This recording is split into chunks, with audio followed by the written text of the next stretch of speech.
myself and I at least give it a try. Sometimes we're just ourselves and not with someone else.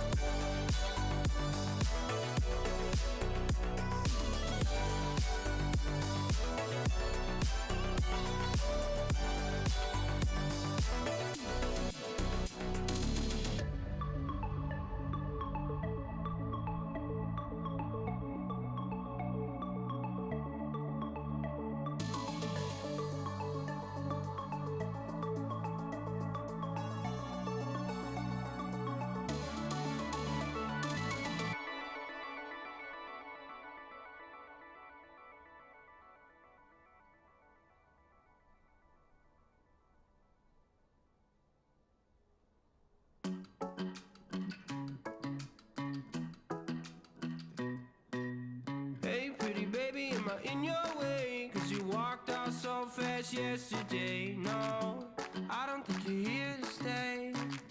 No, I don't think you're here to stay. So tell me what you want, tell me how you want it. Tell me all the reasons that you're running away. I don't think you're here to stay. No, I don't think you're here to stay. No, no, no. I just wanna be with you. I just wanna be with you, yeah.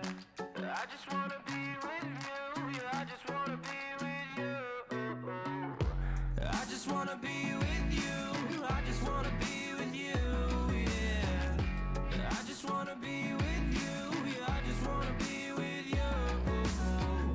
I just wanna dance all night, forget my problems, I might go insane. I don't really give a damn what they say. And now you know it. Hey little lady, said you feel the same, but I don't believe a word you say. Cause I don't think you're here to stay. No, I don't think you're here to stay. So tell me what you want, tell me how you want it. Tell me all the reasons that you're running away. I don't think you're here to stay. No, I don't think you're here to stay. No, no, no. I just wanna be with you. I just wanna be with you, yeah. I just wanna be with you. Yeah, I just wanna be with you. I just wanna be with you. I just wanna be with you, yeah. I just wanna be with you. Yeah, I just wanna be with you. I just wanna dance all night, forget my problems, I might go insane. I don't really give a damn what they say. And now you know it. I feel like you're lying, trying to be real, but you seem so fake. I'm so over trying to move on, but you're in my way.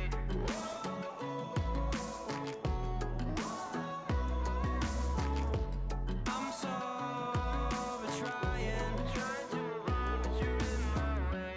I just wanna be with you. I just wanna be with you, yeah. I just wanna be with you.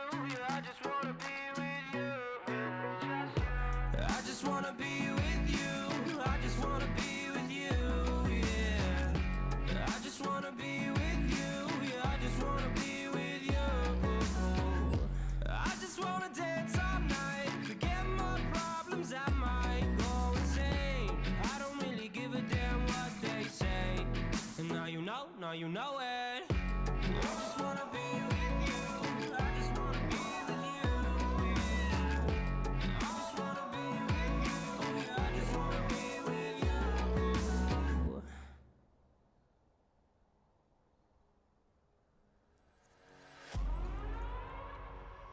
We gon' burn it down.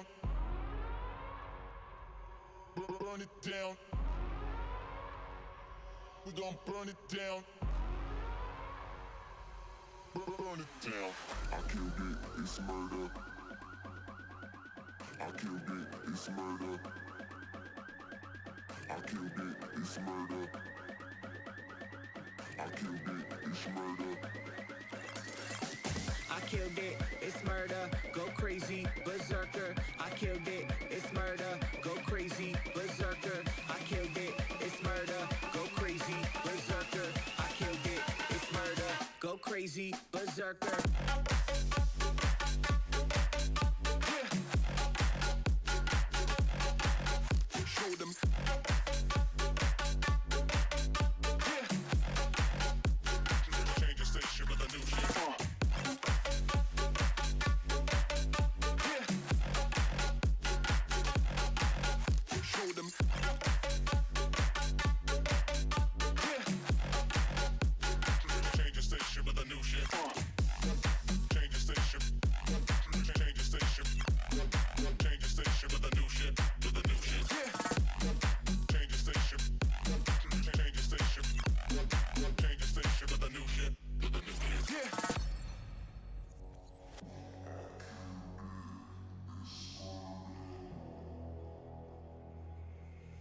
it's murder.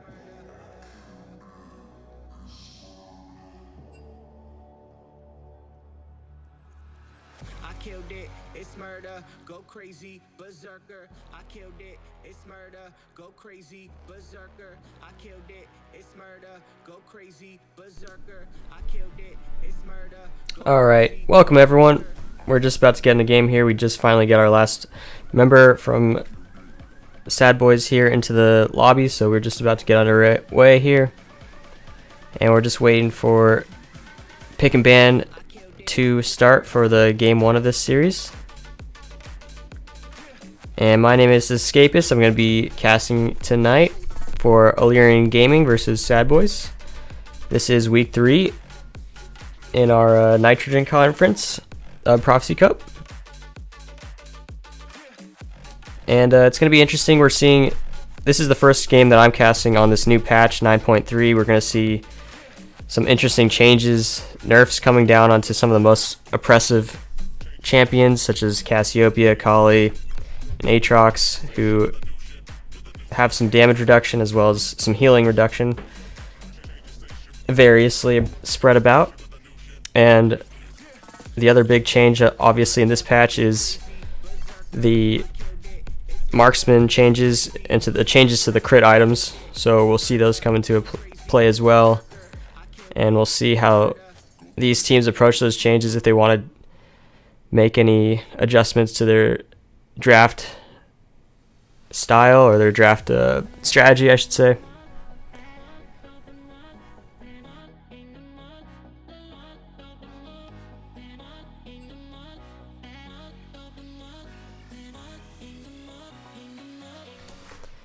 And both of these teams now entering into week 3. Alerion Gaming had a few tough matchups, I think, their first 2 weeks.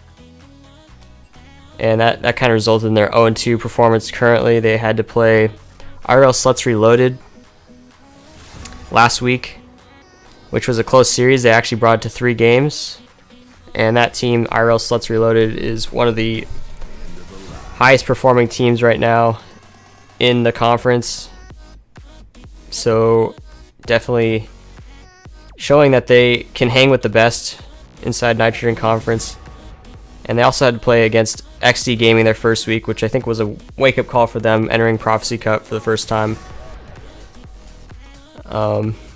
which they dropped 0-2.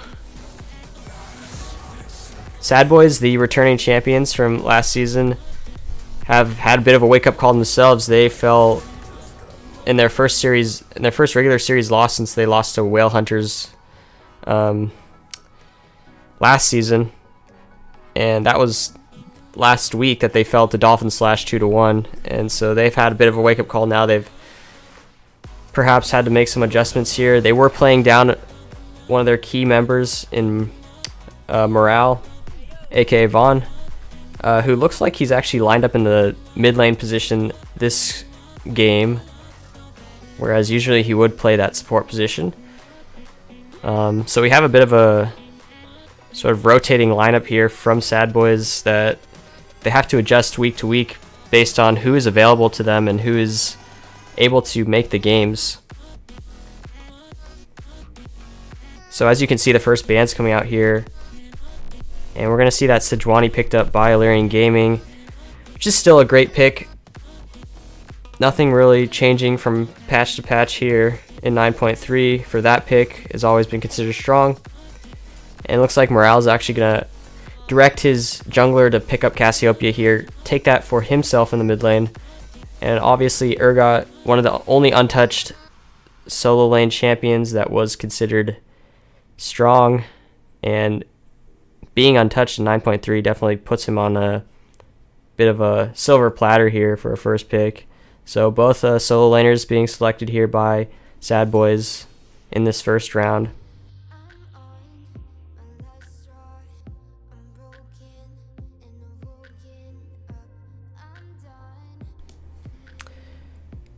Sion being picked up here, really beefy front line for Alerion Gaming.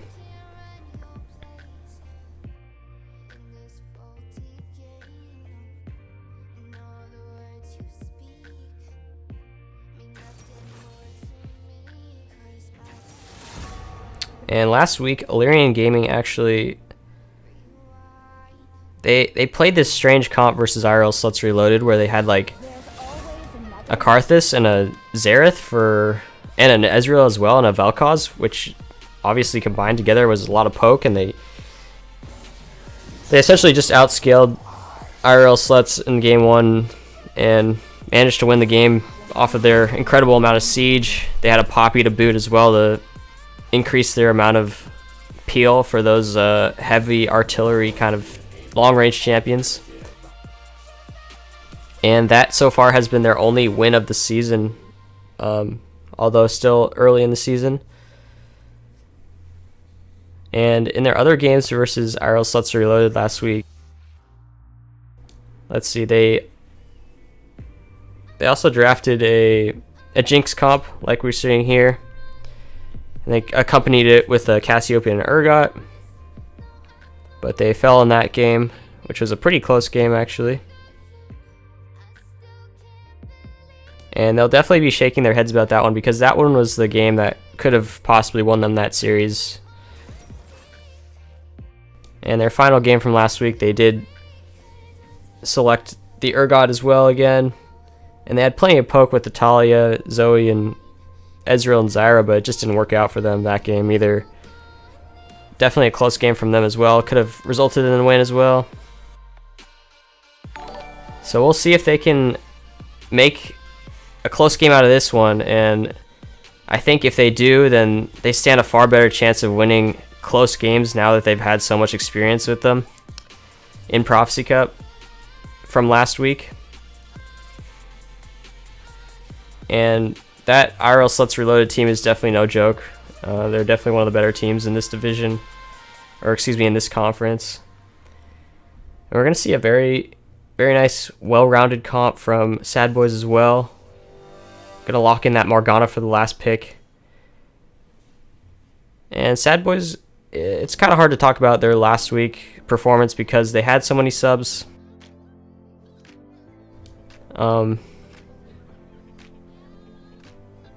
They also chose a Varus comp last week in their first game, I believe.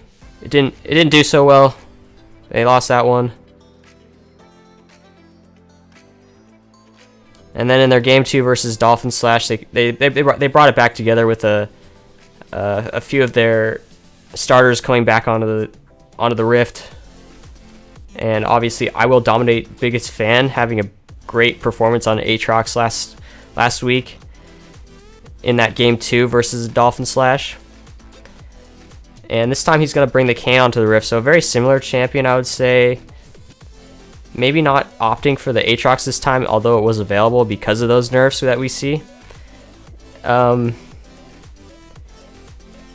the same time, Jungle Aatrox really wasn't hit too hard by those nerfs, which are primarily self-healing and cooldown reduction nerfs to the Aatrox. But Kayn this time, a great pick. It's going to allow him to maybe get into the backline onto these two squishy targets that are going to be pumping out the majority of the damage for Alerion Gaming and Syndra and Jinx. But Alerion Gaming has drafted a very comprehensive comp here. It has a good idea around it, which is to really protect that Jinx and make sure that she outputs a bunch of damage. And Jinx, one of the champions that actually was in a pretty good spot before this patch, but actually one of the ones that benefits perhaps the most from these crit changes, just because of how much damage she relies on getting from the crit. And the changes to Infinity Edge going to allow her to build that first item this time around without much, without really any drawback to it. Jinx is the type of champion that definitely benefits from additional AD, and the sort of attack speed that she would get from Stormrazor was definitely not as helpful to her. So she's going to have a bit of a better mid game essentially from the changes, I think. So definitely a champion to watch there from Artillery. And yeah, it should be a fun one. I think SADBOIS' comp is actually very well well constructed to handle the sort of protect the Jinx comp. They have the resources to knock down that front line and to dissuade them from engaging with the Morgana and the Cassiopeia. Obviously, one of the big interactions we're going to see is that unstoppable onslaught from Sion. And whether Cassiopeia can really deal with that, she's not going to be able to stop his ultimate with her ultimate, but she is at least going to be able to probably kite away pretty well and get a lot of damage off. But we'll see if Sion can get those engages, and Sejuani kind of acting as a alternative form of engage this time around as well. It looks like Vaughn has actually taken cleanse in the mid lane, so it's going to be a bit more difficult to gank him. I would have liked to seen a bit more of a control-oriented style of summoner spell from Syndra, but she has taken the ignite for the extra damage as well.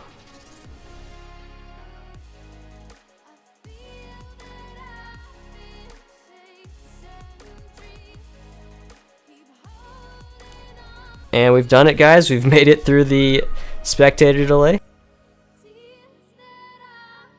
And I do have my scene switcher on here.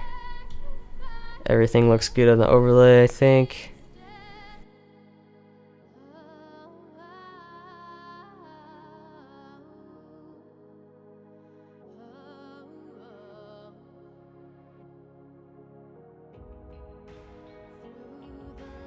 And we'll just take the overlay off for a moment just to revel in the glory of this updated loading screen in 9.3 here.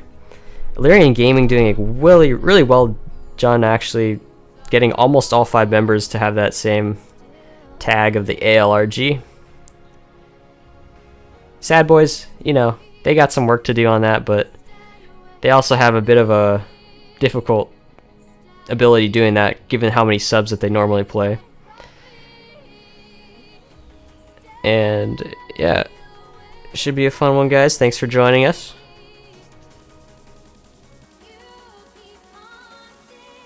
Yeah, I like this feature too. We can like click on them and see what kind of experience they have on each champion. Although I'm not sure what the points mean. I think that's individual for each champion. But I'm not quite sure. I think it makes most sense that they're individualized for each champion that the player plays. Wow, Strawberry Cuban level 210. That's quite high.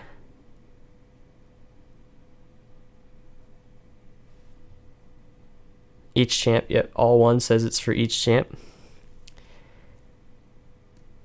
Vaughn has the level 6 or level 7 mastery, I believe. I think that's level 7. This is level 6.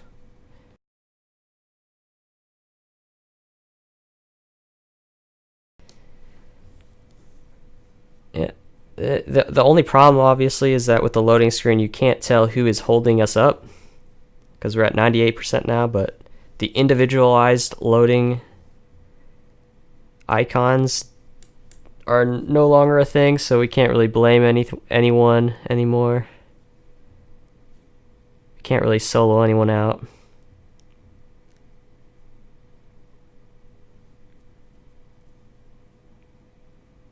But here we are at 100%. If you're just joining us, this is SADBOIS versus Alerion Gaming.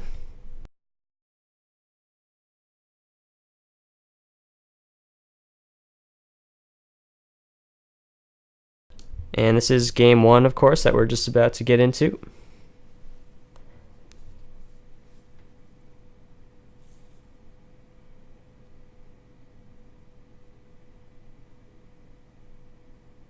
Actually, pretty interesting decision from I Will Dominate's biggest fan, taking Conqueror this time around.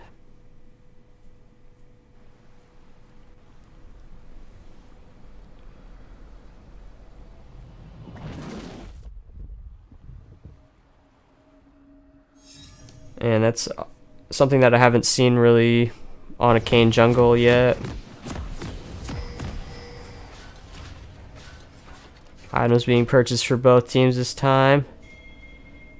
Looks like we have a ping from Alerion Gaming onto the bot lane try brush, but they're actually going to spread out here pretty well. Welcome to Summoner's Rift. Most of their members funneling into this bot lane jungle actually. SADBOIS looking for an invade here. They're going to get spotted out though by the Jinx, who took that peek forward. This was not a good invade route from SADBOIS. Very low chance of getting any payoff for it. Would like to see Alerion Gaming cover the mid lane. Possible invade route though. They did not do that this time around. Maybe a little bit of inexperience from them. Minions have spawned. But this is a possible invade route if I turn on the vision here. Red side can come into this rush to the mid lane and look for a pick onto a member here, and they can also do that over here.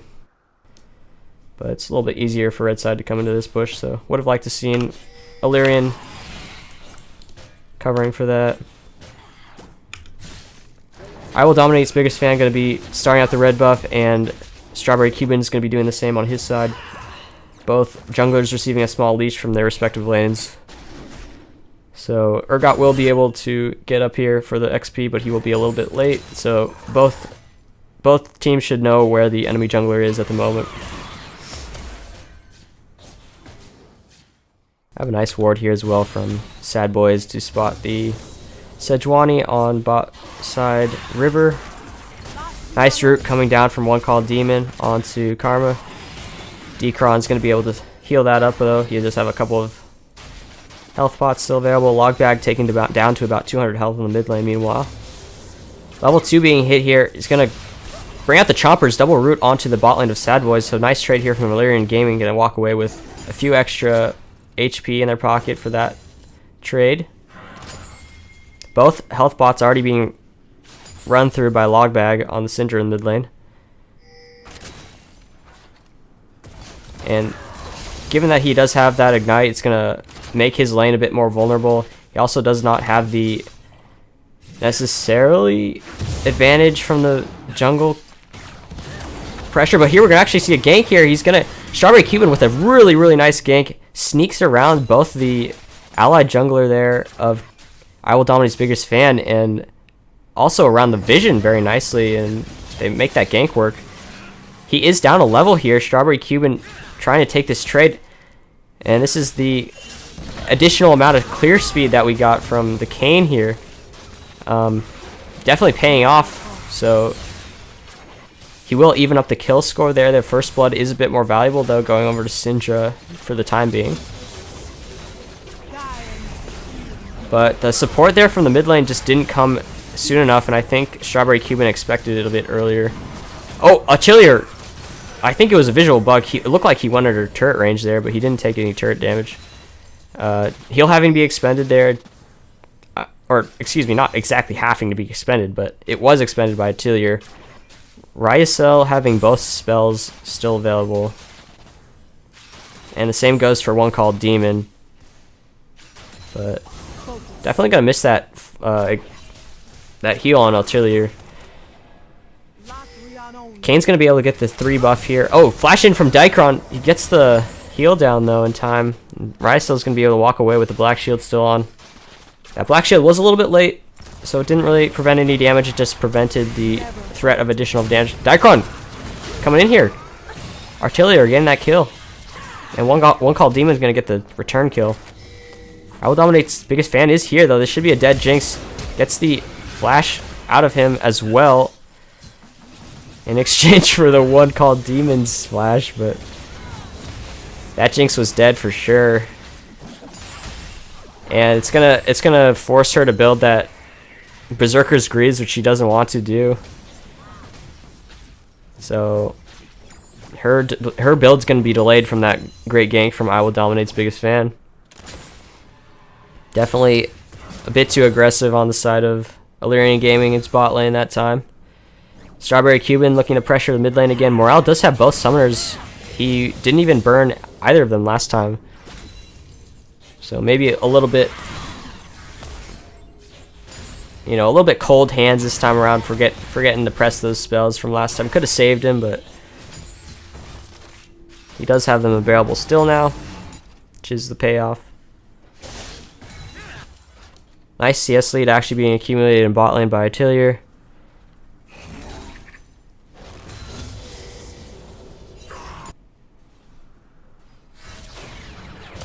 Strawberry Cuban, excuse me, trying to hold that lane for his mid laner. Good damage coming out from Ryacel here. They actually have the item advantage, so Alerion Gaming has to be careful here. Dicron does have... No, he does not have flash available, but that root's going to land. Ryacel picks up the kill here in bot lane. And that essentially comes from jungle pressure. Jinx does not have the item advantage, and Ryacel just does so much damage on Varus with the longsword and the boots. So Dicron not really noticing that particular situation. Also got hit by the black binding, or the Morgana binding.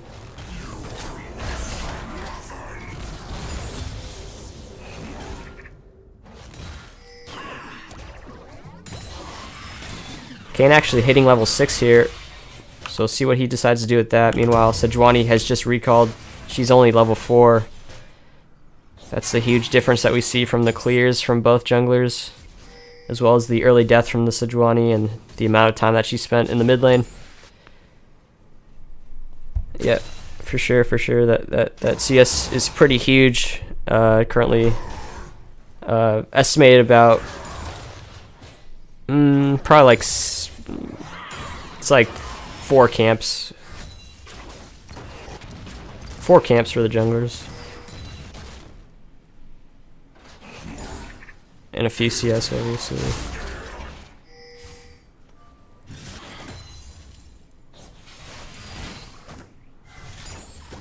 Yeah, Scion.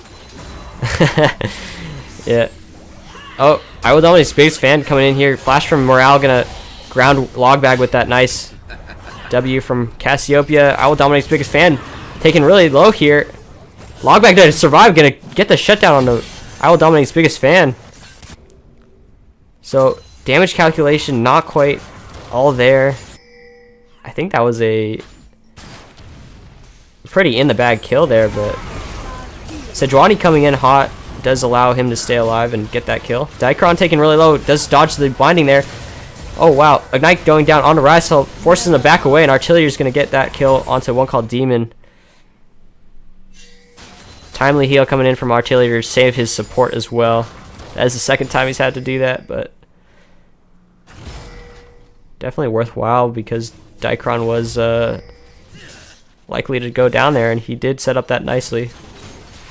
Actually going to be seeing Strawberry Cuban in the bot lane here, getting some nice turret plating damage. So we currently have about a 500 gold lead for Alerion Gaming in game 1 of this series. And bot laners from Alerion gonna back here. Jinx does have enough to buy that first component of her. Oh yeah, she's gonna buy the BF sword. Also gonna buy the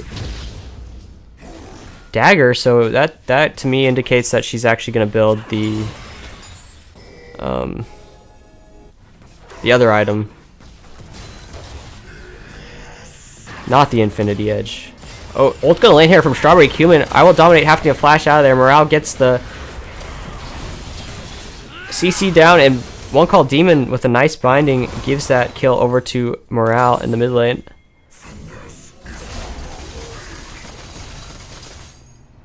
So it looked like a good gank at first there from Strawberry Cuban, but the support play coming in. One called Demon helping out. Unstoppable Onslaught getting thrown down by Ryan here in the top lane. Gonna force that Omnia Vanitas to back away. Does want to pop that ultimate, but that is a very low Urgot who doesn't have any mana left to cast any spells, so ultimately just a disengage. Ryan does manage to burn the flash away from Et Omnia Vanitas. So a bit of a win there. See if he gets the teleport out. Ryan did not elect to push in that wave, and it's going to allow Et Omnia Vanitas to just walk back to lane, keep that teleport still available. We'll see if that comes into play here in the bot lane at all. Yeah, pretty pointless fight other than the flash that was burned in the top side. I think the flash was definitely worth the fight though.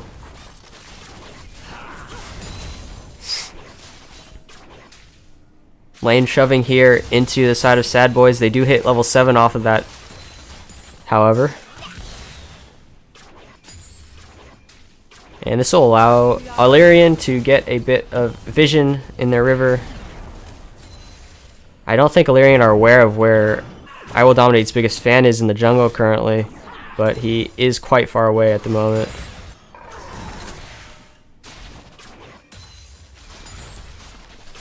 And looking at the relative vision here, we see pretty good ward placement for SADBOIS. Not so great from Alerion. They have that one ward in the mid lane and pretty nice ward coverage in bot side, but otherwise most of the map is pretty fog of war heavy. And this is what Kayn can do now. He can just get over this wall because he's Kayn and they don't have any vision of it, so Alerion Gaming gonna get heavily punished for their lack of vision here. And Omnia Vanitas has that teleport advantage as well, but really not contributing much to the fight is at Omnia Vanitas, so it's just a bit of a waste here from SADBOIS teleporting down here. They do get the kill on the Jinx though, so good gank from the Kayn, but otherwise nothing doing really. Strawberry Cuban gonna catch out one called Demon actually. Morgana stepping too far forward. This is a fight that they really don't want, I think, with at Omnia Vanitas still down here, but it's going to get disengaged. Actually, Decron flashing forward. Strawberry Cuban looking for that kill onto Rysel, but it's not going to be enough, and that's going to be a costly fight. Morale actually coming into the top lane to try to help out. Decron under the turret here is going to get taken down. I Will Dominate picking up that kill. He is 4-1 now. So, pretty complicated engage there. But that was a numbers disadvantage fight that Alerion decided to take, despite the fact that SADBOIS had burned their teleport for it and really didn't get much out of the teleport. So definitely a mistake by Alerion to continue that fight. It would have been another thing to try to stop the backs, but it didn't really look like it was their intention to even just try to stop the backs and disengage. So a little bit strange there. Smite fight, Strawberry Cuban actually wins that one. And he has caught up in experience now. Strawberry Cuban on his Raptors currently. Logbag is all alone here. This is a 3v1 situation. He does have flash available. Nice disengage there, but he doesn't flash, and he's going to get taken down by I Will Dominate, its biggest fan. So, not choosing to expend the summoner spell flash there does cost him his life. And, ultimate being expended by Varus here. Chompers does go down, roots up Rysel. Trying to save this turret here. Turret plating will go down in the next 15 seconds. Will they be able to get this last turret plating and the first turret blood? One called Demon walking forward. Just barely missing the bind. Can they turn this around? Alerion Gaming does have the support of Sejuani coming in from the river here. She's going to loop around. Get some vision here. She knows that Kayn's not on this side of the map, or she should. Will they be able to crash this wave in? SADBOIS is in a lot of trouble here. Kayn's not anywhere around. That's going to be a dead Rysel, and that should be first turret blood popping as well. Jinx getting excited. One called Demon actually having to flash away in the bot lane here. Wasn't caught on camera, but she definitely did have to flash. One more auto attack might take her down. Flash in from Artillery. He's going to get that final kill. So bot lane from SADBOIS falling here. I Will Dominate Phoenix Fan making a play on the opposite side of the map though. And that's going to be a dead Scion. Ryan going down, not really realizing the situation that is this cross map play. And that's one of those plays where, you know, you kind of think back to Dyrus and the suffering that he went through when he was playing on TSM, and you have to remember that if your team is focusing on bot lane, you're you're likely to be outnumbered in the top side, and it costs Ryan his life there. This turret will fall in the top side, but as you can see, Alerion Gaming will get this dragon of the first dragon of the game.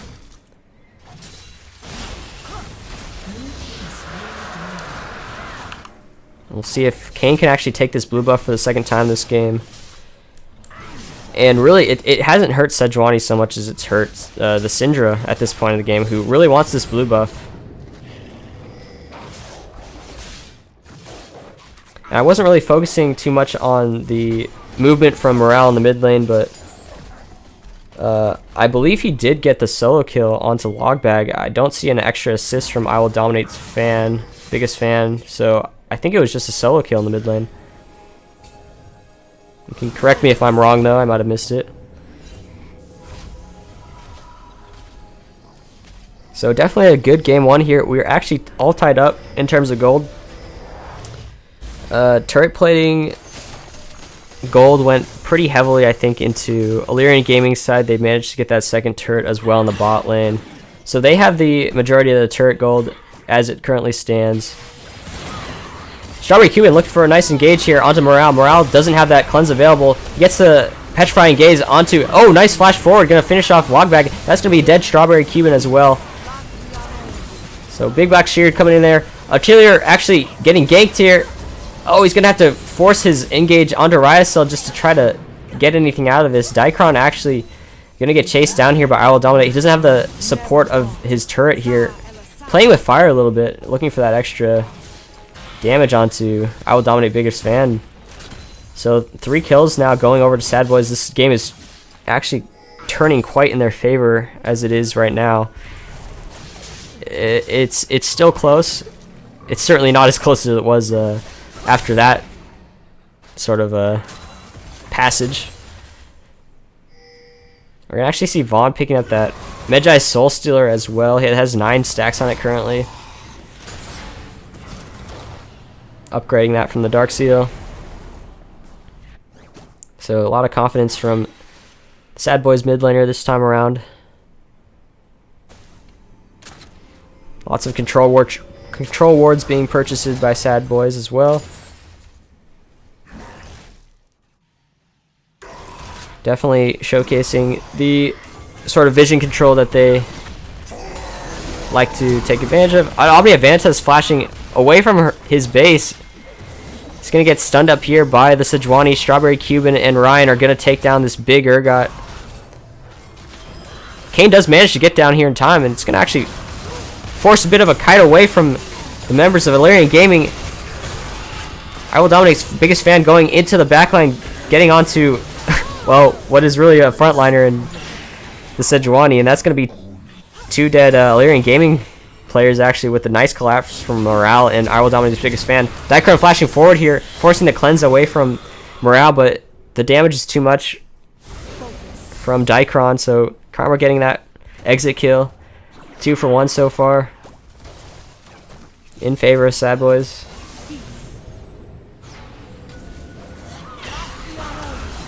Ooh. Nice damage coming out from Alerion Gaming. Not going to be quite enough though. Good binding and disengage from one called Demon. At Omnia Vanitas, that nice play to stall that fight out and make a play out of it, really allowing his team to get there in time. Morale does lose quite a few stacks though off of his death. He did have, I want to say he had, did he have 13 stacks? Now he has 3. I guess he loses 10 for each death. Yeah, so he got 13 and now he has just 3. So that item's certainly not having the gold efficiency that he wants now.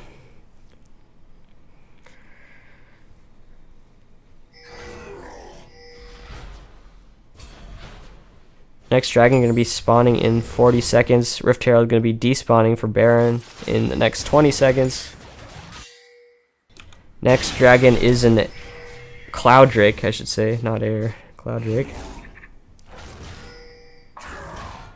Okay, this is strange. Twin Shadows being built on Morgana this time. 40% slow for up to 5 seconds. 40% slow is definitely pretty decent, but given the fact that it scales off of the amount that the ghosts travel, it's kind of, I guess you have to assume that's more like a 20% slow. So spooky ghosts for one called Demon this time, and he's gonna die.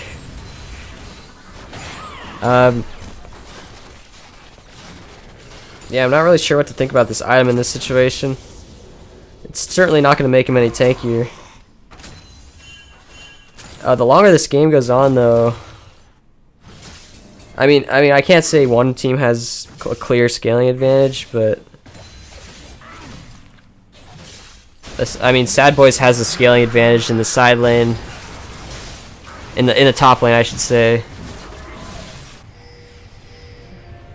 Urgot gonna TP here, and this is in vision, so Alerion Gaming sees it, and they're just gonna take down Urgot right away. Shut down gold going over to Jinx here. This Jinx is actually really strong. Double kill going over to her. The mid game coming out here with this Infinity Edge, like I talked about, it's just so much stronger for the Jinx now. Alerion looking to kite this back now. They lose their support this time. Knockup gonna be landed onto Atelier. Has to burn that flash. Would have liked to burn it a little bit sooner to avoid that damage.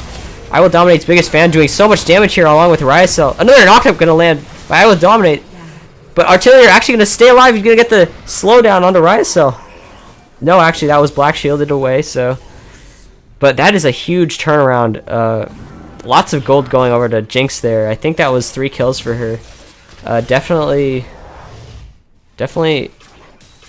a nice Baron deny from Alerion Gaming that time.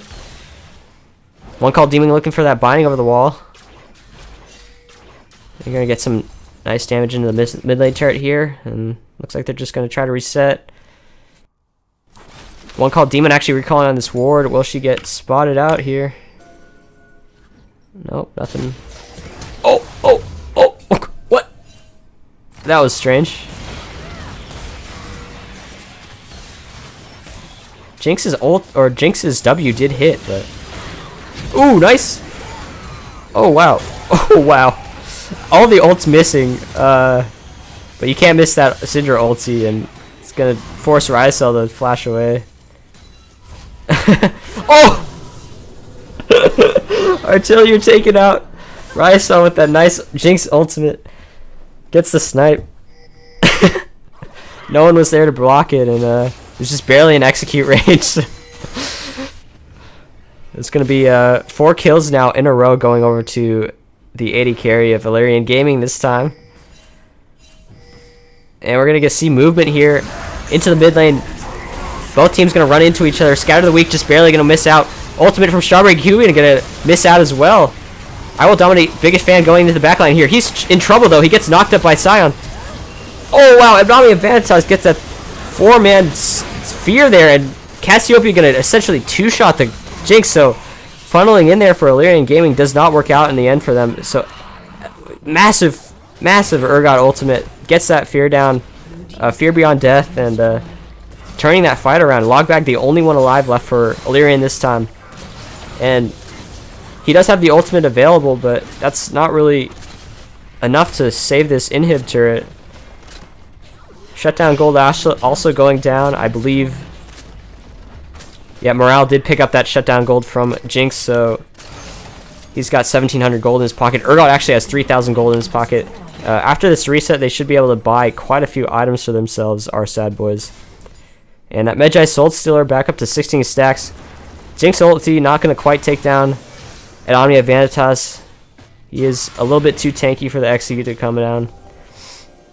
This might be a late reset from SADBOIS. This could give Alerion Gaming actually the ability to burst down this dragon, or excuse me, this Baron buff. They are spotted on this ward. Do they have the audacity to take this down though? Yes, they're going to start it up. They were seen on that ward, so SADBOIS might not know that they started it, but they haven't shown in the mid lane yet, so they're actually going to get spotted on this control ward. SADBOIS is late to this fight though.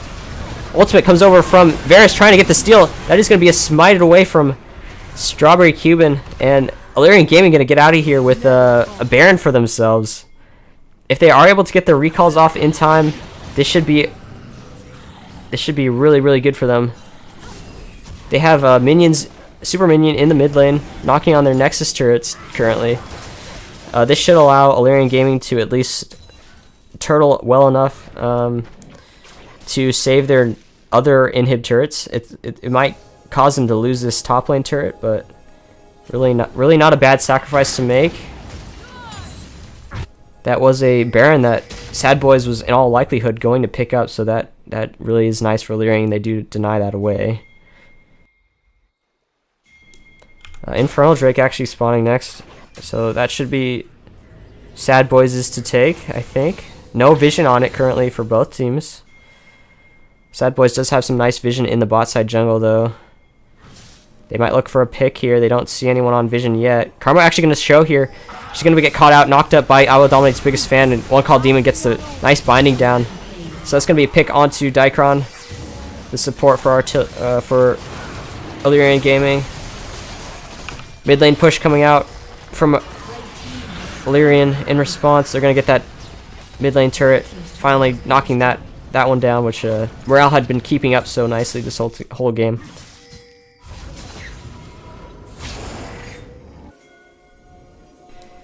And yeah, discussion over the itemization in chat.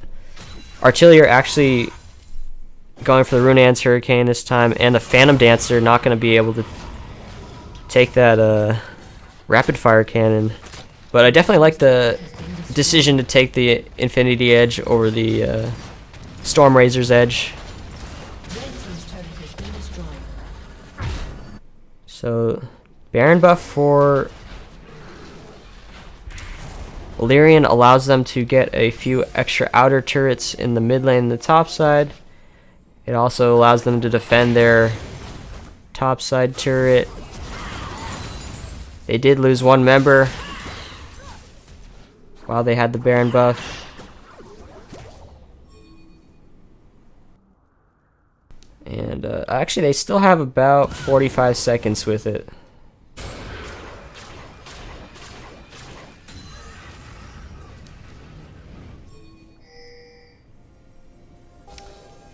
SADBOIS paying the topside jungle here, looking for some vision and vision denial perhaps. Ooh. And this is kind of the things that separate SADBOIS from some other teams, where they really take their time to get this vision down. It's just sort of a habit that they have ingrained in them.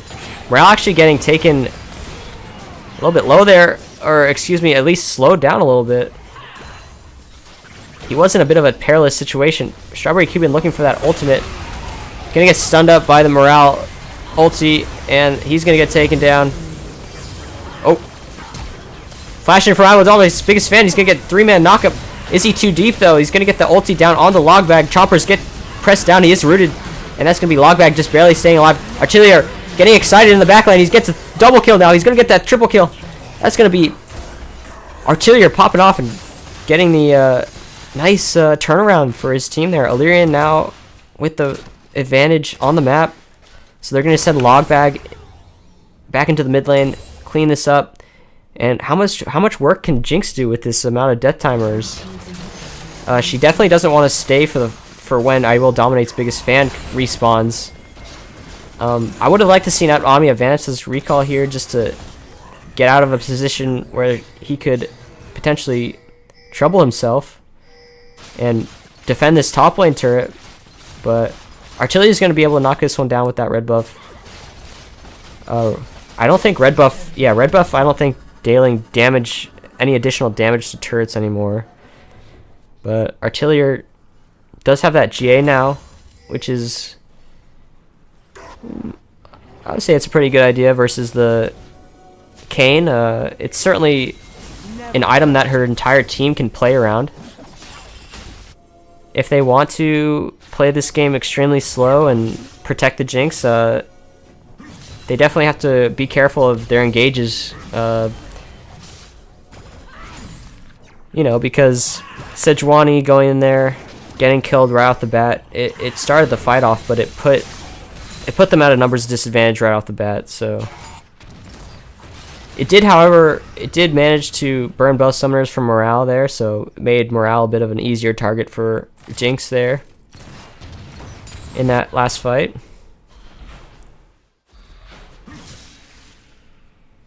So we'll see how the engages can go now for Alerion Gaming, and SADBOIS still has some vision advantage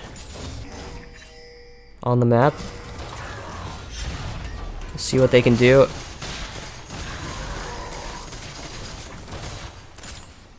Ryan really doesn't take too much damage here. He has 2 fully completed armor items in the Sunfire Cape and the Thorn Mail, so it's going to be a tough task for Urgot to make any progress in the bot lane at the moment. SADBOIS really needs to try to lock down this next Baron buff. They can't really force fights with their team comp, and their siege really isn't anything spectacular without this Baron. We're actually going to see Alerion Gaming start this one up. I don't know if this is really the failsafe call though to make. Oh, but they're gonna catch out I Will Dominate's biggest fan. He's gonna be forced to ultimate onto the Sejuani. Chompers goes down. He does get the nice Zanya's Hourglass, but Logbag's gonna finish him off. In return, Sejuani goes down, so that's another big tank going down. Oh, Ryan actually taken really low. He's gonna have to flash away there. Dicron. Oh, nice stun onto the Morgana there. And Omnia Vanitas doesn't have ultimate available. Oh, and look who's behind. Vaughn actually gets the miasma down, and it's gonna force that GA. Oh, Archelier gets excited. He's gonna be able to flash away here. That was a dead Jinx just a moment ago, and the passive from Jinx actually gonna allow this fight to go on a little bit. Oh, Archelier going unstoppable with that. Nice Jinx ulti. Holy cow. Just one man turning this whole team fight around. And Alerion actually has the health bar advantage. They have the numbers advantage. Ryan being able to teleport back into the fray here. Artillery actually healing off of the Baron buff. I'll take the scoreboard back on. I forgot to put back on. Artillery full health now. Has the overheal as well. Strawberry Cuban into the... Gonna get that engage off. Junglers now are both alive for both teams. Oh, a crit landing onto Varus. That's going to be him taken down. Now, can Alerion get this Baron buff? It will be their second of the game. Or can I Will Dominate steal it away from them?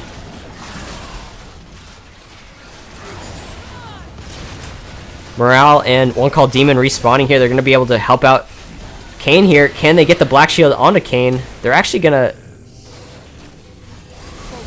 Baron's still de-aggroed here. They're kind of confused over what to do. I Will Dominate. Biggest fan actually going to get the steal down. He's going to walk away with this Baron buff. Oh, Cuban into the Cassiopeia here. Gets the Petrifying Gaze down. Strawberry Cuban goes down. Oh man, this is intense. Morale trying to get out here with one of the last remaining Baron buffs. He's going to get slowed down. And now Chili is going to finish him off. That's gonna really hurt actually, because that death timer is 53 seconds long. And this is 4 members strong now of Alerion. Oh, Jinx maybe going too far forward. Ult lands onto her. Is Urgot going to be able to get it in time? Fear Beyond Death does land. And that's going to be dead Jinx. Oh, man. They pressed a little bit too far forward there, and they lined up perfectly for the engage from I Will Dominate's biggest fan. This is a Baron buffed up SADBOIS. Can they end the game? They need that minion wave, though. And Morgana doesn't have the Baron buff to speed up those minions. 40-second death timer still from Sion. 30 seconds on Jinx. Logbag and Strawberry Cuban are still alive for Alerion. So a bit of a stalling engage there from Strawberry Cuban. Nice damage from Logbag. The minions are here. They are buffed up now with the buff from I Will Dominate's biggest fan, and it's really just I Will Dominate's biggest fan just keeping SADBOIS alive here. Just incredible steal from him. pretty unfortunate though. It wasn't quite what Alerion wanted, playing around that potential steal, and the smite just wasn't enough for them. Yeah, hold on, hold on to your pants, guys. This game's gonna go at least another few minutes.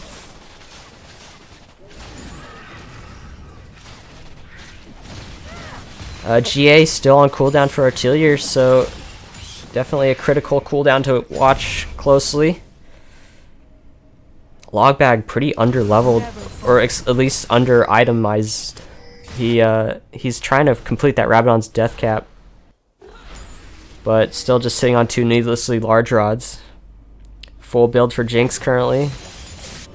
She has the lion's share of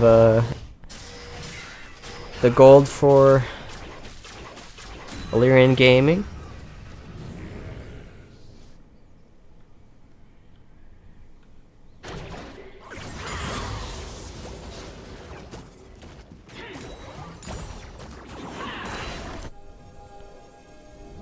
And that front line of Alerion Gaming is still, they're really taking their time to build these items.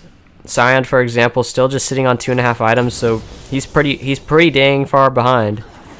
That's really the problem that Alerion has right now. Their front line just melts too fast, and Kane's getting too easy of ability to get into the back line as well. The Jinx. Jinx has built Elixir of Wrath now. I'd almost rather see her build the elixir, the defensive elixir, just for the extra tenacity. I think that would probably be better suited on her, given that she already has a bunch of lifesteal from Bloodthirster. I Will Dominate's biggest fan doing a nice job there to dodge out of the way of that CC. 3 members from SADBOIS into the bot lane here, trying to gank Ryan, actually. Gonna stop that ultimate from popping, and that's gonna be Ryan going down. He's really just not tanky on this build currently because he's so far behind. And where is Jinx, you may ask? Where is Jinx? I guess she's trying to figure out where to go. Recall actually being stopped by I Will Dominate's biggest fan. It's only Jinx in the base now to defend, and yeah, this is a intriguing play from SADBOIS to break open the base a little bit here. They're gonna get this inhib turret on the bot side, but they don't have Kayn here. Fear Beyond Death gonna land, taking out Dicron. Can Artillery clean up this fight though on the Jinx? Chomper's gonna get down, root the big Urgot. Critically, Jinx lacks a Last Whisper. I just realized. She has 3 crit items. I don't think that's how you do it, guys. I don't think that's how you do it. She's having a really difficult time actually fighting through this Urgot, who actually has Gargoyle's Stoneplate as well. I mean, can someone please tell Artillery to please build a Last Whisper, or did I miss something in the patch notes?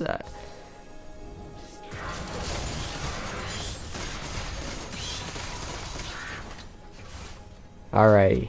Reset now from SADBOIS. They were able to further break open the base off of that nice gank in the bot lane there. Ryan's still lacking those critical items. He really needs to upgrade these magic resistance items, and otherwise he'll just get shredded by Vaughn. And I mean, at the time he's getting shredded by just about everyone.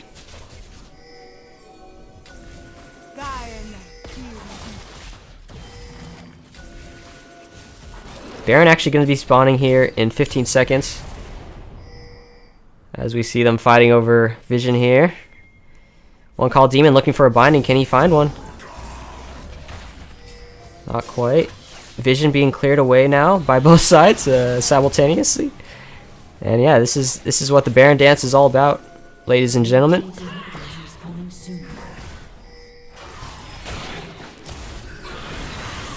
Oh! Morale having to cleanse that one away. Nicely done from Logbag to get that summoner spell away. This is where the ranges from both teams really come into play. And what do we have here? We have a Ryan engage all alone. Scion. Oh boy. Sion just kind of throwing away. Oh! Morale actually going down here to the log bag. Strawberry Kiwi gonna get stunned up. That is the full front line. Log bag actually getting a 3-man. Scatter the weak into the back lines. That's gonna be both carries from SADBOIS taken down here. But I mean, I Will Dominate still.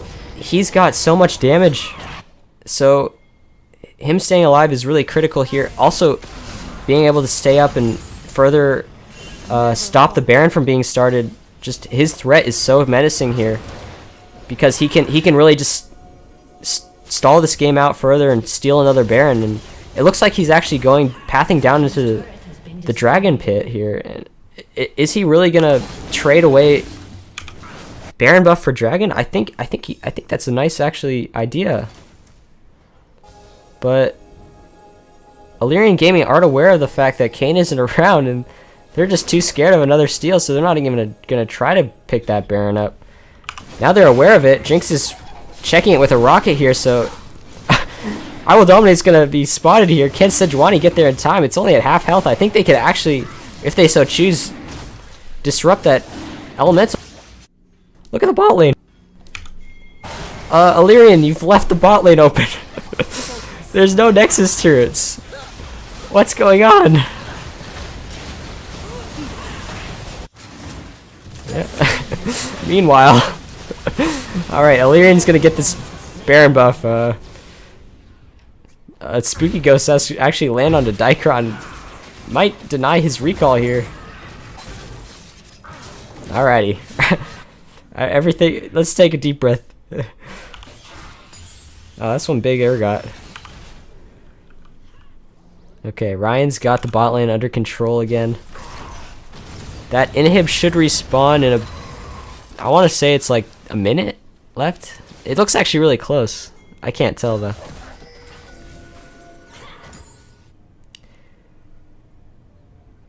So Alerion, one of Alerion's strengths, it seems, is stalling out these games.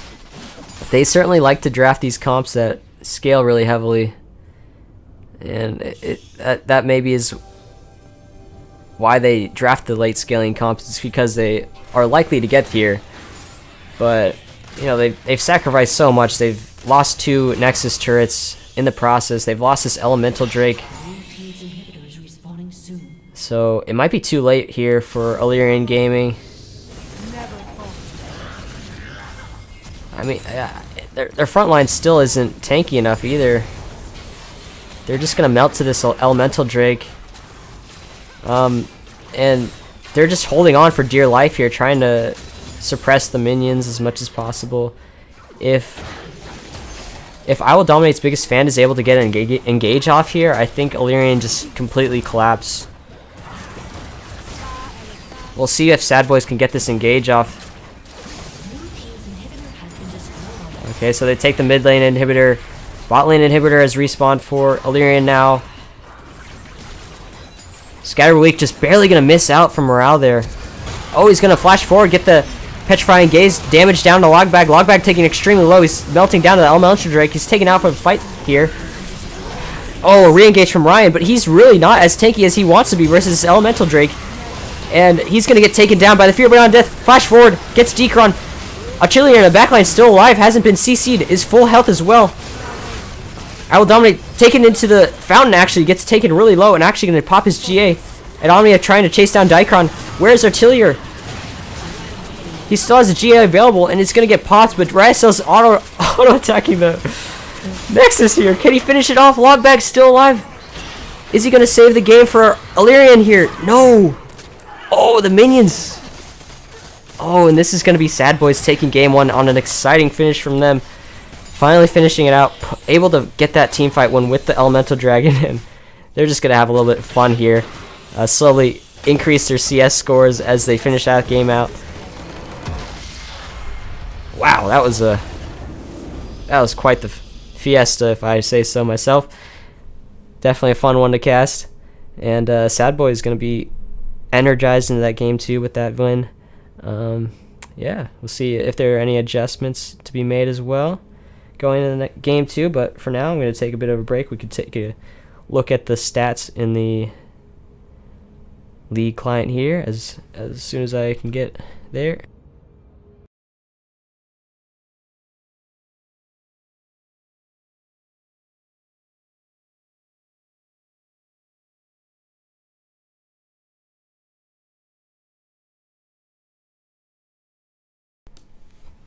And look at the damage graphs.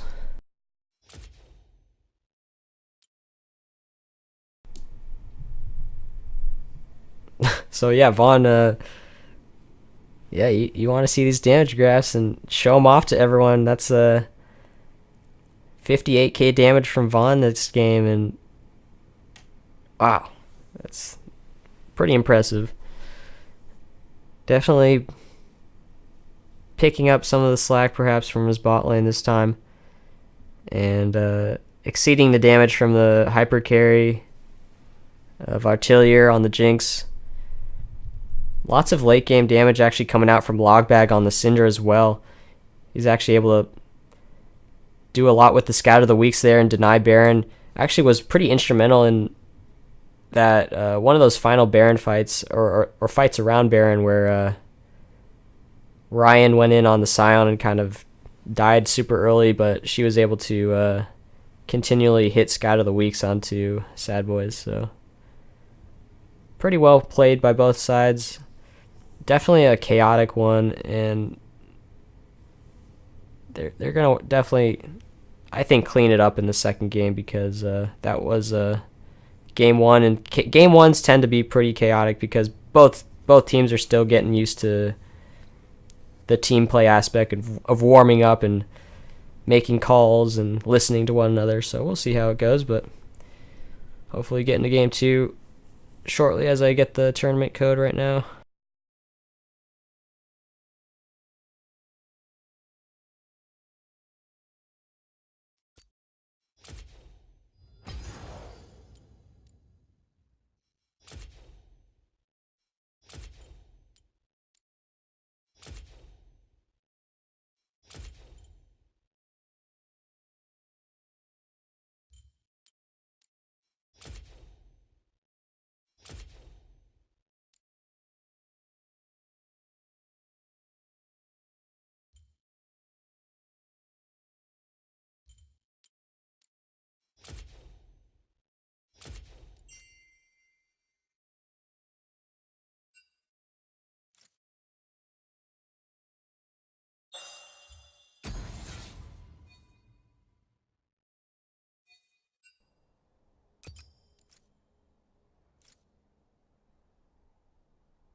Suck me in smoke, breathe me in and let me go. Filling the lungs inside you, and the blackened eyes make my way into your mind. Just to know what you knew. Restless every time we start locking as a lost control. Oh, it's paradise with honesty, but I'm in the dead of the night.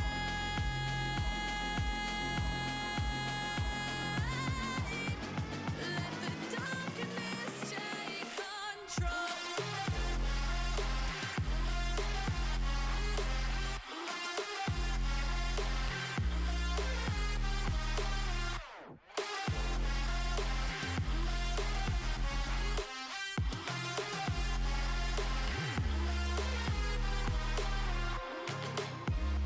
Let the darkness take control.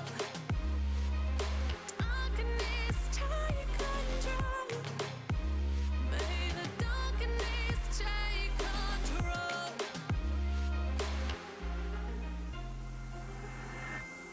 Take me in the smoke, breathe me in and let me go. Sink to your heart to find you. Open up your eyes till you're blinded by the lies, so you can see what you do. Rest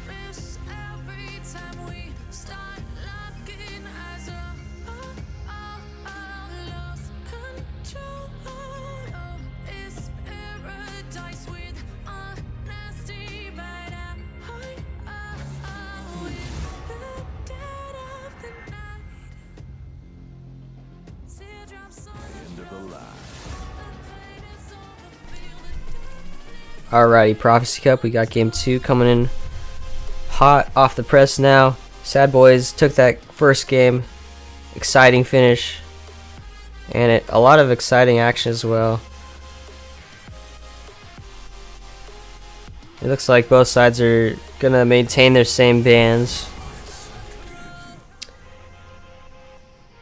These Zara and Vel'Koz bans, I think, being directed on to Dicron, who has shown a strong support play for these kind of mage supports. Kane actually a new ban for game 2 here from Alerion Gaming. They did not ban that in the first game, as we saw. I Will Dominate's biggest fan really popping off on the Kane. And I think he was the MVP for SADBOIS that time around.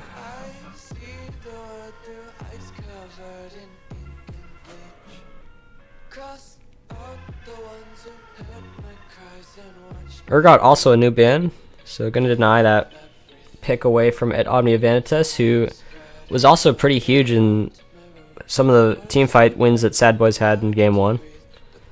So Ornn and Sion available now, and given the pick, I guess Ed Omnia Vanitas decides he'd rather have Ornn this time around. I think it's definitely a good pick into any tank that Ryan chooses to play, and certainly will. Or I think we can assume that it will win a tank matchup.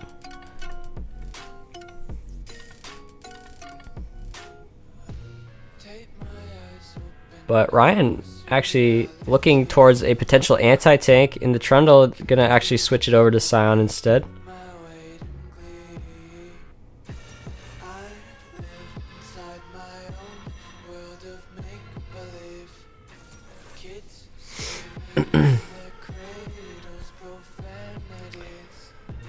So bot lane for SADBOIS being picked up here. Will Alerion Gaming decide to copy that?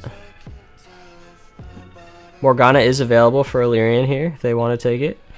Is considered quite the nice counter pick to Thresh in general, with a black shield, and obviously a very strong pick in general, but maybe not thematically so aligned with Dicron's playstyle. So instead we're going to see a Karthus this time. I expect SADBOIS to think about banning the Morgana,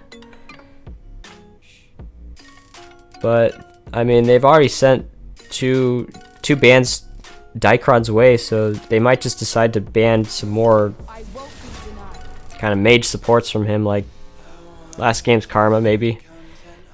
Put him on something a bit more less familiar to him. I'm not really sure what the strategy is going to be.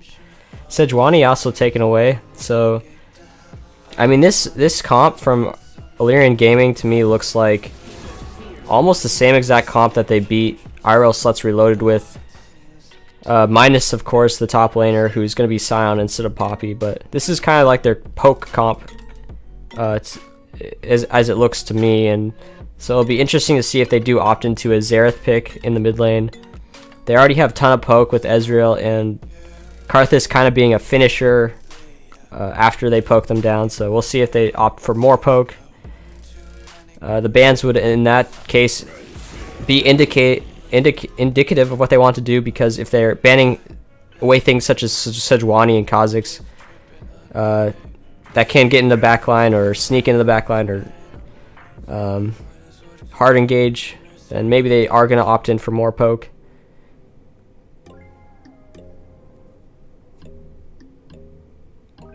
And actually, interesting ban, actually, Braum taken away. And there's your poke. Lux, which I mean, it can be played in the mid lane, but I think we're gonna see this being given over to Dicron.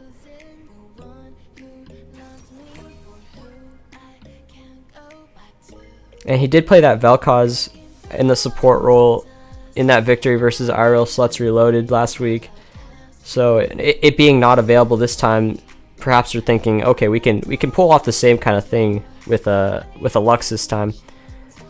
And are we really gonna see a Varus mid and a Twitch 80 carry here, or what is this? Lulu actually... Okay, so this almost looks like a funnel comp to me, where they're gonna put Lulu in the mid lane, and I think that's gonna be a Twitch jungle. So we're actually gonna see a funnel comp in 9.3 here for SADBOIS, and this is something that they used to do last season in the very early stages of the season when they would try this out with okay, so maybe Morale is gonna play support this game. Not really sure. I'd assume that they're gonna swamp that Thresh and Lulu.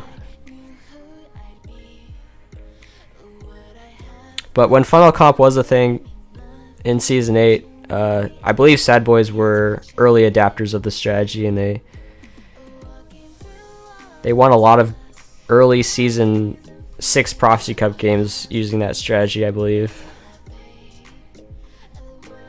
Yeah, okay, so we're gonna see the poke comp from Alerion Gaming, with the goal of obviously getting the members from SADBOIS down low enough to finish them off with the Karthus ult. And we're gonna see Lulu trying to save them with as many ultimates and shields as possible.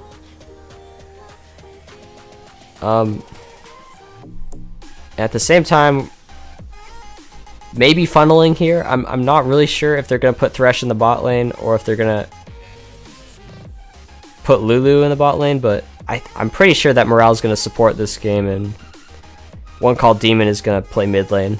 But we'll see exactly how they decide to do this. Definitely kind of seems experimental to me. Maybe they're just trying to get a little bit of practice on this. As SADBOIS can tend to do, they like to get to game 3s. Sometimes they can be very casual with finishing series off.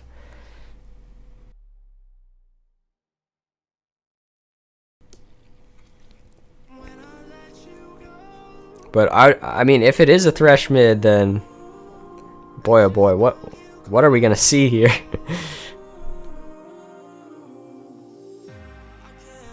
I'm not really sure how a Thresh mid would work here.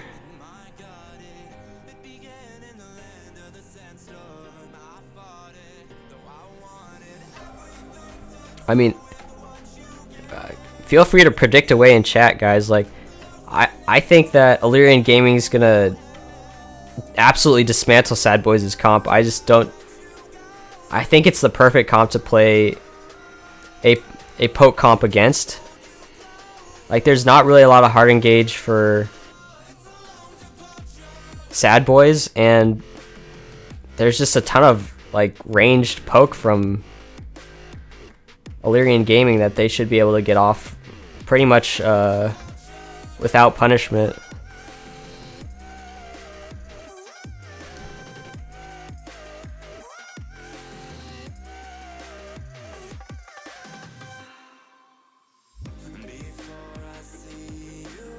You know, I suppose the only thing I could see happening for SADBOIS' advantage is if they manage to somehow sneak Twitch into the back line, and he has like, maybe he's really far ahead and he can just like get into the back line and just like auto attack them a few times, and they just have to flash away and slowly melt down to Twitch's poison or something. But like I mean, pretty low wave clear for SADBOIS as well. Their siege isn't particularly amazing. They're gonna need Baron buff, and they're never gonna get Baron buff if they're gonna allow Karthus to get anywhere close. So it's gonna be a tough game for SADBOIS, I think.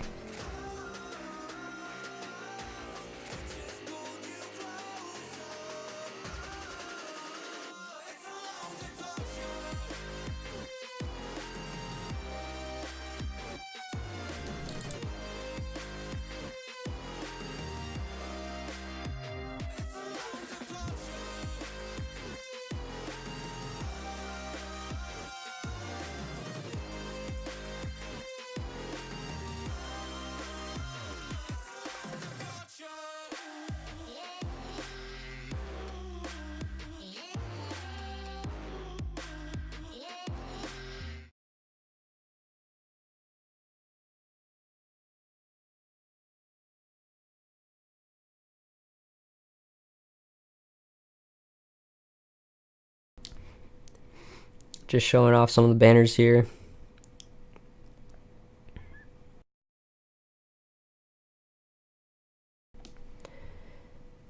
Two Grass of the Undying top laners this time. Press the attack from Gangster Twitch.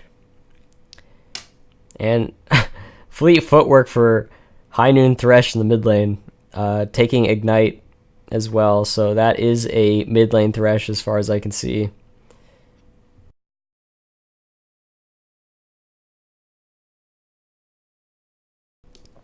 Because if he was playing support, I don't think he'd be taking Fleet Footwork.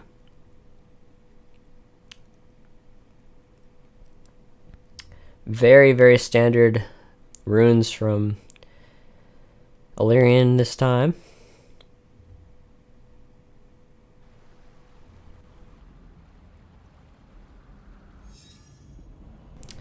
And I think I have to switch my overlay a little bit.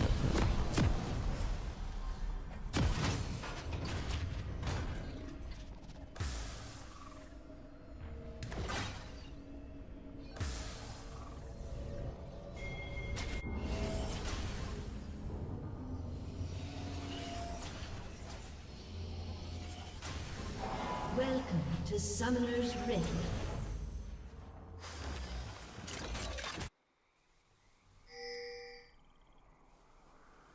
"30 seconds until minions spawn.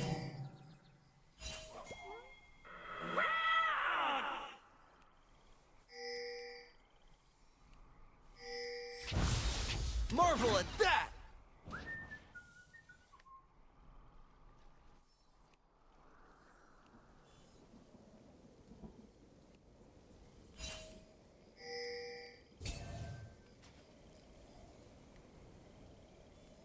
Minions have spawned.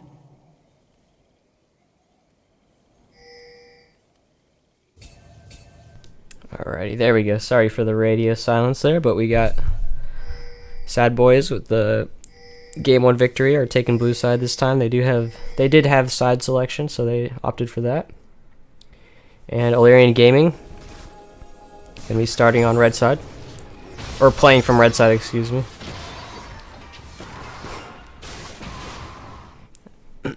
Logbag actually taking... Wow. Morale just walking up and auto-attacking a Logbag. Interesting. Logbag took the Sleepy Charmer bubble, level 1.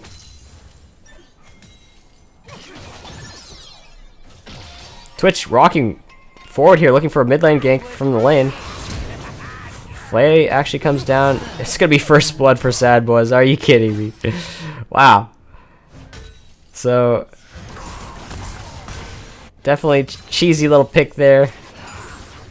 Vaughn saving the Flay just for the very last moment, allowing his Twitch to get in the position there, take down Logbag. So really well set up from the mid jungle duo of SADBOIS that time.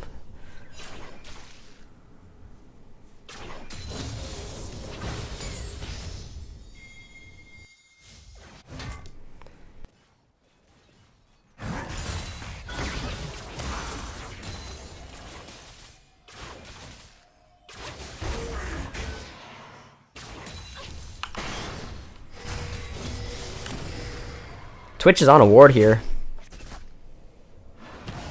Still level 2. Gonna have to flash over. Strawberry Cuban gets that red buff. Oh. Is Logbag dead here? Flay does miss. He's gonna get knocked up nonetheless by Scion, and he is gonna go down. I will Dominate's biggest fan getting taken extremely low there, but able to dodge away some of the damage.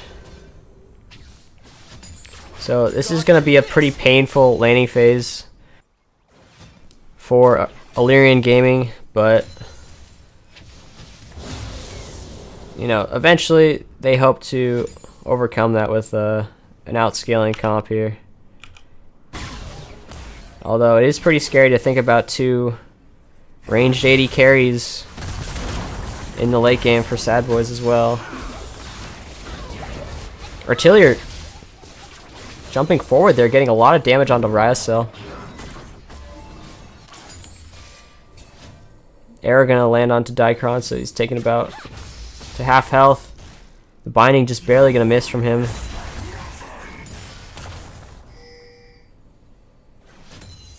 Both junglers on the top side of the map now. Just clearing away camps at the moment. Strawberry Cuban obviously on this Karthus is a pretty heavy farm jungler. I Will Dominate is he's pretty far behind in the XP. He just finished his 3rd camp for level 3. Will he be able to make this mid lane gank work? Logbag is unaware of his presence. Flash Fillet comes in. Logbag doesn't have any flash available, so he's going to get taken extremely low here. That flash is actually going to allow him to get away for the time being. There's pings coming down from his bot lane, or from the SADBOIS bot lane. And actually, the roam is denied here from Tillier and Dicron, so they're going to save Logbag and allow him to get the execute off. It's me. Bot lane of Alerion were unaware that Twitch was killing that ward in the bot side there, so he's going to get this gank off. Ignite coming down for One Call Demon. He's going to go down. Karthus is here for the support. Will One Call Demon be able to flash out of this? He's holding it for now. He's going to flash away. Flash from Atelier. Gets the last auto attack. Oh, Rysel walking forward gets that kill. I think Artillery just needs to auto here. Okay, he's gonna shift forward. I Will Dominate's biggest fan is sneaking in here. Oh man. Pulling off the Twitch jungle. That's 2 kills for him and an assist as well. Definitely a sneaky little rat this game.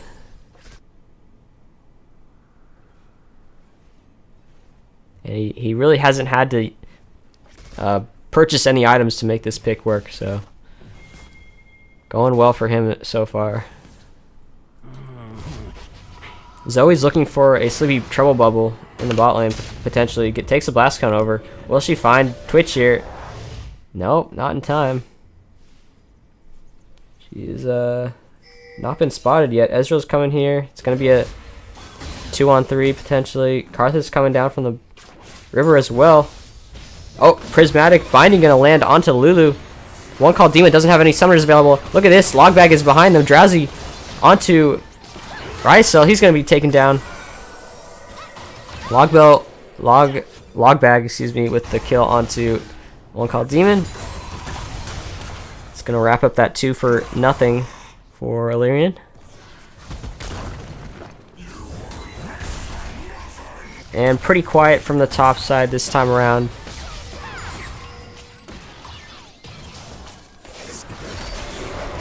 Morale gonna get slowed up here. He does a lot of damage though. Gets the Ignite down on the Logbag.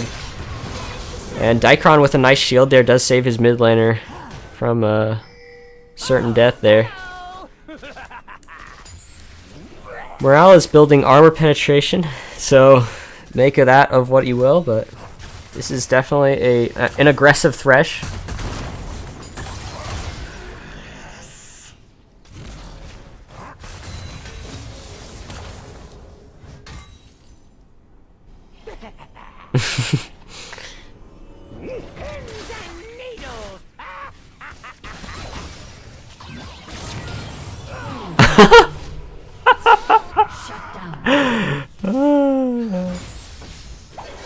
I'm not gonna say anything about that.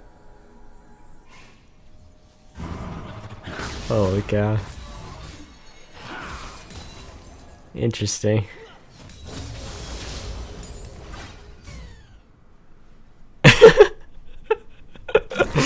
Oh my god.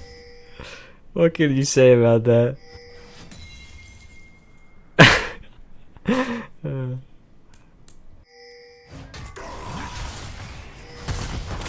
Ooh.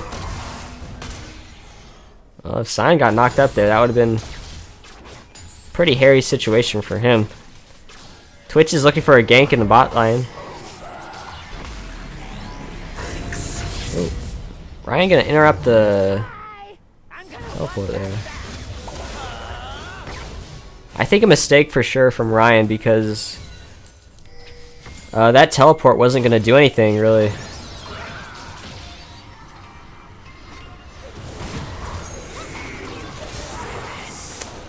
However, the jungle mid duo of Alerion were able to get a kill off of that.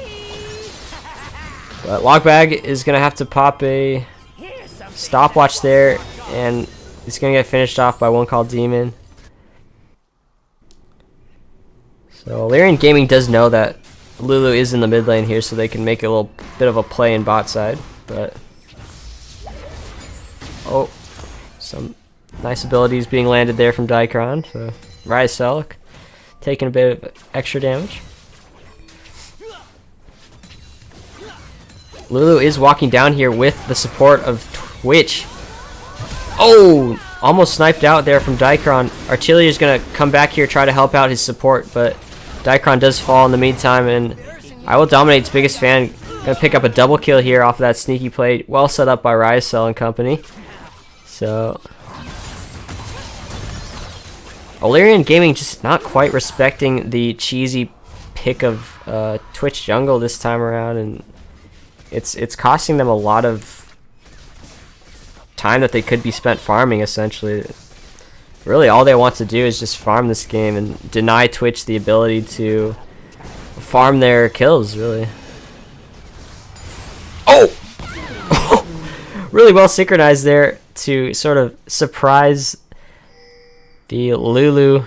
She had ultimate available, and I think she had enough mana to put it on herself, but you know, her shield just expiring just in time there, combined with the Ezra ultimate and the Karthus ultimate, really took her by surprise, and so she wasn't able to get the ultimate off on herself.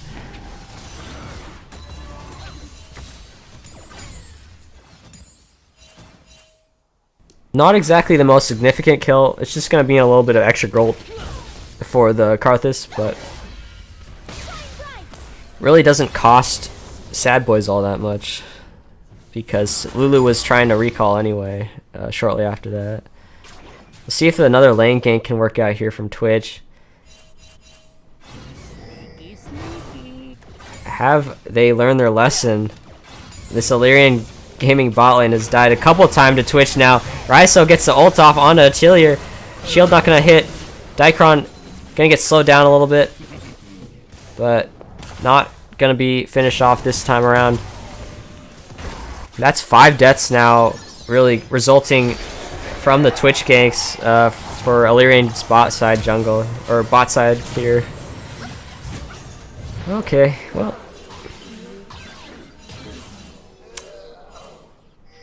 Yeah, a lot of missing pings. Logbag running for his life under the threat of a potential Twitch gank here. Ornn actually looking for the snipe here, not going to find it. Logbag did take a really interesting route to get away, and so he's going to be making it out alive this time around. He, however, does have 5 deaths, and it's definitely not a great scoreline, but he seems to be turning things around now in the mid lane. I think he's understanding now the type of cheese that SADBOIS have brought out.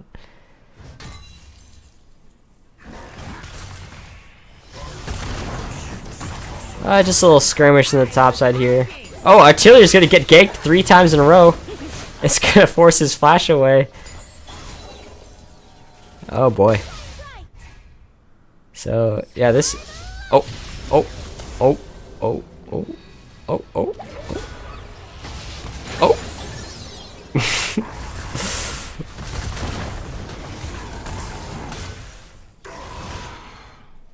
Alrighty.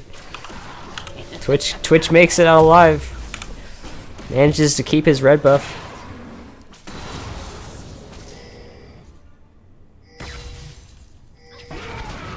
Oh wow. I think Dicron. Oh, Dicron survived. Dicron survives, morale goes down.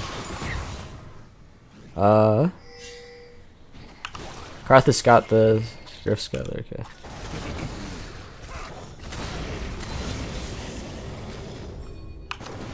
Alright. Alerion Gaming gonna try to take this Mountain Drake before any sneaky rats show up.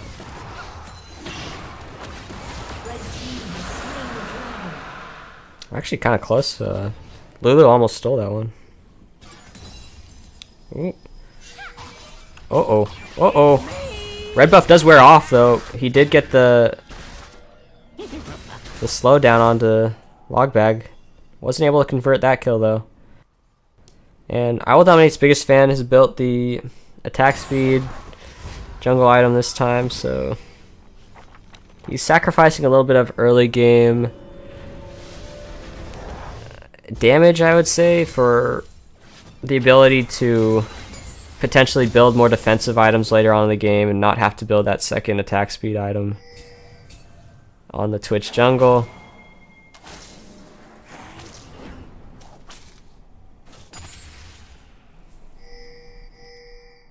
So it will allow him to build stuff like Quicksilver Sash if he wants it, or Mob Malmortius, or even a GA, of course, he'll probably want as well.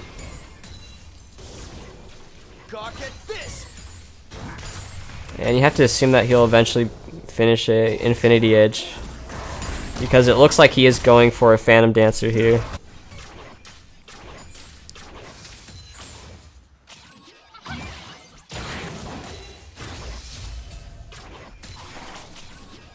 Ezreal has completed his tier item now. He has Lucidity Boots. Looks like he's going for the Glacial Shroud and the Frozen Fist as well, Iceborne Gauntlet.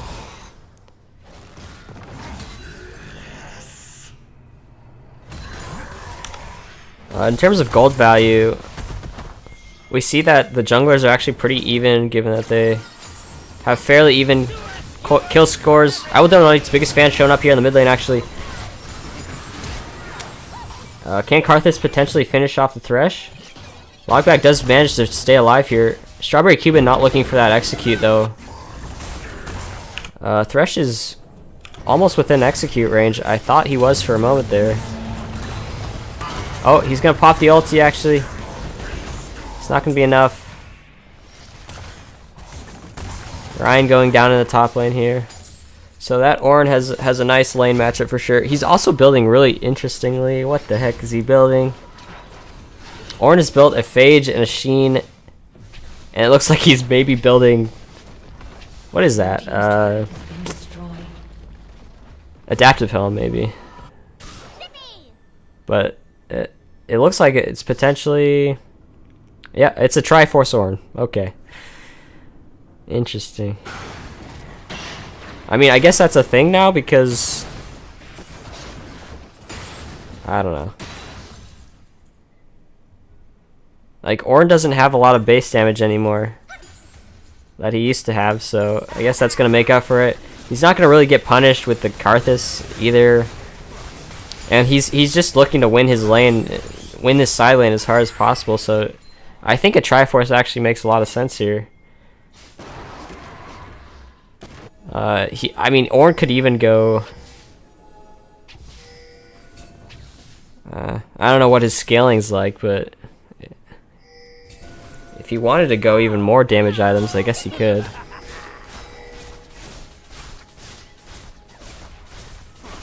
Because it's not like he's going to be doing a hell of a lot of frontlining this game.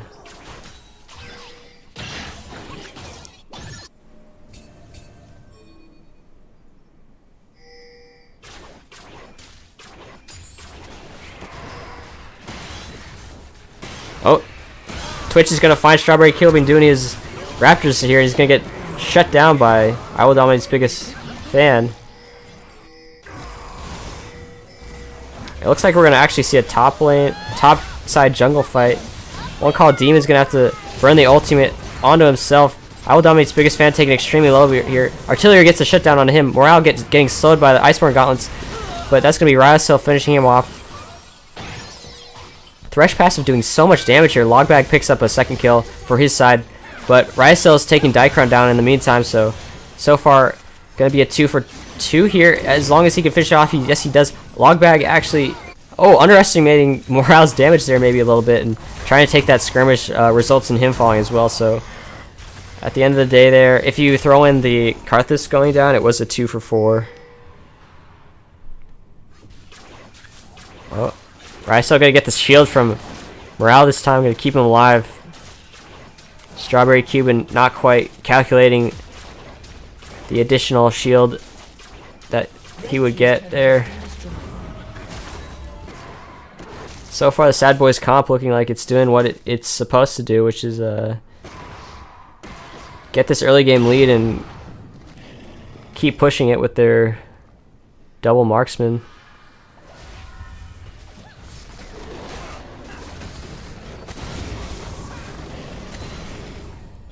And Twitch doesn't really have, I guess, all that quick of a clear, but with that Runaan's Hurricane, he's got quite the quick clear now.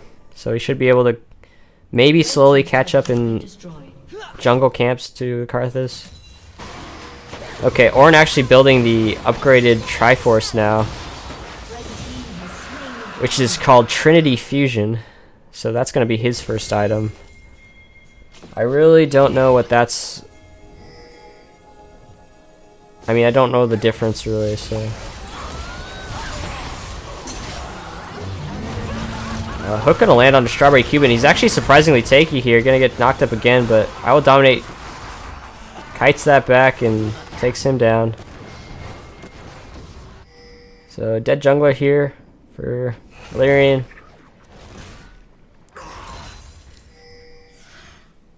Triforce upgrade. Sounds like a bad choice.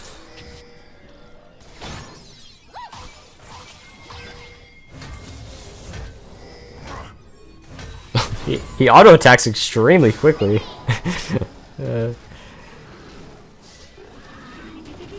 Oh, no one's really here for Alerion. I mean, this is just your auto attack as quickly as possible's comp from SADBOIS now. Uh-oh, Dicron face strikes Bush. He wasn't aware that 3 members of SADBOIS were behind him, and they're gonna take Dicron down. Artillery is likely to follow suit. He gets slowed down by the poison there, and it's gonna be a double kill for this Thresh mid laner. Jesus. I was a non-believer for sure, but oh man, I don't know why Logbag pathed that way, but Red team's turret has been destroyed. Twitch was able to just pop up on him and get the slowdown with the red buff and gets that kill. Wow, that's a lot of that's a lot of damage going out from I Will Dominate. Holy cow. And I mean it just looks like a whole lot of fun now for SADBOIS. Oh, Prismatic Binding gonna land on the morale there. Gonna stop the back, but is the shield gonna wear off in time?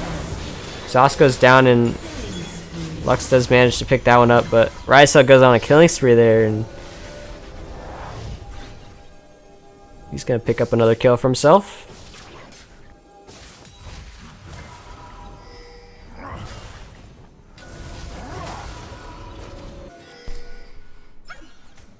So SADBOIS currently sitting at about a 5k gold advantage now. Thresh actually completing a static shiv. So he's gonna have a bit of extra burst damage now with the static shiv proc, and Logbag's really far forward here. He's trying to push out this wave, but he's gonna just be able to... Oh, Sion actually coming in with the gank there. Surprise ultimate. Ooh, Logbag taking really low. Does he want to hop forward on an ulti? I don't think he does.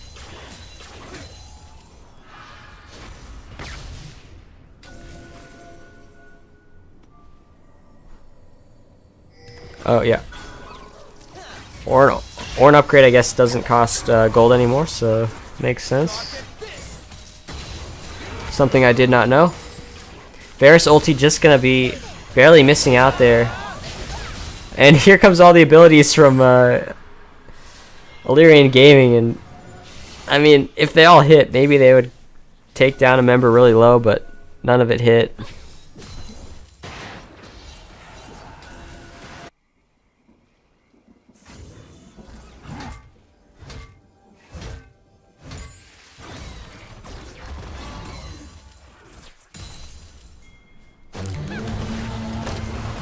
Ornhorde coming out here looking for knockups onto Alerion Gaming. Nothing's gonna land though. Morale on the side as well, maybe looking for a lantern to get a additional engage going.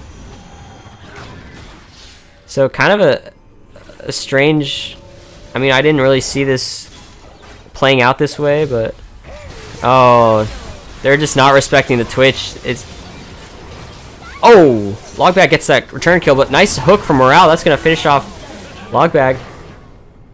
I mean, just really not respecting the Twitch here is really costing them. Oh, hook from Morale. He's going for Ezreal that time. Stops his recall. Karthus falls. And that's going to be a dead Rise cell.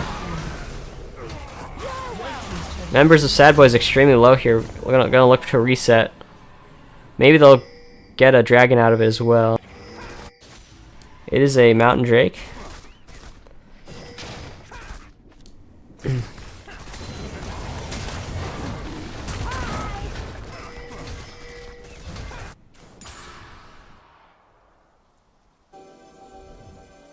Blue team has slain the dragon.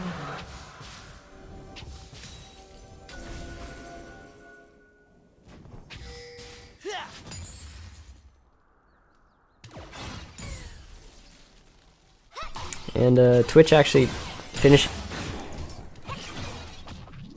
his Quicksilver Sash now. He does have that upgraded Infinity Edge too. So there's a lot of safety for Twitch and a lot of damage as well. This is a really scary situation for Alerion to be in, where they're never going to know exactly if they're getting collapsed upon by Twitch unless they see him on a ward. But they're going to have to play this the rest of the game basically in fear of his amount of burst damage. Oh, Morale predicting the sidestep there from Dicron means he's going to get hooked in and killed. Logbag's going to follow suit as well. He has to flash away, but Iwildami's biggest fan does have a flash available for himself. He's going to take a red buff while he's at it. And this is quickly tumbling out of control now. SADBOIS have a massive advantage. They can take the Baron buff essentially whenever they like, but they've decided to continue to push here in the top side, get an extra turret while they're at it.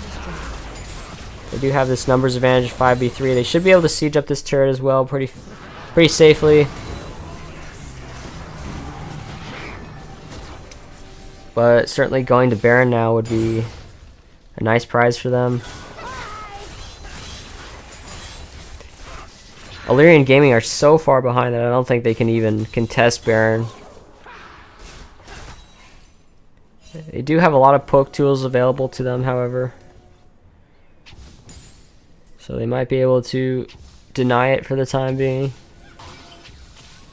Even just clearing out this vision here is extremely dangerous for them. But luckily Twitch isn't still hanging around.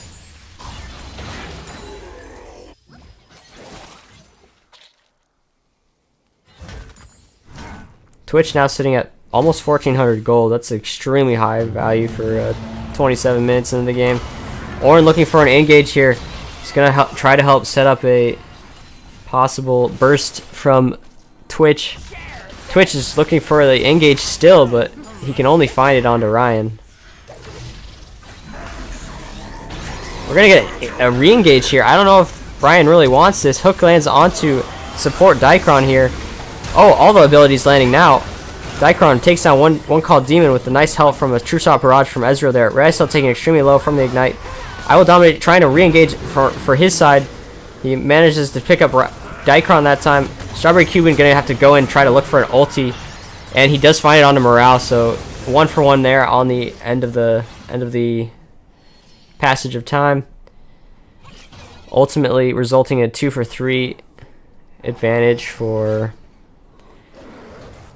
Alerion Gaming.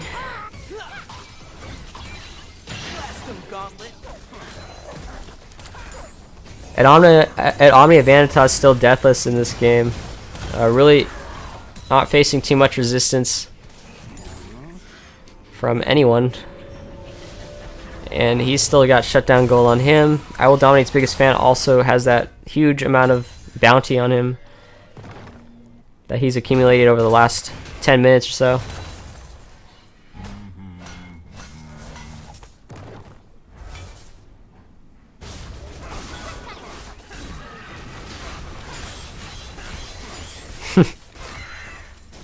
Boy, that's a scary Twitch right now.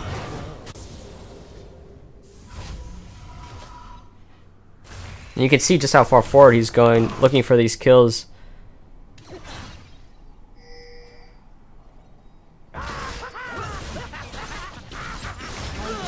Wow. Only needed about 4 or 5 auto attacks that time to finish off Artillery.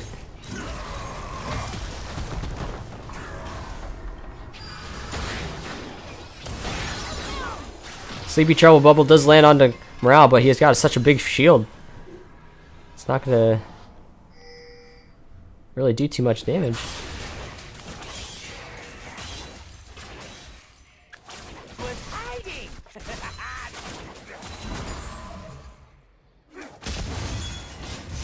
Red team's turret has been destroyed.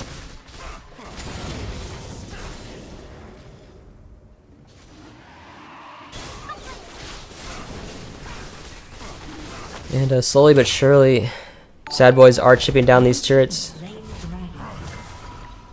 Yo, thank you very much for the follow. But SADBOIS haven't really managed to get one of these inhib turrets yet, so the question is how will they manage to do that? They're facing a comp that does really well in terms of poking down their enemies, so they have to make sure to avoid a lot of that poke. Rysel gonna walk into some vision here.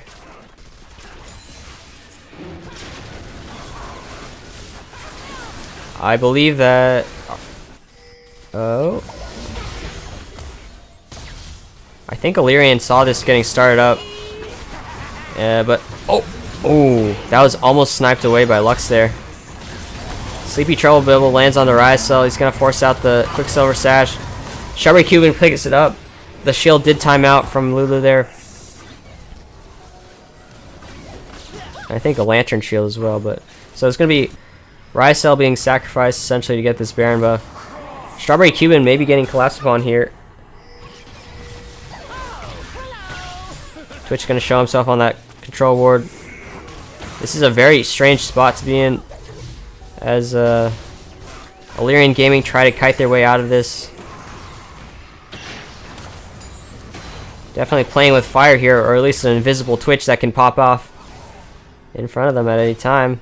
Not a lot of hard CC to dissuade any Twitch engages as well. And he's going to go on to Karthus here. Oh, flashes from him. Logbag trying to take him out. He's going to QSS away. Morale gets a nice auto attack on a Dicron. It does about 500 damage with his passive. Yikes. And once Rysel gets in this mix here, there's going to be 5 members from SADBOIS with the Baron buff hitting onto this Nexus turrets in the mid lane. So I think this is Alerion's last stand. Twitch still alive here.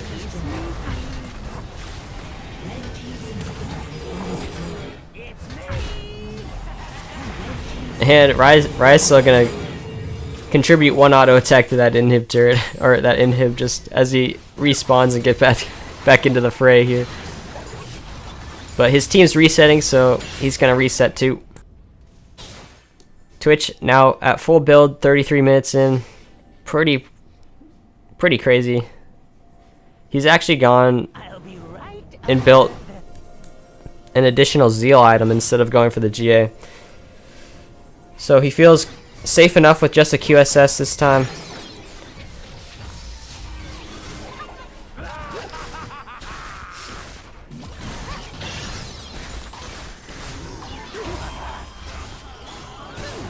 So on his Hourglass from Logbag, gonna keep him alive. Strawberry Cuban gets in here. I think he's gonna eventually go down here. Actually gonna get the kill credit over to Scion here.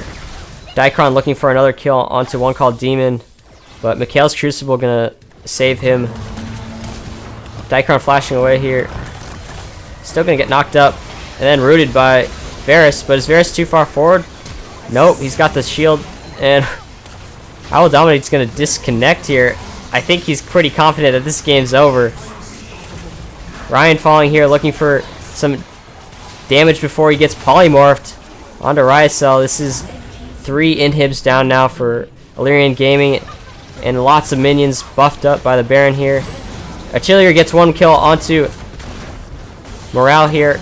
Can he get any more though? Has to dash back onto the fountain here. Shooter Shot Barrage does land onto Ryacell. It's going to allow Strawberry Cuban to finish that one off.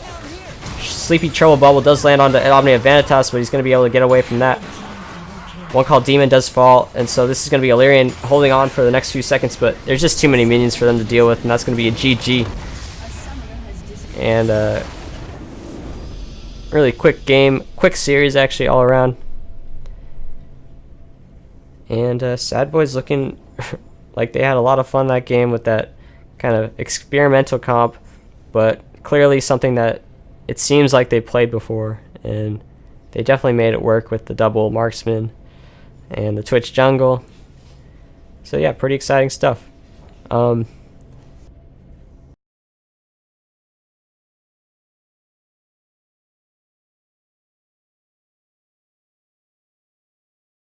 Yeah, so I'll get the damage graphs up here in a second. And I think I'm going to take a little bit of break here. We're actually going to potentially get a second series going on here. There's going to be another series starting in 15 minutes. So if you want to stick around for that, I think I'll try to get it up on stream here.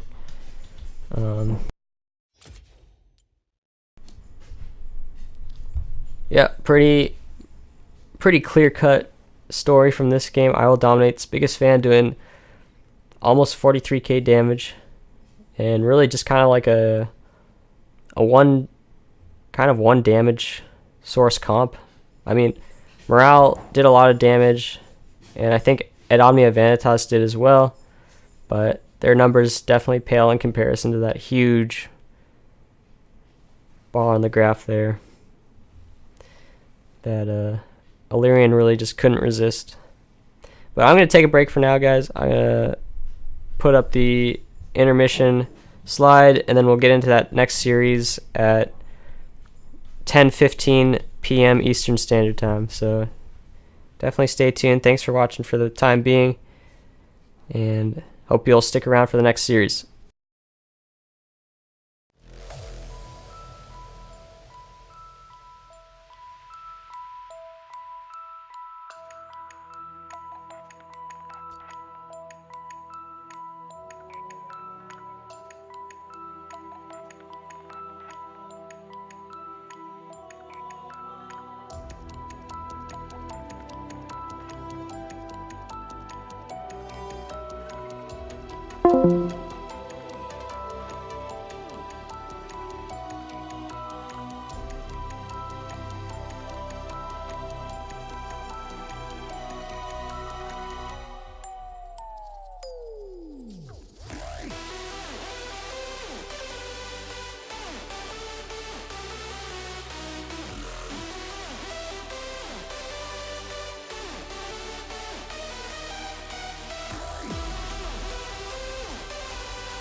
Lost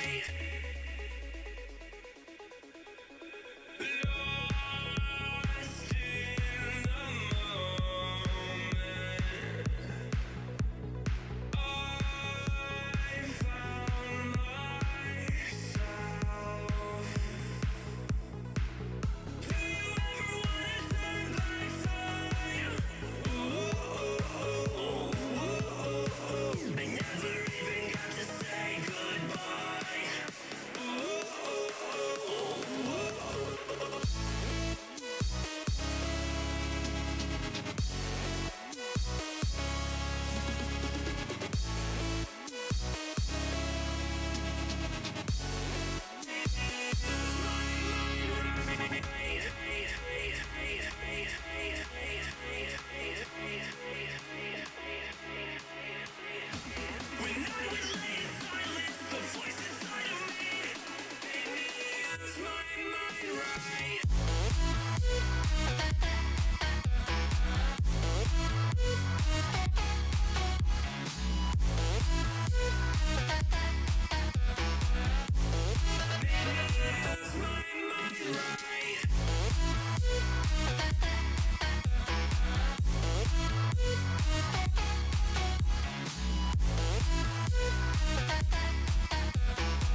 My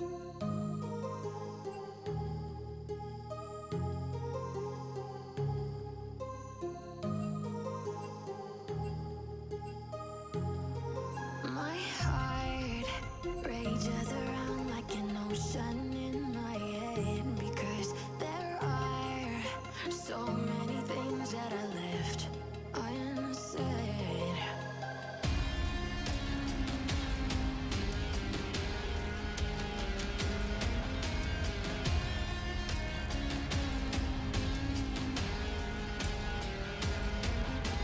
I can almost feel you walking in the distance, but I know that it's not reality.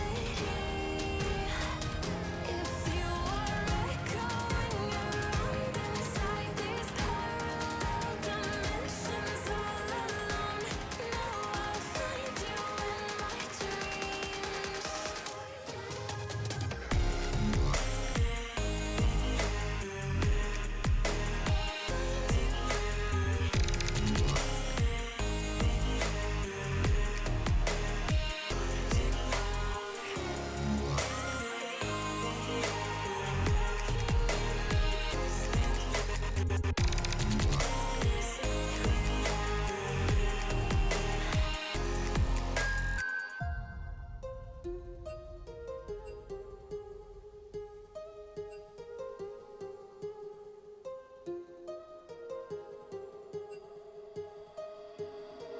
My heart rages around like an ocean in my head.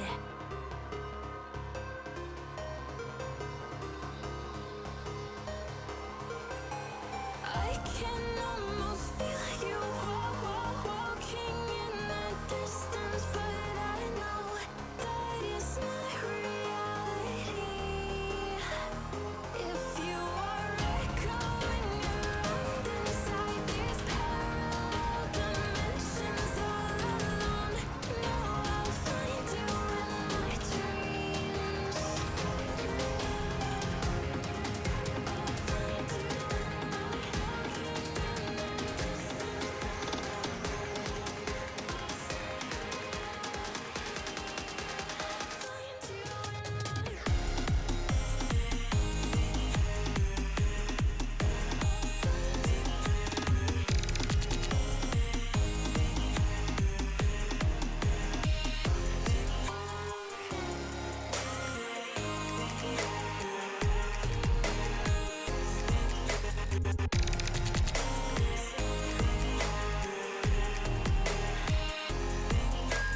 I can almost feel you walking in the distance, but I know that it's not reality.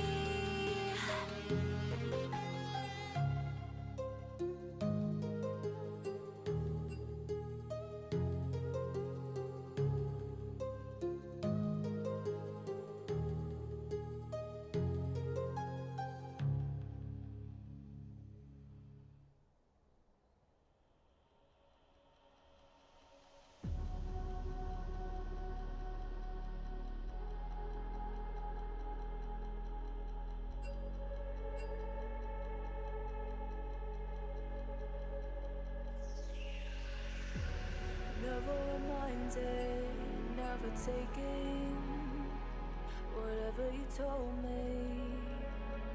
I know what I could be, making emotion painful and so tell me, is this what you made me?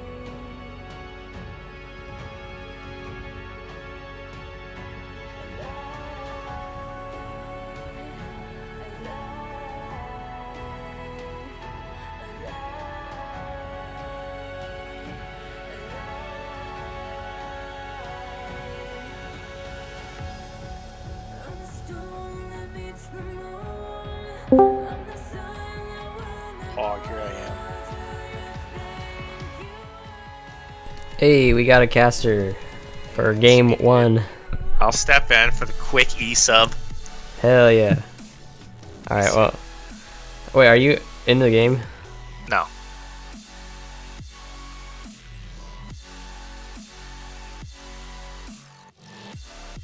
Nice.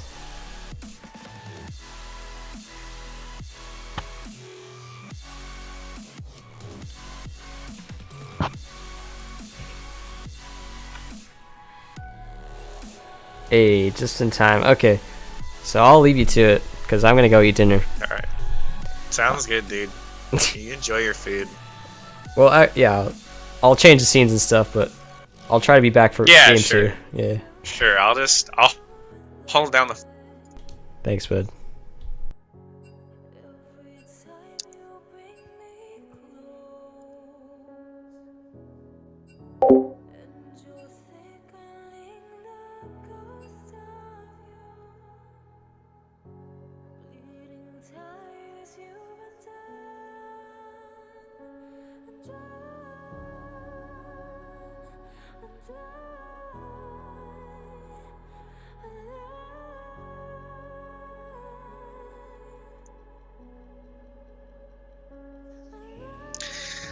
Ho hum.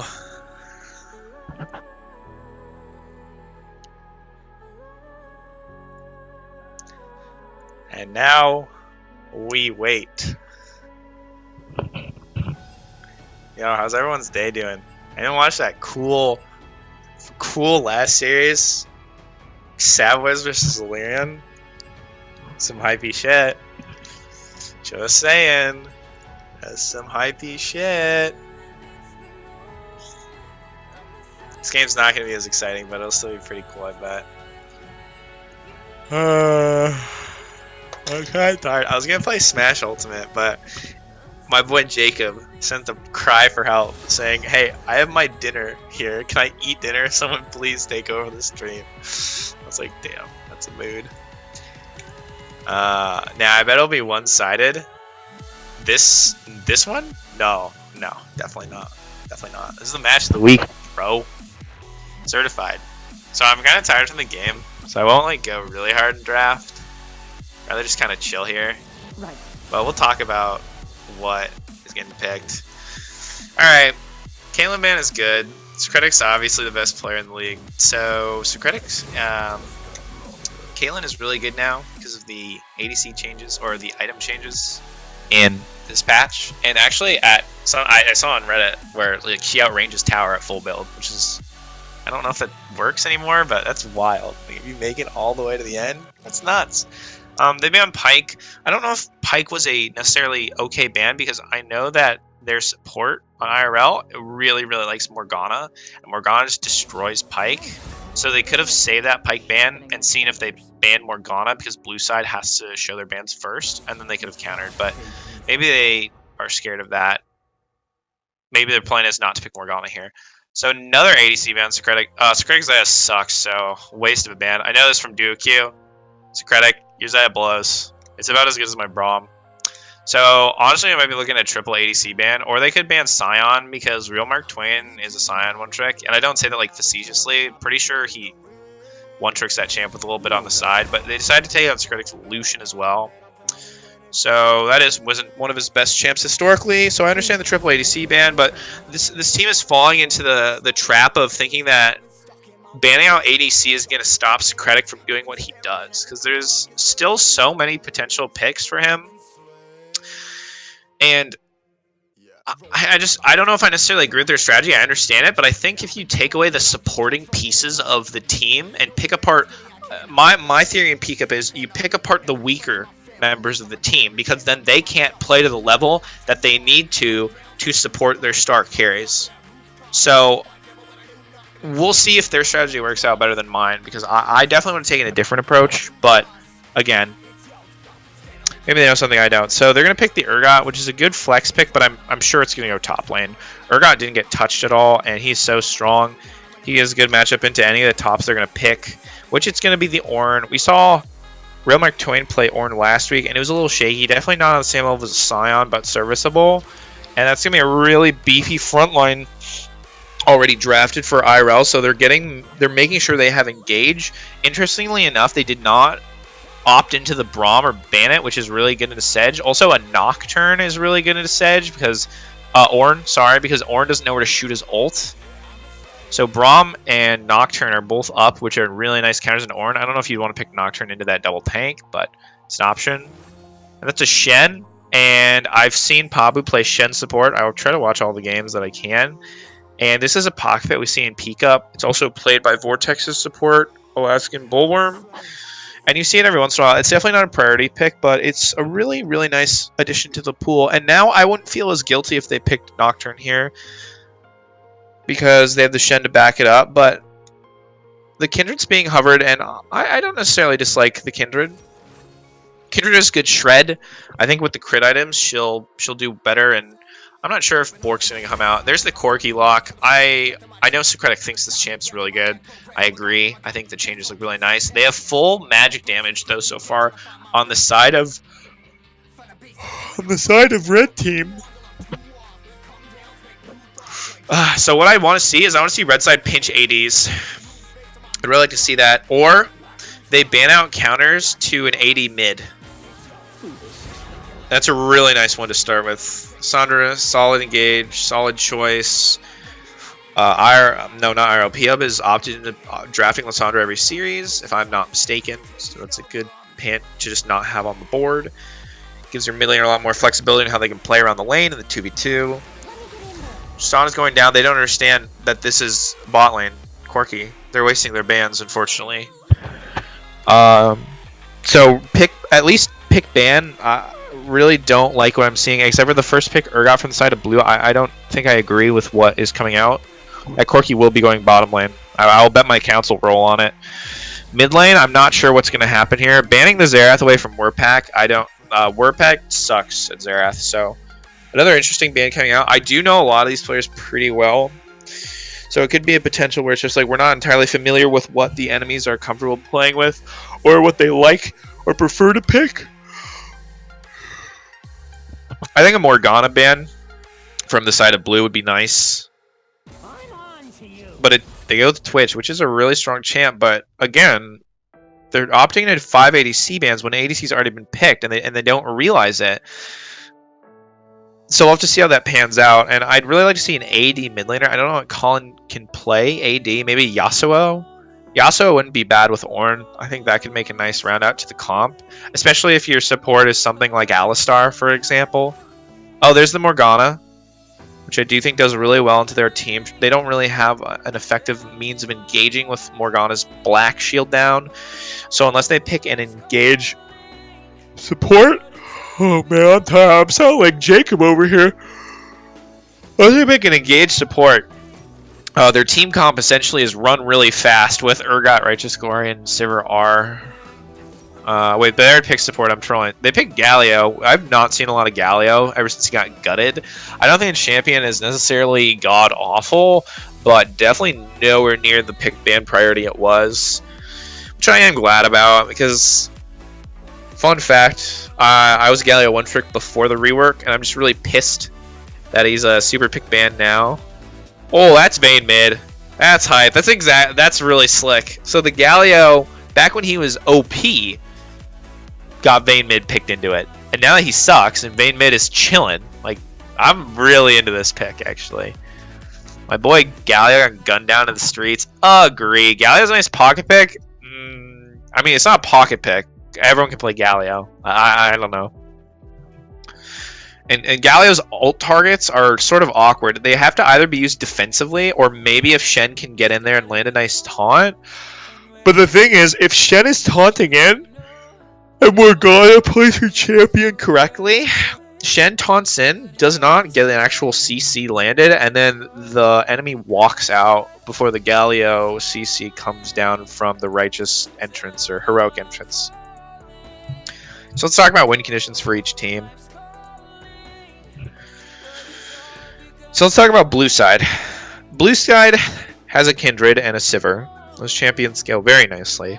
If we look at the top lane matchup, Urgot will have priority over Ornn. That is a winning lane for Urgot.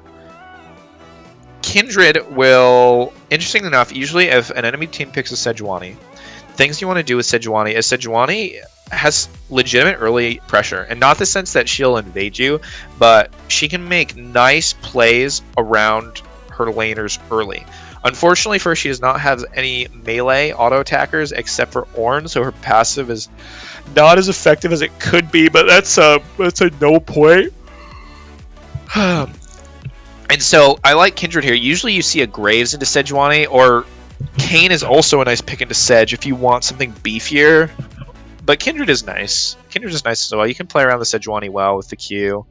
And also you have the percentage health execute. I do like Kindred here. I think it's a nice pick, and also Gasp is adept at it. The Galio versus Vayne. Vayne has priority in this matchup, and if she takes Kleptomancy, she really runs away with the lane in terms of gold advantage. So she needs to make sure, because she didn't opt into a cleanse, which I personally would do. I understand that heal is fine. I think this is player preference. But my concern is if you get caught in a CC by Galio and a gank, you die, right? If you have cleanse, you can make it out. Like, the heal won't save you at the end of the day, in my opinion, at least in lane. Later, the heal will be useful. And I know you have Morgana for later, for the Black Shield, but I personally would have taken the cleanse. So, mid lane, Galio is going to rough it out, and the champion's pretty weak right now, so Vayne is in a nice spot for her, because other than Galio's CC, she has nothing to worry about if Kindred comes mid. Bot lane, Sivir Shen versus Corki Morgana. God, I feel so bad for Shen. He's going to get poked to shit. He's in a rough lane, so hopefully he took double magic resist. Bot lane should be able to get priority, and then they can use that to rotate to Scuttle Crabs that are going to be marked early for Kindred, because Kindred is obviously going to be able to get Scuttle's top side. There's no way that Urgot won't be able to come down to help. So I think if Sejuani plays around bot and mid and making sure her two carries get fed, it's much more critical to blue side. So to summarize, top lane, leave on an island. You scale insanely hard with double marksman and Ornn upgraded items. Make sure that your ADCs don't fall behind far enough so your scaling never happens. Blue side, you have to make sure that top lane just smashes, which he should. But honestly, if red team plays to their win con, which is focus mid and bot, then Gasp doesn't even need to go top, because top will just crush it. The only reason I see him going top is to force a dive off when DMR's pushed in and Ornn is in kill range, or to get pressure on first tower and then rotate to Herald for an early Herald. Oh man, I am tired, guys. I'm gonna try to bring the hype here once we get into game. Try my damnedest here. But, oh, can I click on them if I'm a spectator? Poggers, we can look at their mastery points. You guys, unfortunately, can't, but I can. So if you were wondering... Yo, Drowsy has packed Sivir? Cool. My boy, highest mastery point? Take a guess in Twitch chat. If you guess which player has the highest mastery point on their champ, I'll give you a special role in the Discord. Oh, you can see it? Oh, wait. No, Escapist. He spoiled it. Alright, that's fine. So don't guess. The guess doesn't work anymore. We can see it, you idiot. I'm not watching stream, fucking moron. Why would I know that Escapist is clicking shit? Die. Colin, you were wrong. Thank you for trying to guess that before it happened. It was actually Gasp on Kindred with 112,000. That's a good guess with Colin's made. Alright, I already talked about WinCon, so honestly I'm just gonna kind of chill. So if you remember my talk show, I actually talked about this. I predicted that Phub won 2-1. I think that IRL is a stronger team. I'm going to reiterate a little bit what I said. I think IRL is a stronger team, but I think that Phub matches well into this team, because Phub's top side, especially DMR and Gasp, are insane. They outclass the IRL players in their respective roles, and the opposite is true for bottom lane. Socratic is a 1v9 player. He has Morgana with Black Shield, and he's playing a mobile champion that has lots of poke, lots of damage. The upgraded items, he could 1v9, but The reason why I predicted that IRL would lose this 1-2 was because based on the first 2 series I watched BHub, and I watched both of their series, or I watched some of their Baby Shark one because it wasn't streamed, but I saw some of it. Ugh. And I watched their series against the other team that they also beat 2-1 that I can't remember. And both games DMR just popped the fuck off, right? And this Morgana will build correctly. Oh yeah, did you watch the SADBOIS game? The Morgana build, the what's it called? Rush was interesting. The spooky ghosts. I respect that. Alright, we're hopping into game, lads. Here we go, baby. Oh, they're pinging the invade. I love it. That's exactly what I would do on Morgana, so. And Morgana is one of my go-to picks when I'm playing sport. Vaughn unbanned me from Prophecy Cup Twitch. No. Don't do it, Jacob. If you do it, I'm just going to ban him again. He's super toxic, so I don't really care. Oh, can I mute all as a spectator? Oh, I can't? That needs to be changed. Riot. Come on. Alright, hit this Q. Hit this Q, baby. Wait, Drowsy? Wait, he didn't even move. Wait, hello? Wait, they gave it to Sedge. Wait, what just happened? Drowsy didn't even move. The ward dropped, he just stood there. Drowsy, what the fuck? Drowsy! What was that? Come on, gamer. Get some pep in your step. Unlike me. I don't have any pep in my step. Yo, can someone PayPal me some caffeine, please? I'm 8 seconds behind. Oh, shit. I don't think I can... Maybe I can fix that. I'm gonna try my best. I'm gonna speed it up so it gets to the max possible time. Alright, I think I'm caught up now. I'm at 128. 130. Alright, well I can't see because there's a delay in Twitch chat. Whatever. So DMR is looking to fuck with them, but red team knows it. Which I respect.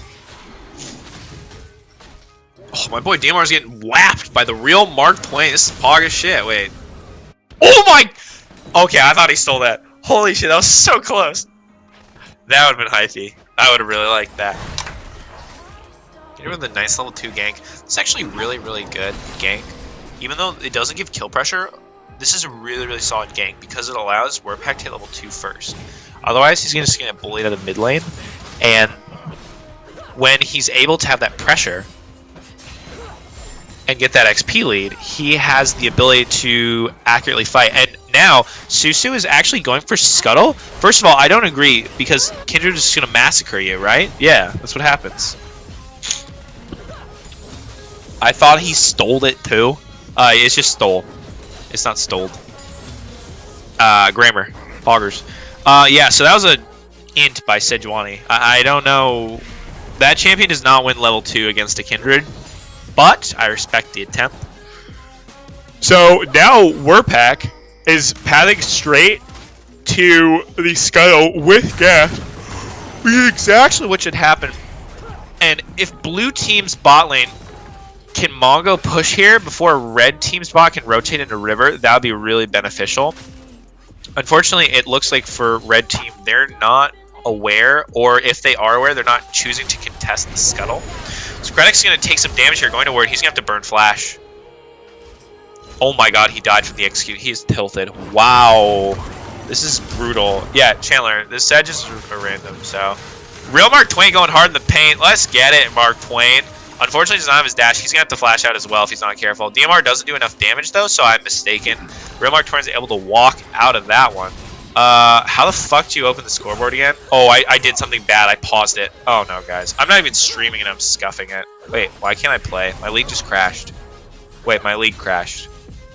Holy shit, my league crashed.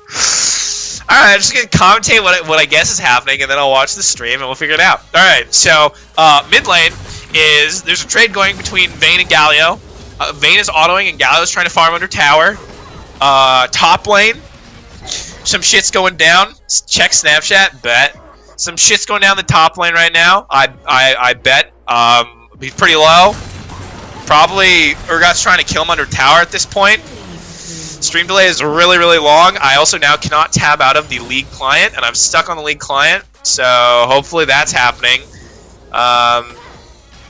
Yeah, so I'm just frozen on Galio, last thing a minion. I'm assuming that Urgot has tried to pull off a dive top, and I'm also assuming that Sejuani's clearing her bot side because she died and she wasn't there in time to help it. Bot lane, Corky died, so Drowsy probably shoved in with Sibber and is looking for a base. Warpack should be farming his blue side. And potentially he either helped with the dive top or it hasn't happened yet. He farmed his blue side and then went top to do the dive on Ornn after Ornn took that really bad trade. I do not know. My league will not. I can't tab out of League of Legends. Hello? Hello? Okay. What do I do here, guys? My computer's crashed. So I think what I should do is I should restart and there'll be like a minute of no commentary, but like I'm really not bringing the hype anyway, so is it really that much different? Alright, I'm gonna actually have to restart my computer here. I can't do anything. I can't tab out. I can't even like task manager. SOS. SOS. Should I keep guessing on what's happening though? Nah. Nah, I won't. But I will. Here's my guess for what's happening right now. I still can't fucking tab out, but whatever. Here's what's happening right now. Corky died, but Bot is winning the 2v2. And Gasp is playing aggressively in the mid-river around bot and mid because top has the lead, and he's making sure that the bottom and mid lane do not get ganks off to get their carry snowballing. So Gasp is playing somewhere in the river around mid bot. Gallo's getting poked and probably has a small CS differential, like loss, just a couple. Top, I'm sorry, Real Mark Twain. DMR solo killed you by now, or has a kill on you with Warpack? There's no way he doesn't. He's just God. And then what else can I predict? Probably Sejuani's down like 4 camps, right? It's kind of annoying, not gonna lie. Alright, bet. Peace.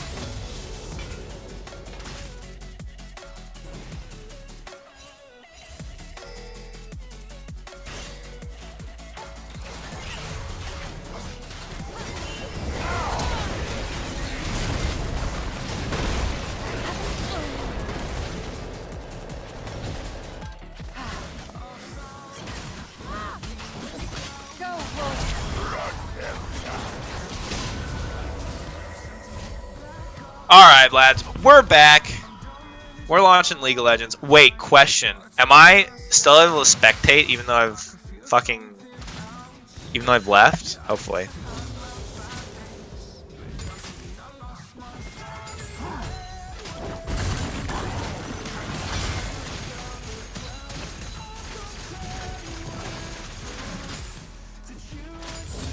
Yeah, you should be able to. Alright, bet.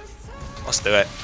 I'm actually kind of hyped now the league crashed, so let's get this commentary popping, boys. We're just saving the voice for the hypey 5v5s.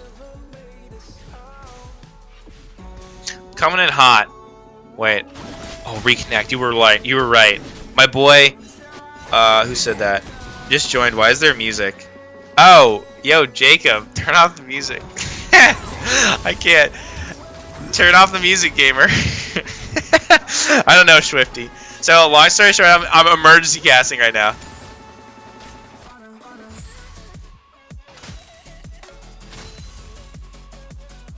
I'm coming in hot. I'm ready to cast. 50% in.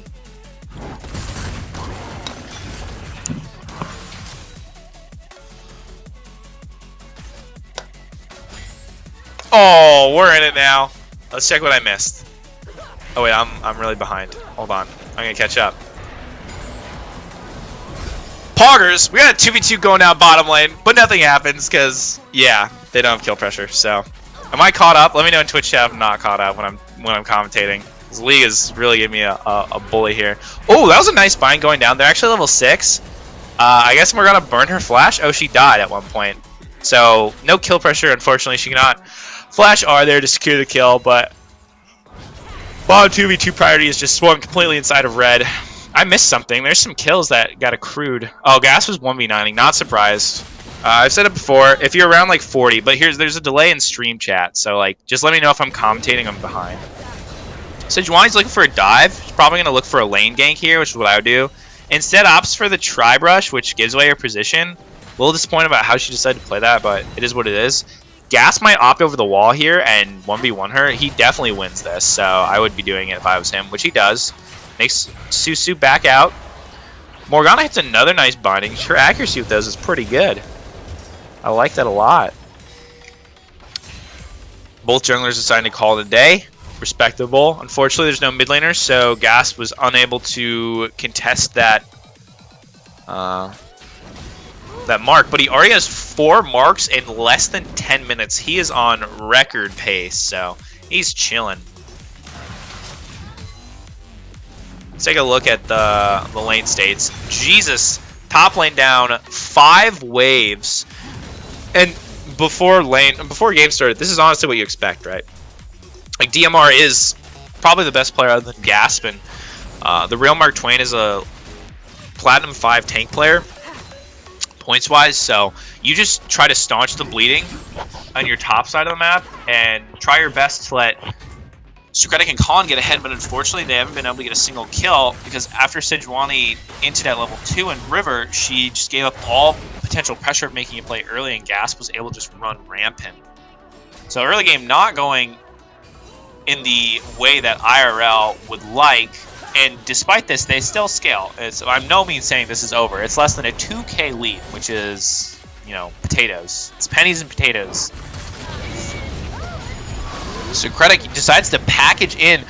W's out. A little concerned about the damage, but Black Shield's going to go down. Morgana ult as well. That's a flash going down from my boy Drowsy. Gets the kill, but Colin is now on the prowl. Uses the condemn early. Does not do it to stop the Galio damage. Insane burst, but now Galio has to wait out his cooldowns, and neither one of them is going to get anything. Popping the Vayne ult. The final hour going to go down, but it's not going to allot to anything.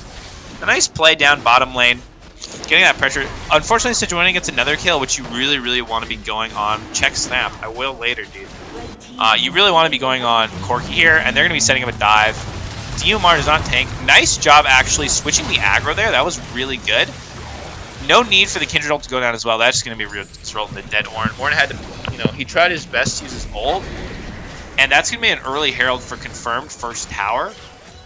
And there's no way that's getting stopped. They can push for 2, actually, with this. That's going to be a lot of plating going down. This Kindred is insanely fed. I'm going to check her gold lead after they get first tower here, because it's just got to be massive. And I don't know if they have a way to stop her early. Red team's turret has been destroyed. Alright, let's check the gold deficit. Hey, isn't it X? Alright, let's see. Yeah, she's 1,300 gold up on her lane opponent. And even more disgustingly, Urgot is 1,600 ult up, which is just insane. That's pretty much 2/3 of an item, at least when you're a support. Otherwise, the rest of the golds are even. Pabu dashes in but misses. Even if he hits it, I don't know if he can do it. Morgana was late on the Black Shield, though, so it's potential that a lot of burst damage would go down. He has Aftershock and Ignite, and Sivir does not do small damage with Q in lane. She's in an awkward state where Sivir in lane feels like she hurts, but then Sivir after she's out of lane, before she's built items, just drops off. There's this weird mid-game where I feel like she just doesn't do as much as other ADCs.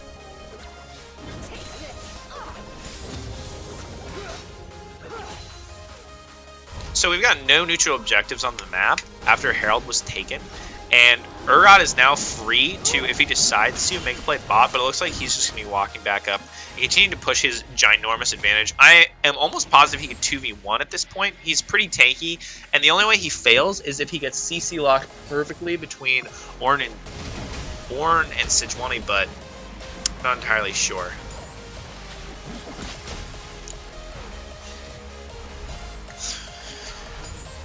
And again, you just have to think, this early game is not ideal for red side, because all of their kills are on their jungler, and their carry lanes have not accrued the leads that you would hope that allows them to win against the top side of the map, which is how Phub wins, and it's executing exactly how they want it to. Bot lane, farm, and don't die. Morgana's going to go clear the vision alone, or not clear because she doesn't have a pink ward, or she does, opts not to use it. Decides to wait for Shen to ward. I hope he doesn't do this, but we'll have to see if he falls for it. Ult going down. Wow, Bind's going to go wide. It gets the 3-man taunt. Opts to not taunt out instead. Maybe thinking they can turn that, but it's not the play to make, and Shen's going to go down. That time Corki, the one you want, picking it up. Morgana Bind, not needed. That's going to be another dive top, and that is a dead Ornn. With the wave coming in, they could actually get tier 2 if nothing, if no one stops. Oh, Gasp opts to recall, though, which, Okay, I like this decision more. He pings onto the tower that he's going to go. Drowsy, probably going to die. Galio is not going to be able to make it in time. Shenel's going to go down. And the heal. Wait a second. Oh, Shenel doesn't go through, though, because she died. Nice attempt. Good 1-for-1. Training kills. Top tower has significant damage. Collins decided to rotate up to save it, which I do like the play, which lets Galio push in the wave and get off a nice rehaul. I would like Galio to start looking for a teleport play. I think if, you know, that dive is pretty telegraphed by the bottom lane. If he TPs the tower, they either make a play or at least save it. At the end of the day, you could have, you know, you save your teleport, but now it looks like he's looking for that proactive play. He's posturing around the top lane, clearing the Raptors, just used his E, so he won't have that for this fight. But this is something that they want. Gaspez R, fine, he uses it correctly. Galio ult's going to come down as well. Galio ult's going to come down as well. Oh, he's He used all his mana clearing fucking Raptors. Oh! Flash has to go out. Not played optimally by Galio. We saw him clearing Raptors there, and one rotation of Galio's spells uses so much of his mana, so it left him with no mana for the ult, which I'm sure that Urgot and Kindred were counting on for that. So miscommunication coming out for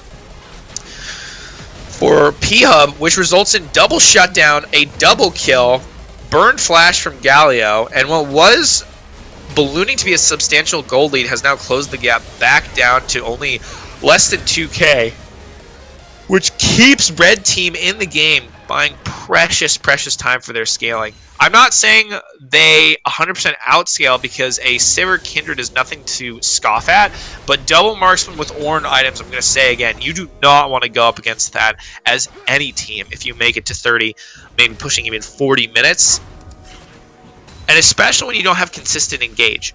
Other than Sivir ult into maybe Shen taunt, like their team engage run really fast, right? They have some slows, but they have no real hard CC or engage. You don't want your Galio initiating because he's so squishy. If he ease in, unless he gets a nice flash taunt, he'll just get blown up without getting the CC down he needs. But on the side of red team, they have so much more reliable engage with the Ornal and Sejuani R. Even though they missed it the first time, Sejuani R and Morgana bind is like an eternity CC. Blue team getting a nice freebie in the bottom lane after grouping up. Red team a little slow to react. Maybe didn't think they would do it or decided that it wasn't their decision to go down there in time with their back timers. So nice global gold picked up as well. And now that frees up the Nayram, lads. So this is another weakness of Red's team, is that if Corki isn't there, their wave clear is minimal. Warpack does not have flash after burning it earlier. That's going to be a dead champ. Pabu comes in, but does not have the ability to save him. And on the other side, Gasp and Sivir decide to engage on their backline. This is a very weird split fight. Shen is looking for an ult. Morgana's going to go down to Sivir Kindred. That's engaged, going down. Nice spell shield from Drowsy. Flashes in a straight line, though. Does not get anything out of it, and also is not in range for Warpack or Gasp. Excuse me, just Gasp to ult him. So, again, I just feel like this is miscommunication on the side of blue team. They're scattered. Sivir flashes away from the Kindred. Shen is not in position. Galio gets caught mid lane in an easily escapable route. It feels like, to me,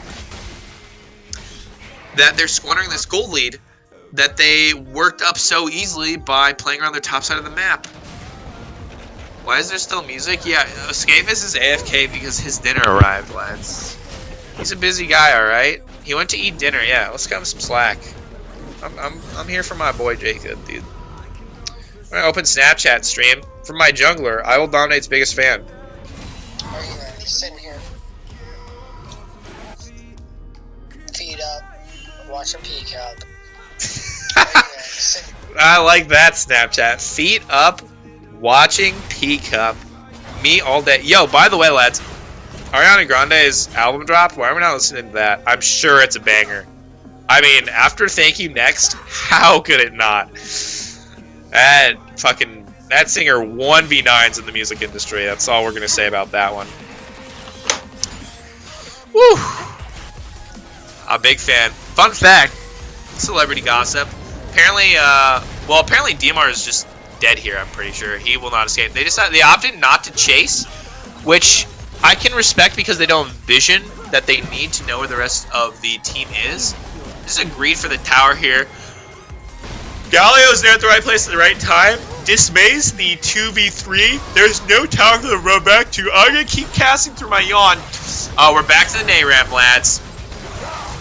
Back to the holy shit, Gasp does damage. God. Morgana almost just died. Actually, heals burned from Syncretic to no, not Syncretic, Collinator to save Morgana from the red smite. Dear lord, that was a chunk and a half. Though I look at the items and it makes sense. Kindred's at Black Cleaver and Stormrazor with, let's check her stacks, lads. 7 stacks before 20 minutes. Holy shit. Yikes. Oh, that is insane.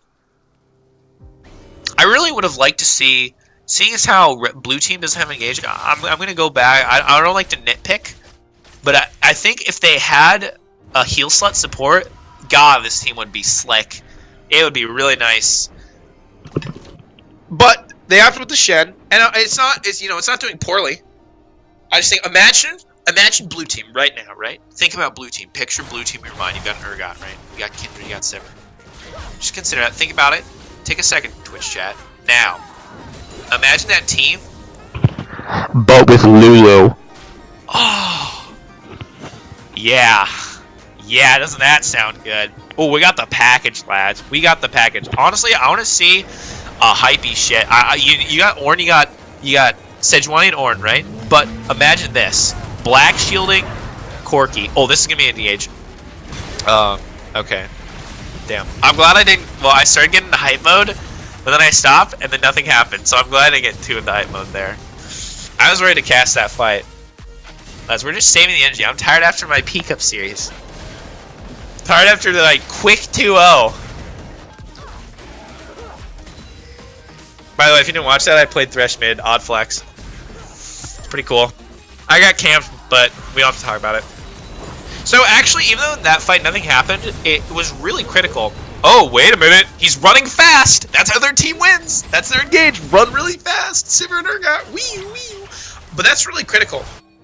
The reason why is because it burned Urgot teleport. So now red team has that juicy TP advantage, which you can make a play about. And that's really nice for a couple reasons. First of all, well, Ornn, isn't going to ever beat Urgot on the side lane, yeah? But it forces Urgot to group up. Oh, wait, we might be seeing another engage here. Galio is in all range this time. Ult's going down on Gas, but no one's ready to follow up yet. The carries aren't there. Drowsy's overextended. That's the Galio going down. Galio R and Kindred R is going down while Susu Sing's in the front line, but he's not going to be enough damage. That is Urgot going down as well, but their carries are full HP. It's up to DMR to front line. Flash away, going down from Phub. It is DMR versus the world. He's going to E out. Galio's there. He's going to flash taunt Corki as well, but it's not going to be enough. Oh my god, Collinator flashes into him, but doesn't work. Mark Twain gets the nice knock up onto the tower, but he's going to fall to Gasp as well. So Syncretic is alive and well. He's going to be chasing down with Black Shield.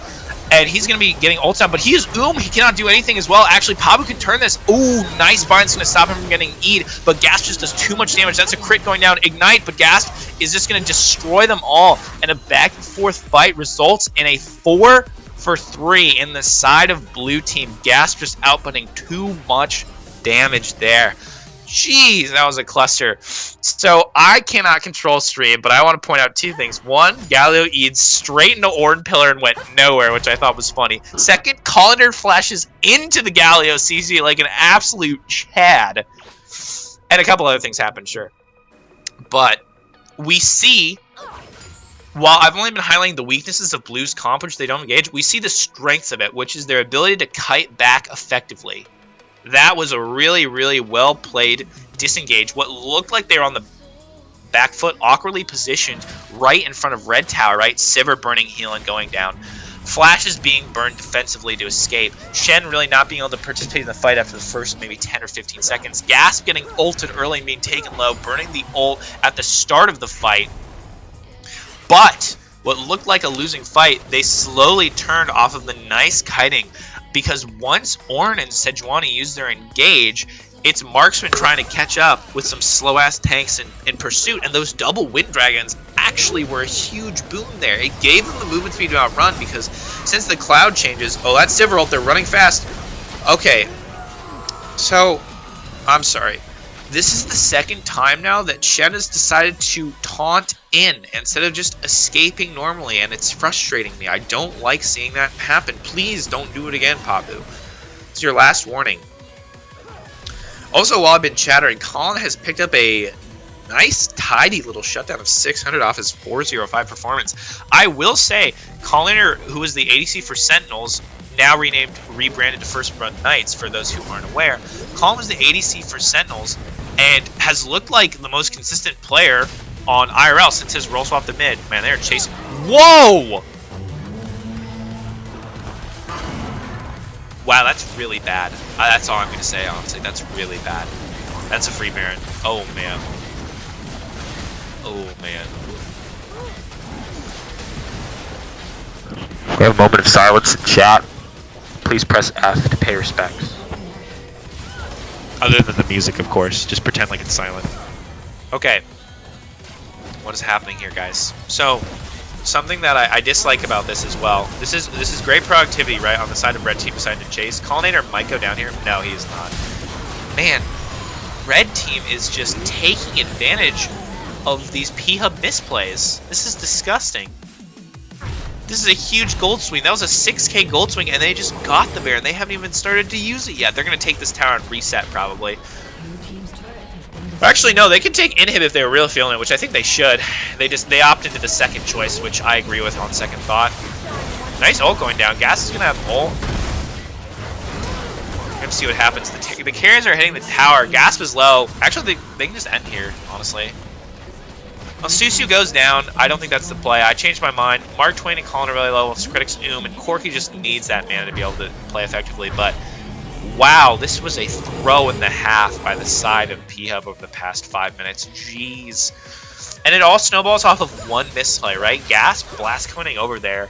Pretty much hands over the Baron. And then instead of the weaker members of Phub respecting it, like their bottom lane and Galio, they posture around Baron when they don't have a chance to steal it, which results in Red Team being able to hunt them down off of their long-range engage, or their ability to get picks off of Ornn R and Sejuani R, which then resulted in them getting mid, which then resulted in Gasp dying again trying to defend mid. Oh, man. And Corky has package with Baron, and they're going to get Mountain Dragon for free. This game is now IRL's to lose. They're in the driver's seat after the past 2 minutes. They have double ADCs, and those double ADCs are both at 3 items, which is filthy. Corky is right where he hurts the most. Mid game is exactly where he wants. This is an ult going down onto the Galio. That's going to be it. Mark Twain's going to dash in. He's definitely going to die. Frontlining. They should play this front to back on the side of Red Team. Warpack's going low, but has to opt out. DMAR's doing insane damage, and I said this was their fight to lose, but by God, are they losing it so far. Nice cutting back going down. Heal's going to be popped. Colin is out of it. The execute does not go off from Urgot. And what looked like, again, bad for Red Team is not. Susu Singh Q flashes in, does not get the root, though. Susu Singh is going to die. Another case of the tanks going too hard. That's going to be flashes going down. Oh, he dies. Gasp. Can he get the last hit on Secreta? He cannot. He can, but Pablo gets the ult. Not going to be enough. Stopwatch from Morgana. It's going to be a 5 for 3, and that could be the end for Red Team. And as bizarre as it looked, every time that those tanks went too far, they weren't able to, back up with the team. It didn't matter because they bought time for the carries to walk up. So their job of just what honestly looked like they were running it down worked perfectly, because that gave Colin and Secretic the ability to DPS from the backline. And Colin is now a filthy 8-0 and 10. Secretic, nothing to stop as well. 11, 3, and 9. Those guys just got more and more fed. And even though, honestly, these fights are still winnable for blue side with how much damage Gasp is with outputting, and DMR was that close to getting the execute proc, and it's all a battle of what if, and I thought that there was no way Red Team could lose a fight, but Blue Team showing that they're not backing down. They're top and jungler saying, not today, alright, we're going out kicking and screaming. So they're going to pick up the Mountain Dragon reset. That's going to be most of Baron gone. So with Baron, they got two towers mid, an inhib, a tower bot, and a dragon, which in my book is pretty good, right? We're going to have to reset and reassess.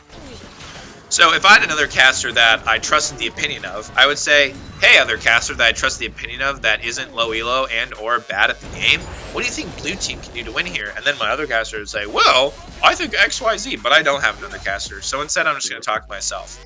if I was on blue team, and I was Pavo, the support, or I guess if I was the mid laner, because I just played mid, by the way, Chad, I would be thinking about what I could do to win this one.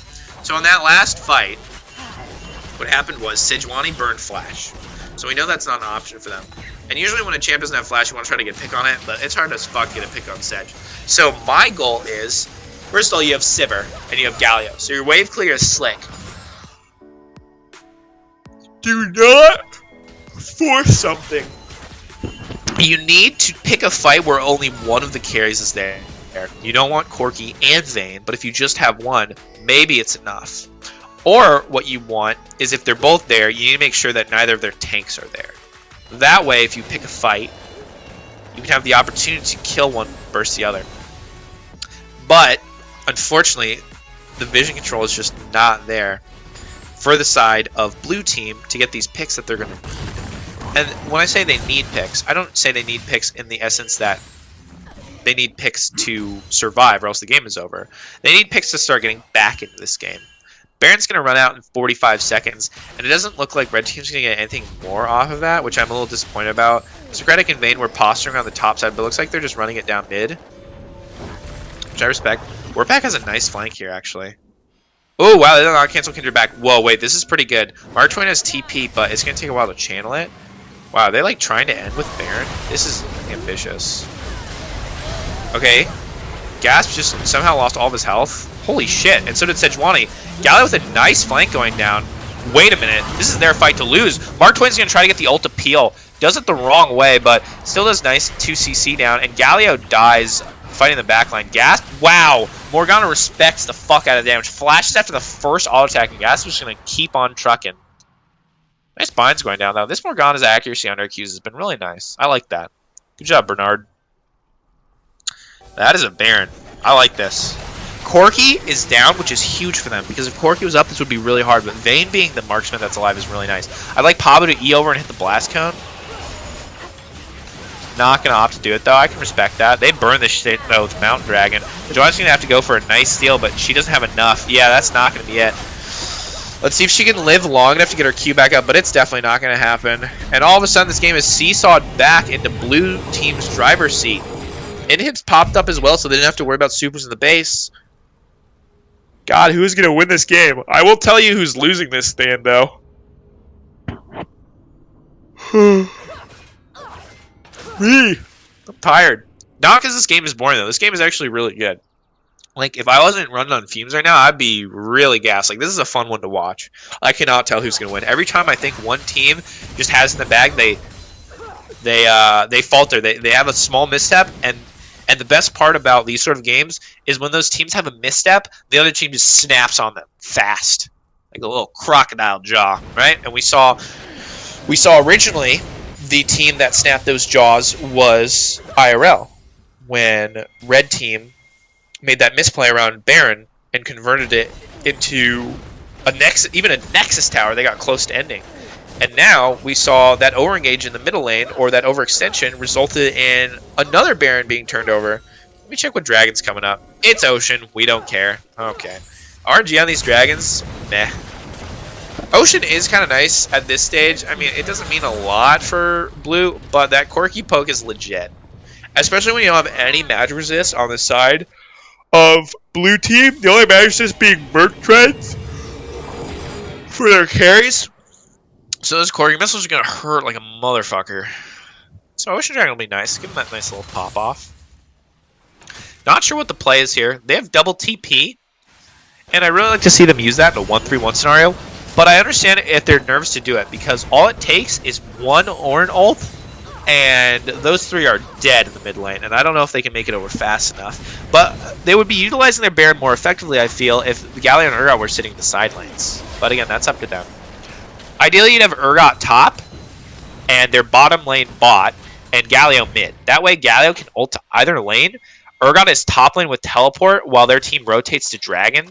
And then their team rotates to bottom lane after they push it up after doing Dragon. But that's not what's happening. But, you know, that's fine. People have different opinions about what they should be doing at different stages of the game. This is what blue team decides to do. I don't know about prioritizing the Dragon, though, when they have this Baron. So, At this point, you have to wonder, is that Ocean Dragon worth giving up the waves you set up and you had crashing in? I don't think so, but maybe they know. Maybe, you know, maybe this is the play. I do like the fact that they're respecting the engage. I do like that fact. However, I wish they were doing more with this Baron. It feels like they're using this Baron as a way to stall out the game, which is not a guarantee that they will win it based on this Vayne and Corki. Those guys are getting close to full build. But Vayne doesn't even have a nice item, and Ornn hasn't upgraded one of her items. And I know upgraded Bork is filthy. That upgrade is sick. I don't remember what it's called. It's like something of the Chad God. I don't know, dude. It's a sick name upgrade. It's a sick upgrade for the stats it gives as well. So not a big fan of how this Baron buff has been used. I don't know how much of it does left. Oh, it's over. That's why I didn't know, because I was like, it's not showing up. Like, oh, dot right now. Kindred at 10 stacks is really nice to see, though. Oh, baby, this is the engage coming out. That is Ornn. Okay. Oh, aggressive WQN as well. DMR and Gasper on the side. This is going to be DPS going down as well. The rest of the team isn't there, but it doesn't matter. Gasp is actually 1v9 with percentage health. Heal going down. Gasp is flashing in. Gets the R off as well. The execute doesn't go off because they're in the R, but it doesn't matter. Wait, it does, I guess. Collier goes down. That's huge. And SADBOIS and Ornn and Corki. Oh my god, that is a clean 5-0 ace. And let's be honest, that was practically all Gasp and DMR. Dear god. And that's it. Just like that, it's over. That's the huge brain. We don't need to push with Baron if we're going to win as soon as it expires. Black guy tapping his temple with a finger meme.jpg. Okay. Wow. Game 1 goes to Phub. Who the fuck would have guessed? Not me. That's some hype shit. God, Gasp is 1v9. Holy fuck. That Kindred Flash-in was... Oh. That was the play. Dear God, that was hype. I'm gonna watch that on the fucking replay. Oh, it's too late. That's alright. We're chilling. Oof, what a spicy one. That's what I like. Someone wanna hop in here with me and talk about that game? No. No one else is on. Alright, bet.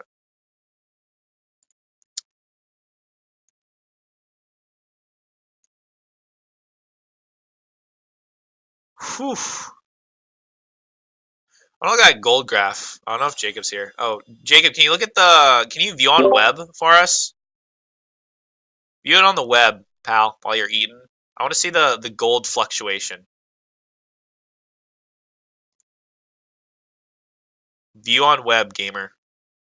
Oh, you have to change scenes. Never mind. Not worth.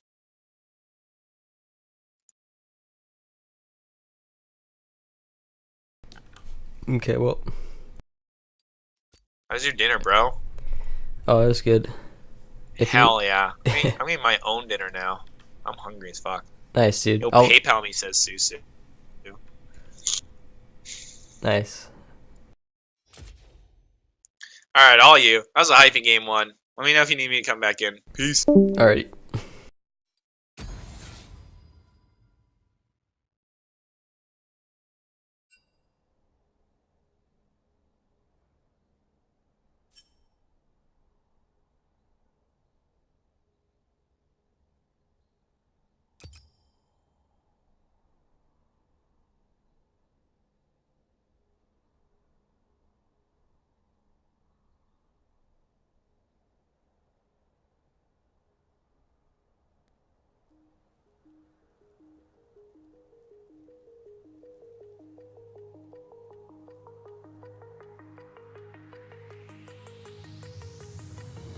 Do you remember how you held me then?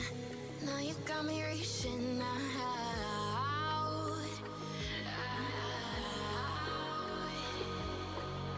And do you see you got me falling in more times than I can get out.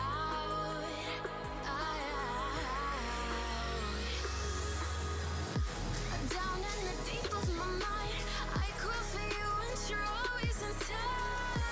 Down in the deep of my mind, how long do I got to keep you, to keep you? Down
times and I can't get out.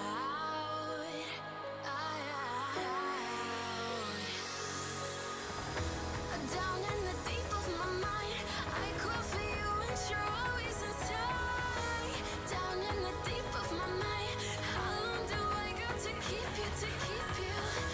Down in the deep of my mind, I call for you and you're always inside. Down in the deep of my mind, trying so hard not to keep you, to keep you.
Okay, guys, looks like we're getting into Game 2 Champion Select now. Phub has decided to take blue side this game.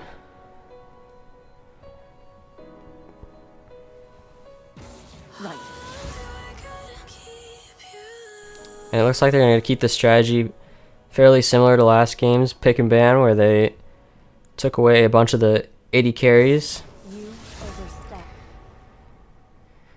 But this time around, IRL Sluts are going to take Kindred away from Gasp. So he's not going to have that champion available to him.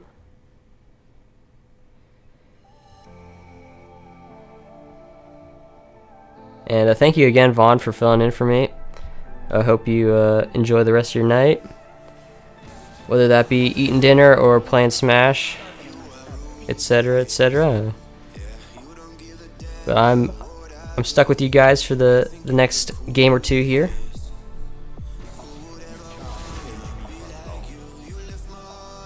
Silas actually a ban gonna be directed away from Phub this time.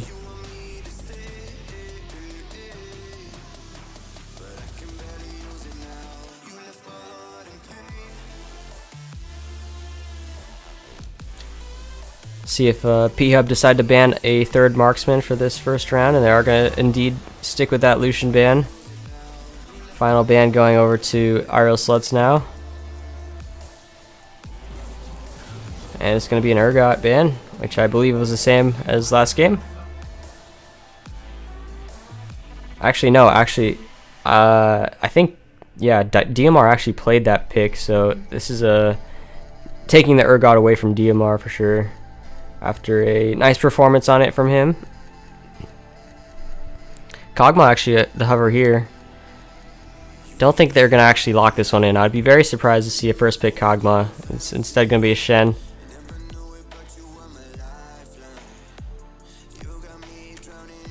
So we'll see again if Pabu decides to take the Shen like he did last game in the support role. I think that is a pretty exclusively Pabu pick. They have played that quite frequently in the past, especially well, as well as last game that we just saw, of course. Sivir actually going to be taken away this time, so Drowsy won't be able to get his hands on that. And picking the 80 carry this early on means that Team Phub has the luxury of directing their final bans away from that position and focusing them instead into another position if they so choose. They'll also be able to pick a good matchup into that in the bot lane.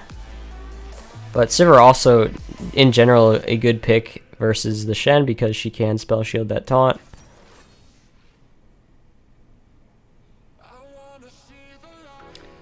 It will be interesting to see though if Phub is able to bait out that ability from Socratic though, because if he is able to do that, Sivir being in the low range AD carry that she is, Phub would definitely be able to hit a taunt on the Shen for sure. Lots of marksmen to choose from this time. It's going to be the Jinx this time around, which in the past has been a very well-known sort of good matchup into the Sivir. Jinx has the wave clear to match her. She generally scales similarly to Sivir. And she also doesn't have a lot of abilities that would be blocked by the spell shield. So Jinx being the lock-in here, and we're going to actually see a Thresh now for IRL Sluts Reloaded. Although I don't think it's going to be a mid lane Thresh like we saw last series with SADBOIS taking that. Camilla as well being the pick presumably for Gasp this time around. And yeah, I haven't really talked about that, but obviously Camille, a very strong pick for Gasp, who tends to make his presence very well known in these games in Prophecy Cup. And the amount of damage and utility that he'll provide for this game, as well as the discretionary engages that he can get off, will be super valuable for Team Phub this time around.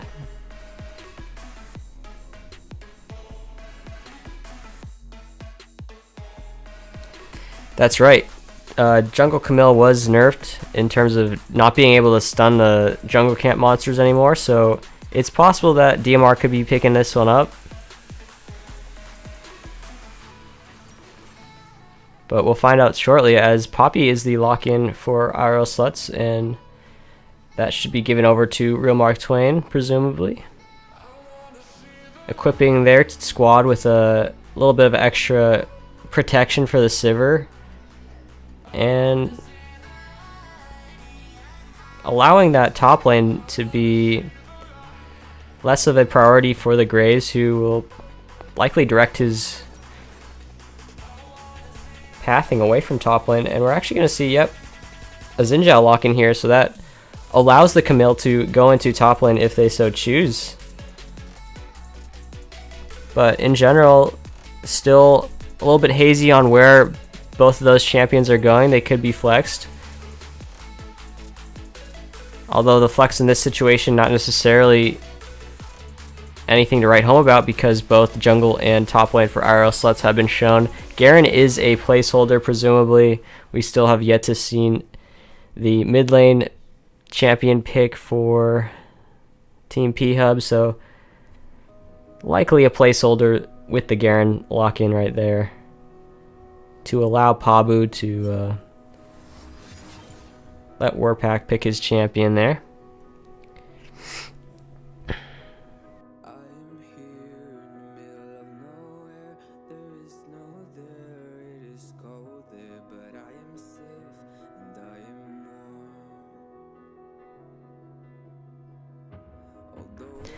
Alright, so we're going to get restart on this, and hopefully they'll let us know what that Garen pick is. Otherwise, we'll just have ourselves a little powwow. We'll wait around for... Oh, okay. We don't have any... So it's going to be Xerath as Gasp says in chat here. Phub going to take that Xerath for the mid lane. And if I recall correctly, that's going to be in Xerath mid lane, Shen support, Camille top lane, Xin Zhao jungle, and I think Ezreal, no, Jinx AD carry. That's going to be a squad for Phub this time around. So, a lot of engaged tools, a lot of like really strong picks for the top side for Phub this time, which obviously plays into their sort of strengths as a squad. They have one of the best top jungle duos in P Cup, as Vaughn has said before, and we'll see if they can utilize those really strong AD picks, melee AD characters who can do a ton of work individually to carry the team this time around. And DMR is locking in that Camille, so that suggests to me that it is indeed a Camille top lane. And it's been a while since we've seen Camille top. And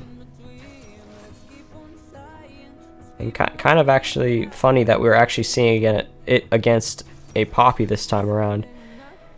Because if I recall correctly, there was a time in the meta when both of these champions were pretty strong.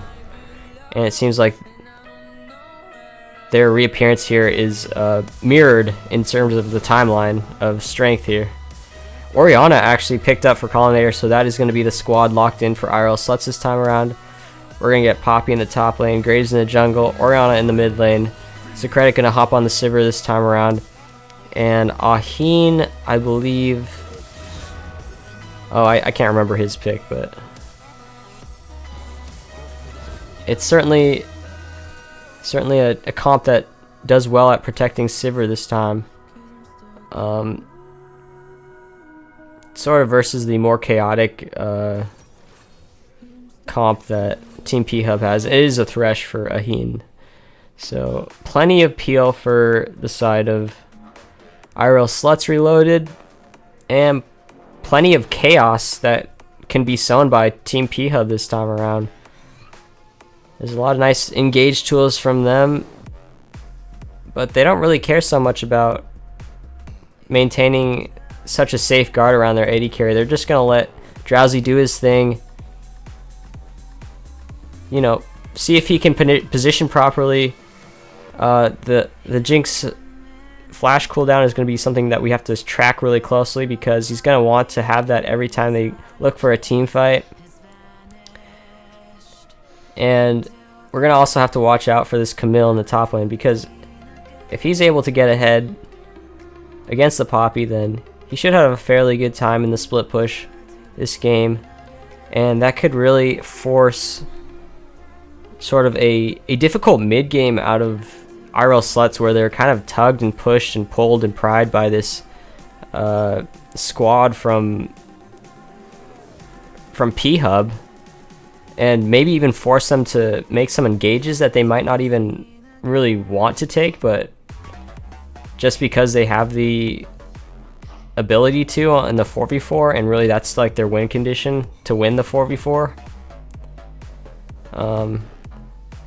And you know, it's kind of up to Socratic to get this Sivir as many items as possible so that they can make those engages happen with relative good results. Otherwise, if they start making desperation plays in the mid game where they're actually not well enough equipped in terms of items to do so, then it could make their time pretty difficult.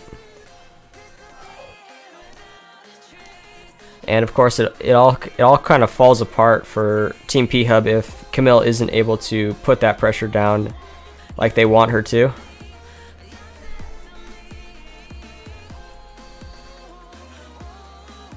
Shen also, we can talk about that, is the type of pick that really enables and has enabled Team Phub's top laner DMR in the past to add that pressure on, because they can have the Shen grouped with the team, but always threaten to use that stand united in the side lane to help Camille out with a potential gank to get away, or to just have that extra health bar and shield to make a dive happen onto the Poppy, for example. And they can even have the Shen sort of shepherd the Camille into a potential position where he can be standing beside her and then have that ability to use his ultimate to help out his team on the other side of the map. But we'll see how they utilize it into the late game this time. But for now, we can kind of talk about the laning phase as well. Junglers, in terms of jungling, I mean, Xin Zhao has that remarkable ability to gank level 2, so we'll see if Gas decides to pop into the top lane, for example, or the bot lane early on. after he completes a camp there, but I don't really foresee that happening. His gank assistance in mid lane isn't really spectacular, given that Xerath is going to need a few levels before he gets his abilities online and are able to help out with a potential gank on Orianna.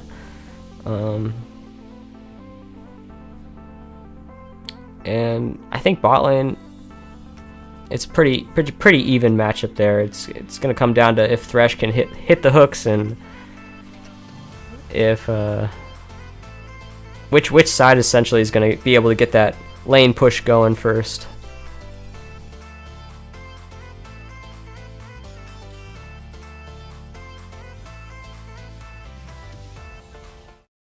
And this time I am going to remember to turn off the music, which feels bad. I didn't remember to do that last time as I stepped away.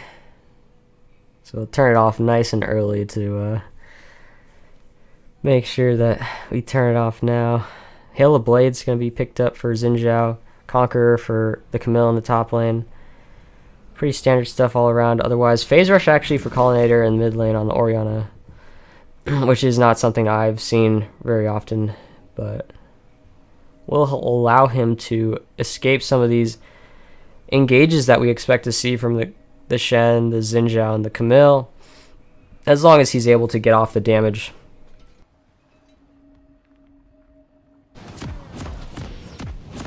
And so we'll hop in here into game 2 of this series, and I gotta change the overlay.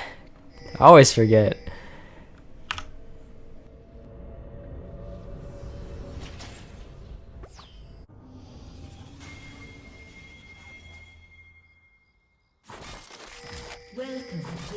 Thankfully this time around it's just the same sides for both teams. 30 seconds until minions spawn.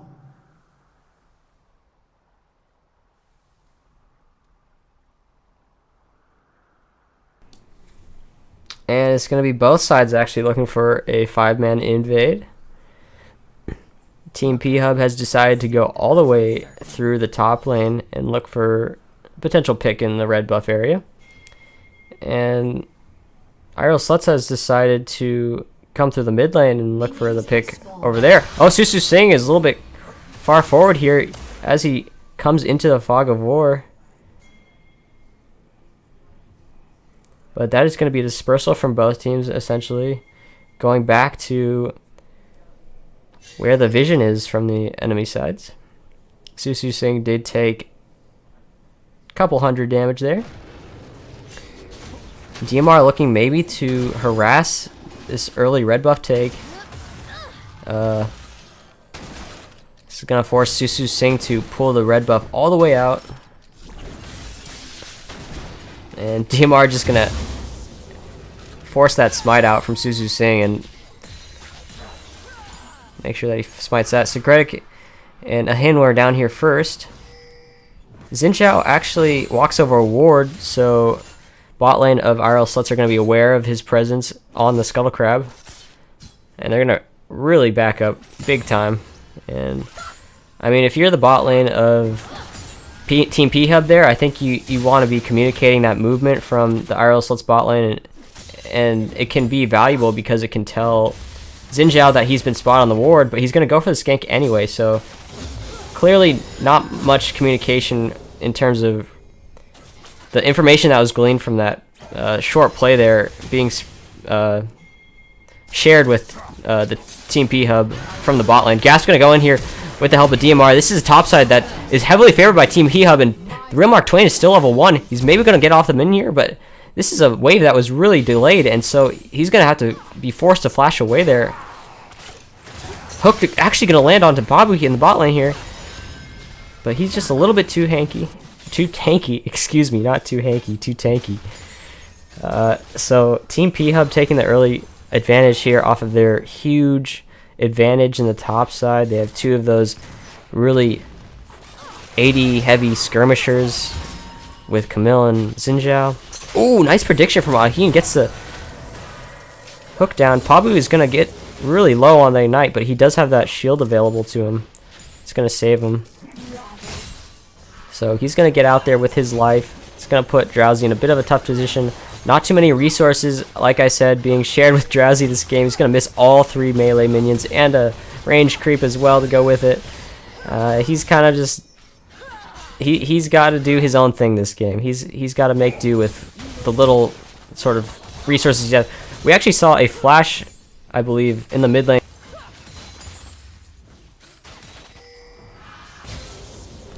It's not allowing me to... There we go. So Collinator... DMR here has this red buff. He's looking to try to gank mid lane. But Collinator just flashing away after that initial gank. Yeah, it's a bit similar to Recycle's position that's often asked of him from SADBOIS. Oh, what's going on in top lane? Alright, sorry guys, let's go back. We can go back.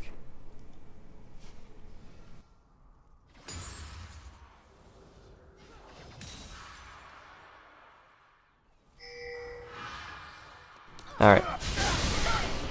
I don't know why directed camera was on, but that's what happened. Gas went a little bit too deep.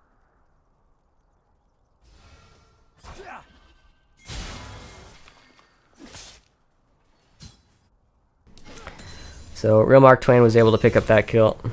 Phub actually is really low again. I think he actually recalled but came back and still took a bunch of damage.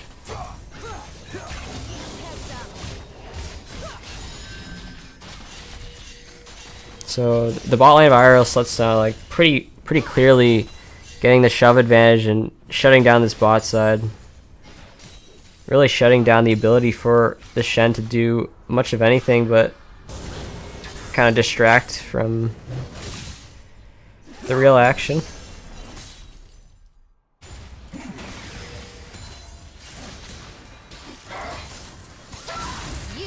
Stun gonna land here on a DMR. There is support coming from Susu Singh. DMR doing quite a bit of damage. Sweeping slash actually misses. Oh, nice interrupt from him, and he's gonna finish that off with that Poppy. Collinator has barrier available, doesn't have flash. We're back flashing in. Not quite enough damage to get through that barrier.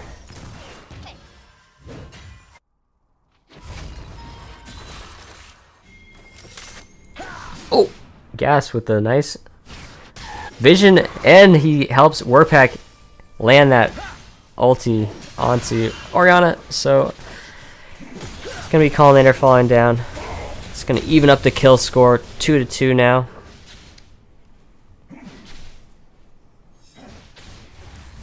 And if you're just joining us, guys, this is game 2 of the series. Phub took a really well fought, fairly even game in game 1. And IRL Sluts Reloaded are just trying to get back in this series, try to tie things up, force a game 3. Really good damage here from Socratic and Ahin. And this is usually a good sign when IRL Sluts is able to get this early sort of turret playing down, which they've been able to do in the past. I believe their series versus Alerion Gaming was the week 1 series that many games they were able to just fast push in bot lane, and it just affected the whole map because they were so quick at getting the bot lane turret down, and they're on track again to get it down before maybe 10 minutes even, as there's only 2 turret plates left on that bot lane turret.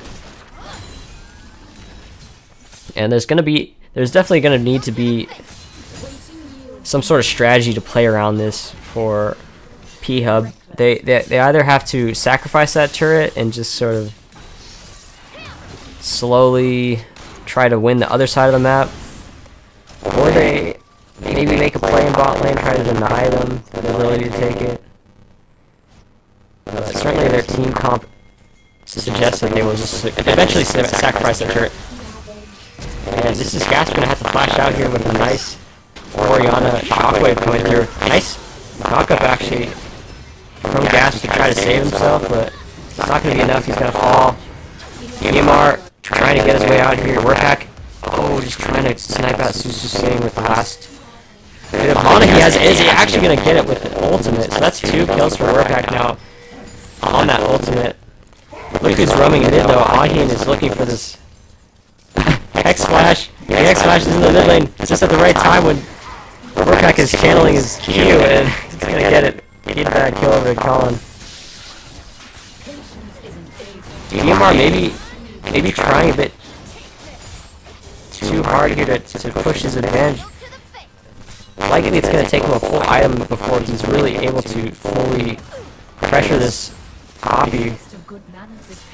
But he's doing a pretty good job right now. He's going to have to be careful of potential gank though. Graves is on the top side here. He's placing some vision. And he's just going to do Krugs for the time being, but this is a potential gank that Graves could make. He doesn't opt for it though. That is a 4th turret plate taken for Socratic and Ahin. And it looks like they might be able to get it. They've got 1 minute minion left standing, so they're gonna wait for the next wave. They'll definitely get it on this wave though, I would assume. Gas finding Susu Singh. There's smites being traded there. Shockwave onto Warpack, who comes in for the assist. Gas is still running forward. He gets an... Oh. I thought he was looking for the knockup there on the Collinator, but it didn't quite come down in time.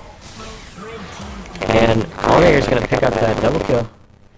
So nice assistance coming just in time from the mid laner. IRL Sluts reloaded. So it's going to be a 2-for-1 for them.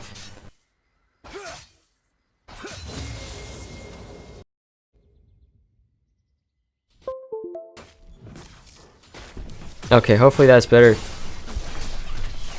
I hope I don't sound like a robot anymore. I absolutely can't stand when that happens, but it seems like it happens on every game 3. Or after I've done 2 or 3 games.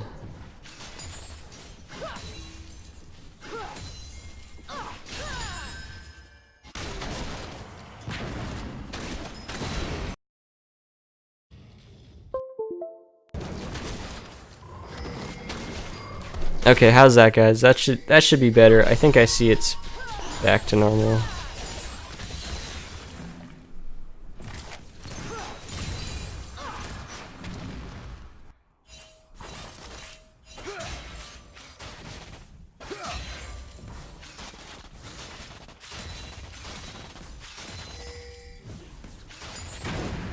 Alright, that should be good.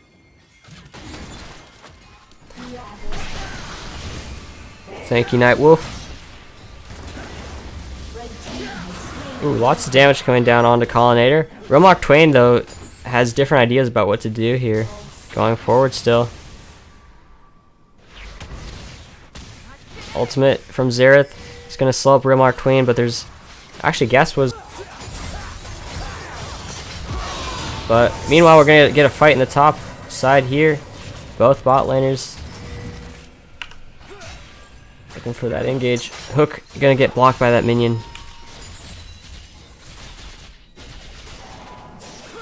And for the time being, everyone gets out alive. Socratic really quick with that spell shield, blocking the zap damage there.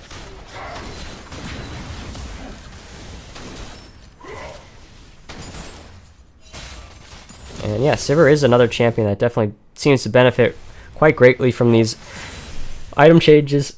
And she's going to pick up the Infinity Edge. First item. No longer having to build the Storm Razors first.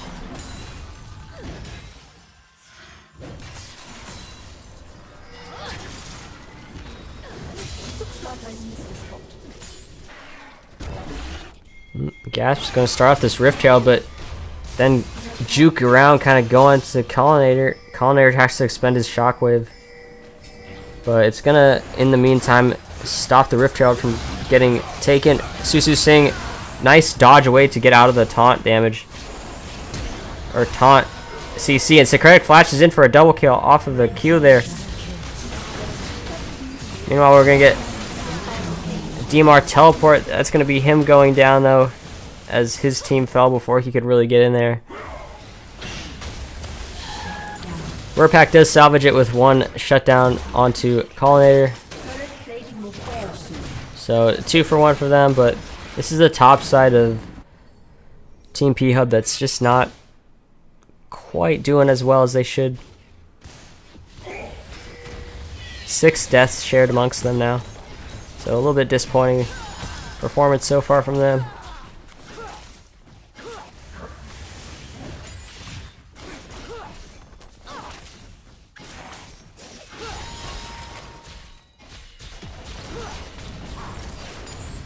Turret plating just barely falling in time to prevent that last plate from being, or the second to last plate from being taken. And thankfully, Team Phub shows up just in time to save that turret, although it's not really an important turret for the most part. Top lane outer kind of just sits there and slowly kills enemy minions if they crash into it.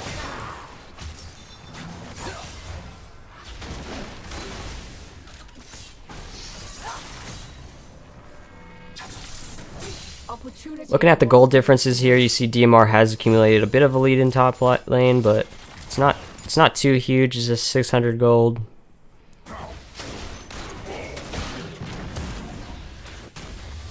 Wurpak taking really low there. Susu Singh does have his ultimate available, but he wasn't quite in range.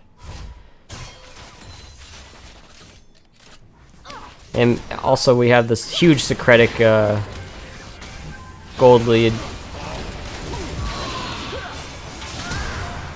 Oh wow. Collinator's gonna take out Drowsy here. And Team Phub was not quite able to snipe out Susu Singh there.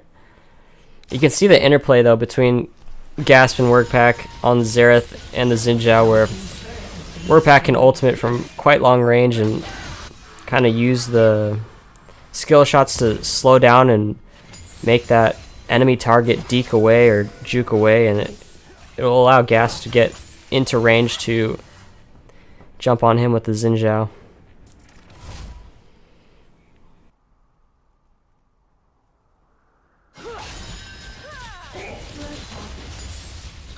Poppy in the mid lane now. This is a complete grouping from IRL Sluts, so maybe DMR can take advantage of it by getting in the side lane, but it's actually going to be him clearing out the mid wave here and allowing Jinx to get into the side lane for some extra farm.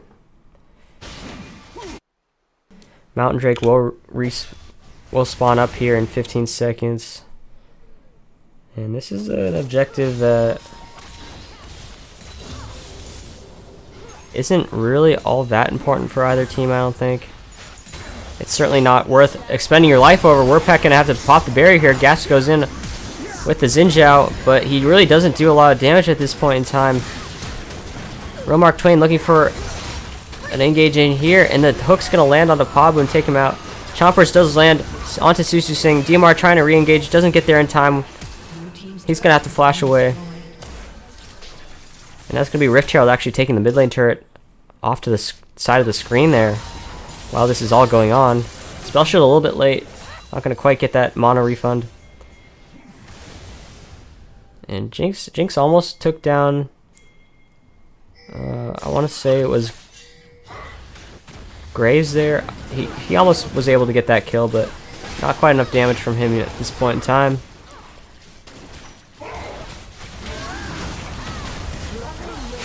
Hex Flash coming forward from Ahi and gonna miss the hook there. DMR is gonna fall in the back line. Gasp was able to help Wurpak finish off Poppy there, but he's gonna get sniped out by Susu Singh. Socratic looking for that boomerang, not gonna quite find it. Wurpak trying to cut away, almost gets a kill onto Ahin there. Just barely not able to get it. He had about 20 health left.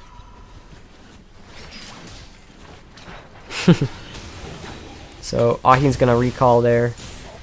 At the end of the day, it was a 1 for 2 in favor of IRL Sluts Reloaded. They are slowly winning these fights here and there and picking up extra kills.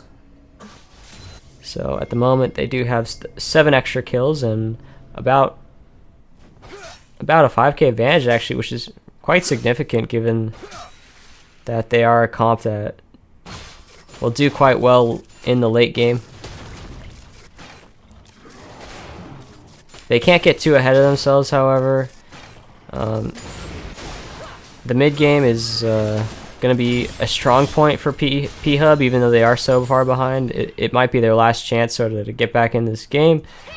So it's kind of up to IRL Sluts to take it a little bit slower, just make sure that they don't have any mistakes going forward, and it should allow them to pretty easily close this game out. I know it's a little bit early to say that at 19 minutes here, but it definitely looks like this will go to a game 3.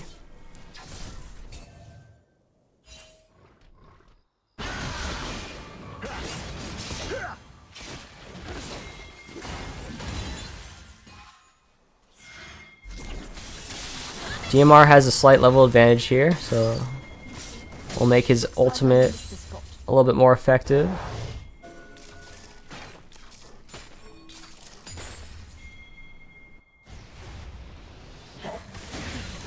Ooh, we're packing that nice Q. It's actually going to force the...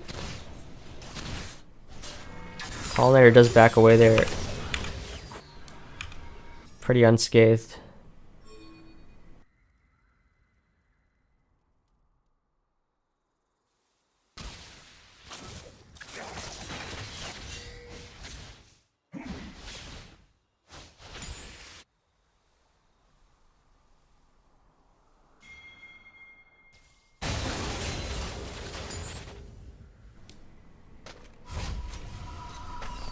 Looks like Drowsy's gonna recall for a few long swords maybe, or daggers.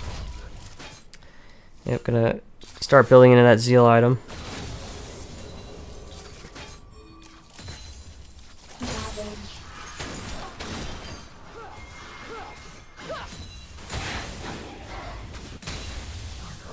And at the moment it's kind of just a minion clearing game for both sides. As we transition into this mid game, it's 20 minutes now. Baron has spawned.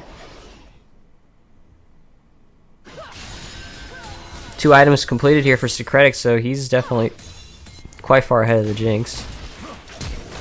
Drowsy gonna get flashed on here by Susu Singh. Skirmisher's smite does come down from him. He's gonna go all the way past his turret to finish off this kill because he knows he's probably dead anyway. He gets the kill onto Drowsy with that nice ultimate. And Drowsy did expend both summoners, unfortunately, for that. He does end up dead anyway. Susu Singh did expend his flash, but he ends up dead as well.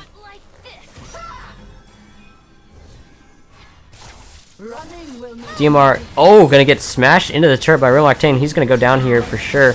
Oh, nicely done by him to get all that CC down, really making him look like a... Wow. That was really impressive from Real Mark Twain there to make him just completely break his ankle on that one.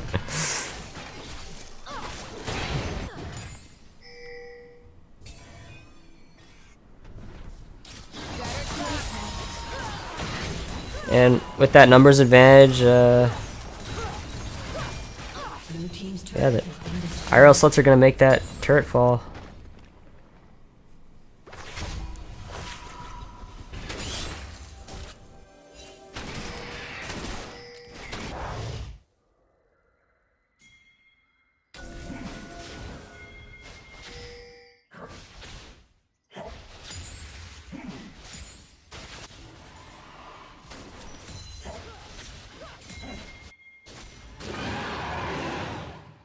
Next Drake to spawn is that Infernal Drake.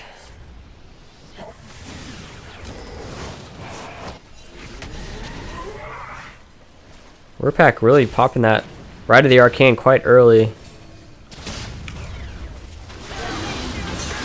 Susu Singh does get the smite down, securing that Infernal Drake for his team.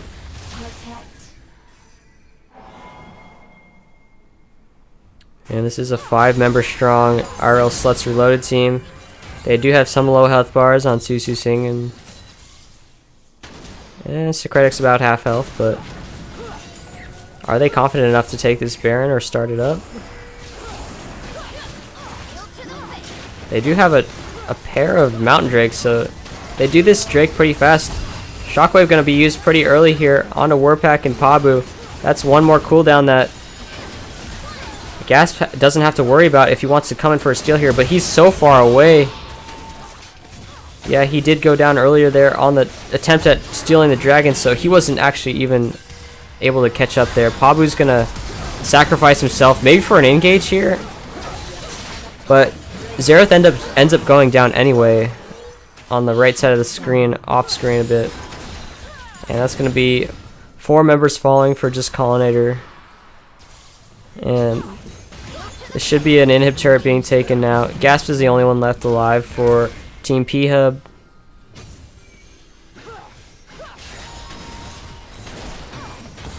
Six seconds left, 4 seconds left on Jinx's death timer. This is going to be a mid inhib falling. And that is the one most easily accessible from the Baron Pit, obviously, so it was an easy decision to just go down mid there. Take it down, and that's going to be the surrender vote. Yeah, we saw a bit of a last-ditch effort from Phub to make the team fight happen there, and them losing that along with the Baron means that this game's over, so they are going to take that FF and move us to Game 3.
Find me in the corner of the room, not ready to resume, 'cause like I'm taking,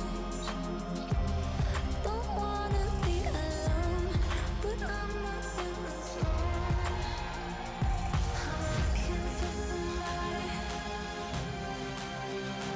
I'm looking for somebody, I'm looking for somebody.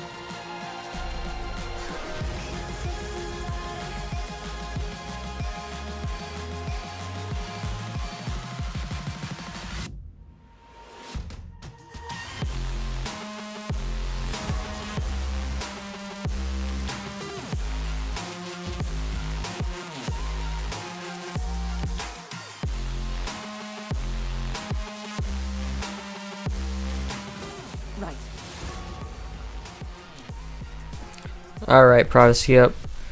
Here we go, Game 3. Team Phub, IRL Sluts Reloaded. This is the match of the week. And we're going to Game 3. Team Phub came away with that Game 1 victory off a very, very well fought and closely fought game. And IRL Sluts Reloaded, they struck back in Game 2.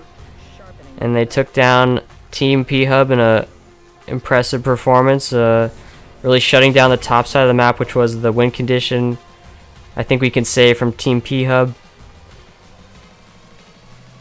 And Team Phub, knowing that their time had come, they accepted their loss there and took the forfeit, moving us to Game 3. And I do admire a team that can, accept when they have that defeat on their hands, and they just want to get into the next game. And Team Phub seems to be that that sort of team. They've in the past they've definitely accepted defeat before and chosen to surrender, and this time is no different. They didn't have side selection this time, but it seems like both sides are content with the sides that they've been handed in the past few games. Sivir being picked up now for the first pick by Team Phub, and that's going to mean that's not available anymore for Socratic. It was such a strong pick in the past game where Socratic just used it to shove in bot lane endlessly, and it was the same champion that Team Phub used to take down IRL Sluts in that game 1, so ends up being a very hotly contested pick in this one. 3 marksman bans also being directed towards Socratic this time again, and will they pick that marksman in the next round and allow Socratic to avoid a couple more 80 carry bans potentially coming out from Team Phub is the question.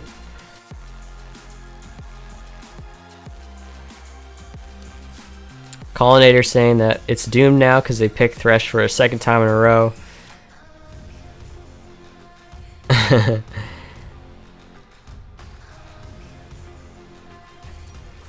Yeah, certainly respect being given by Team Phub over to Socratic.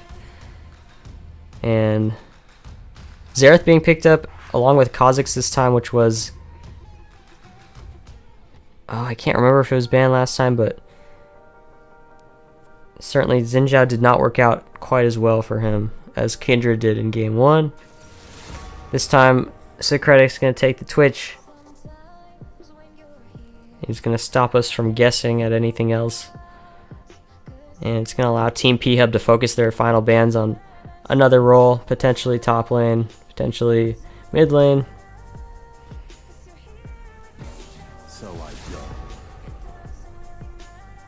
Maybe Team Phub thinks about banning the Orianna from Collinator this time around, which is another nice champion to pair with the Twitch.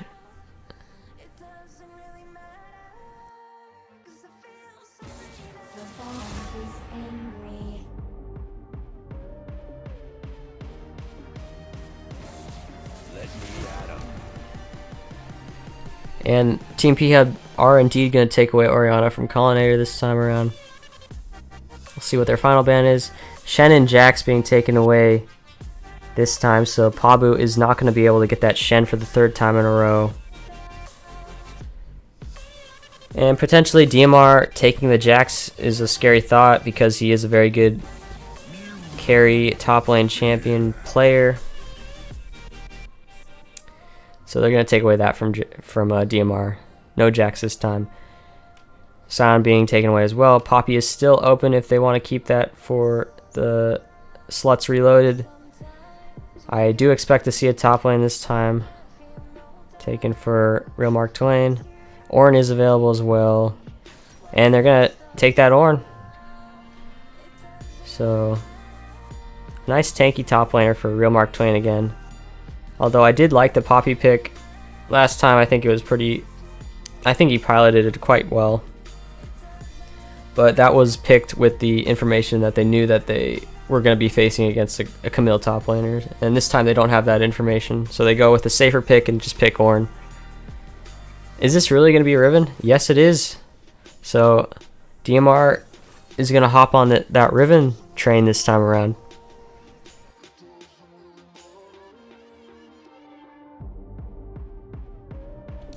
Oh, I'm sorry. I didn't mean to delete your message. Sorry, Soki. Did not mean to delete your message. I was just clicking over to chat here, but yes, this is a solo cast. Yeah, thankfully I didn't accidentally click ban, but... Oh my. Are we gonna get a mid-thresh again? A second time this night? I'm just speechless. Like, why? I guess it's... I mean, I don't know, man. I guess it's good in a sense, but... Okay, Collinator has Lulu this time. He's got Barrier. I don't think we're going to see Thresh again. Oh man, are we really? I just don't. Oh my god. Oh, they're playing with us now. No, I mean they can potentially still switch it back, but he has barrier, so. Okay, we're not gonna see the mid lane thresh. Thank goodness. I really thought that was just the most annoying kind of tilting thing to watch for morale, but yeah. Alright. So I'm just not familiar with Xerath versus Lulu. I don't think we see that very often, so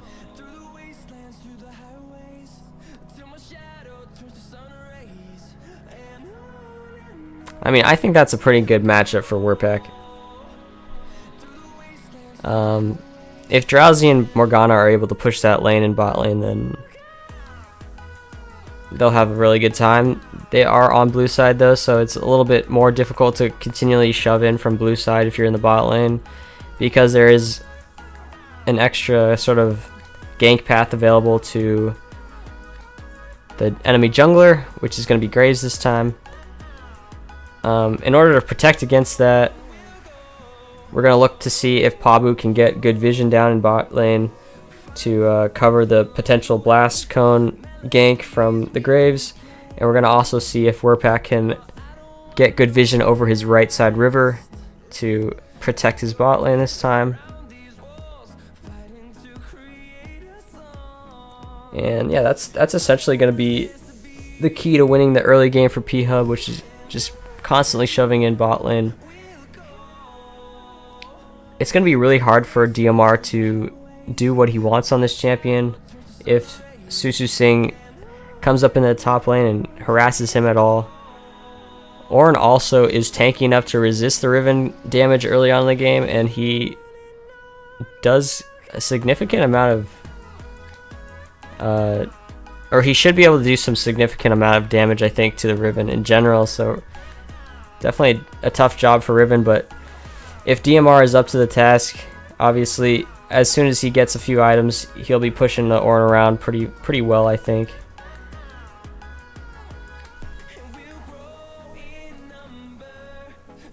But definitely a nice game plan, I think, that this draft is set up for Team Phub this time, given that they do have favorable lanes and they have a jungler that doesn't really need to assist with them all that much.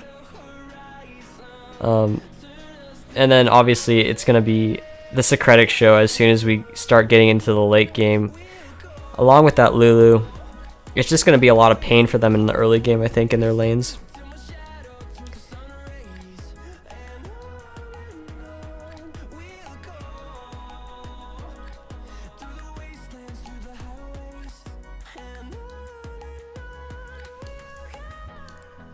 Spectator late, almost over here for our last game of the night, and definitely an exciting series so far.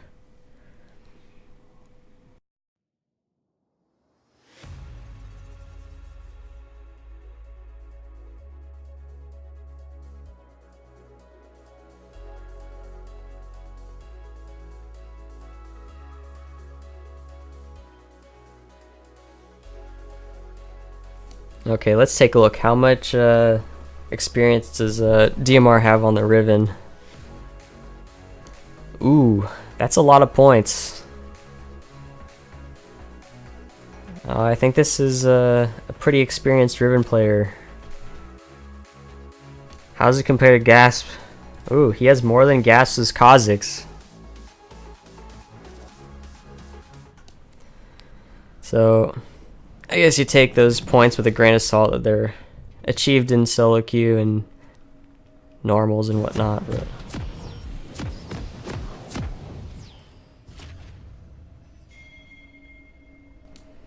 can give us a little bit of an indication of how much they played their champions.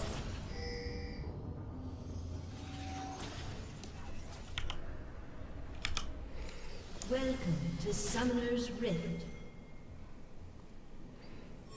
Everyone just that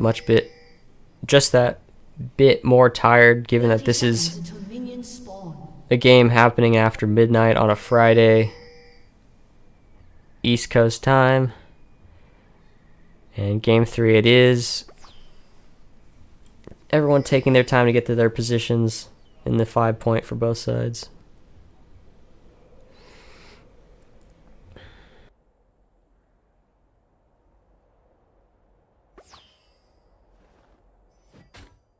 Minions have spawned.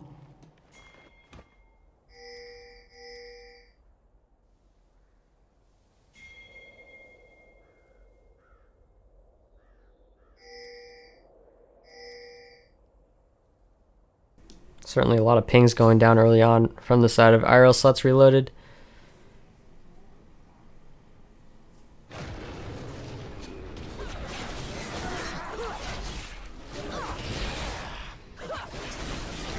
Let's see how mid lane's going to start out here. Wurpak getting the early shove on.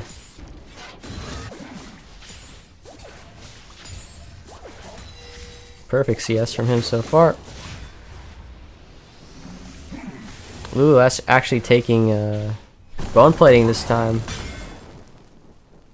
to resist that little bit extra damage that Wurpak's gonna bring in terms of poke. Drowsy actually a little bit afraid to walk up here. Phub has taken the Dark Binding this time instead of the Black Shield. Aheen has the hook ready. And it's going to be a close fight for level 2. It's going to be hit first by Aheen and Secretic, and it's just going to be a spell shield from Drowsy that thankfully he was able to hit level 2 and get that ability ready. Oh, Gas is going to get jumped on by Susu Singh early here. Susu Singh is behind enemy lines though, and Wurpak is here to assist out with it. And he's just going to barely get away. Actually, heal happening to be popped here by Secretic. Boomerang Blade goes quite wide. Drowsy going to take really low here and get punished for that miss there on the skill shot. And it's going to be IRL Sluts collapsing really nicely here. Pabu's still level 1. And that's going to cost him 2 as he wasn't able to skill up the Dark Shield and help out his AD carry that much there.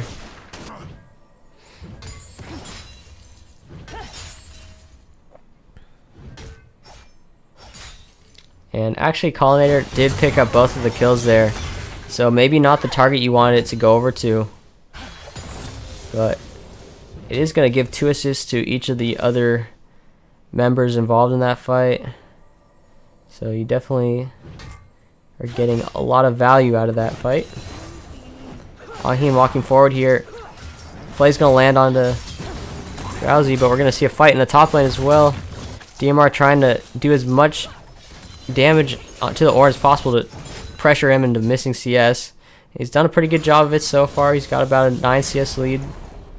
It's quite a huge advantage in the early parts of the game here. He does still have a health pod available to him. Does DMR as well.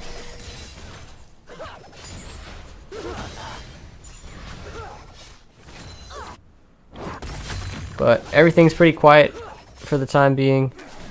Both junglers just looking to finish their clears off.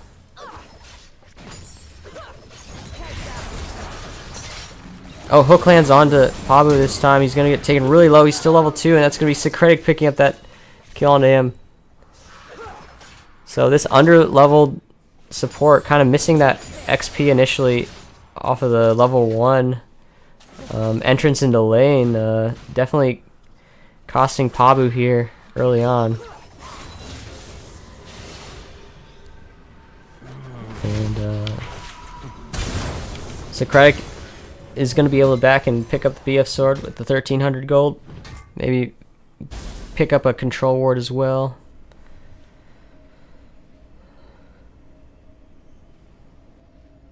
Yeah, when Twitch wins lane, you definitely gotta wonder what's going on.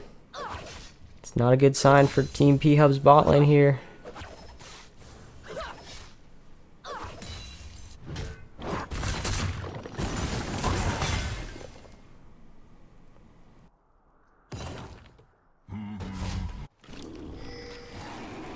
Collimator coming down into this bot lane river, maybe looking for a gank in bot lane, but Sivir has recalled and Morgana has decided to go on a bit of a scouting adventure with the vision.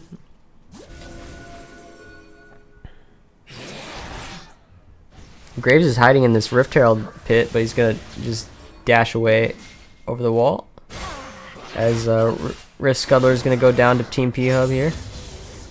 Gaps hitting level 5, just as Graves hit level 5, going sharing some XP through the mid lane.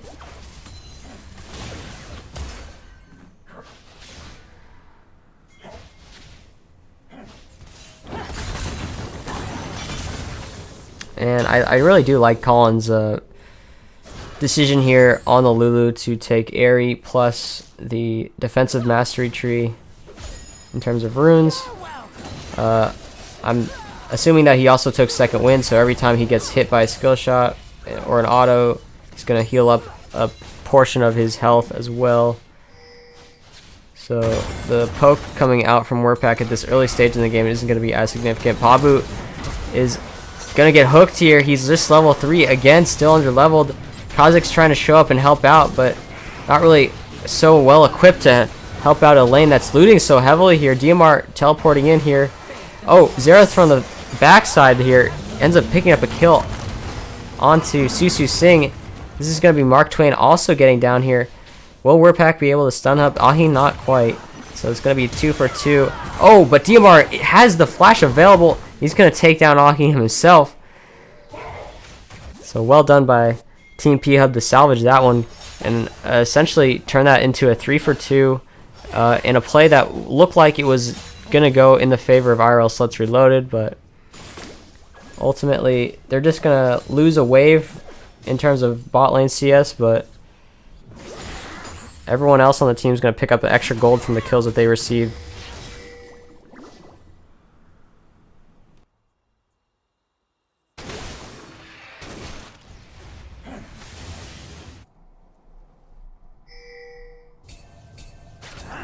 Secretic just waiting there despite having the minion disadvantage. Drowsy not able to spell shield that expunge, so he's going to take a little bit extra damage. Warpack landing a lot of abilities there, but not a huge source of damage.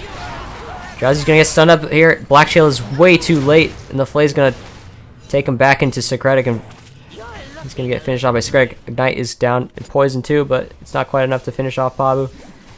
That's level 6 of Secretic, and Drowsy is still level 5.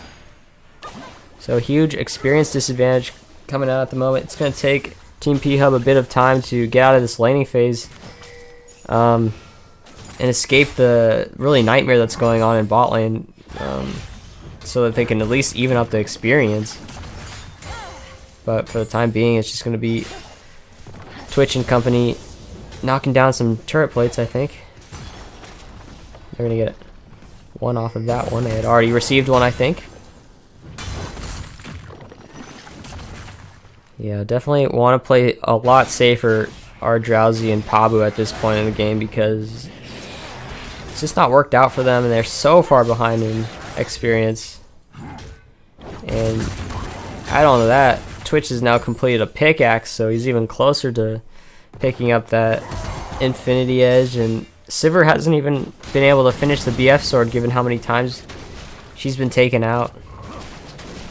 It's never been a chance really where she's had enough gold to buy it in one recall. And even now she's actually incentivized to recall. Pabu's just going to face check. I think there's just some loss of focus for these bot laners this late in the series. And that's obviously a brush that you wanted to check earlier before Thresh had the ability to come back onto the map in order to get some vision, or it's just a bush that you just don't face check at all and you just let your AD carry and yourself recall and get a reset off.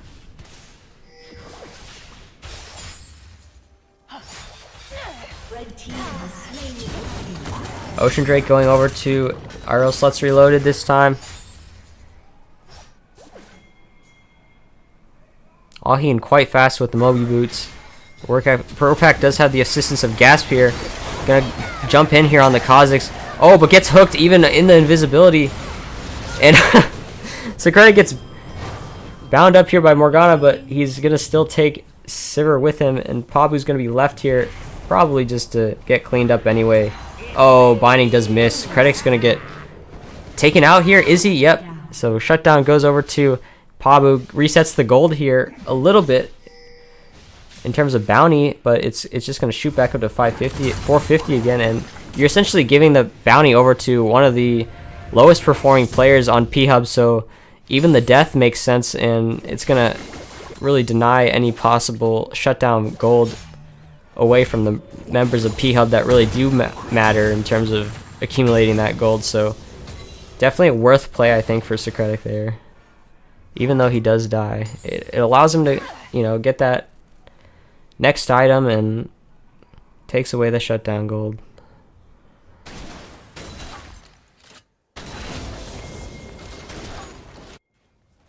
And meanwhile, Graves has really just been allowed to farm up here. It's going to be really tough for Team Phub to get back into this game. DMR hasn't really made the same amount of progress in top lane. That, oh wow, Drowsy just AFK, I guess. And he's forced to flash away. Wasn't expecting the Twitch to show up there. Gas jumping in here, gets the slow on to Susu Singh. Werpak's going to finish him off there. So we've seen a couple games now tonight where a Twitch and Thresh combo working out to be incredibly strong, especially when paired. And I mean, who would have thunk, you know, that this would be the Prophecy Cup meta that was developing, where you know, regardless of whether it's a Twitch in the jungle or a Twitch in the bot lane, it's going to be Twitch and Thresh. That's one of the best combos currently this patch, for Prophecy Cup at least. Werpak taken really low. Glitter Lance not going to quite find its way onto there though. Drowsy wants to give up this turret, I think. He's staying really long though. And Secretic actually heals there. Black Shield onto Drowsy. Can they wait it out? They're going to hook in Pabu anyway. And Secretic gets that last attack, auto attack onto Drowsy, and going to claim that double kill to himself.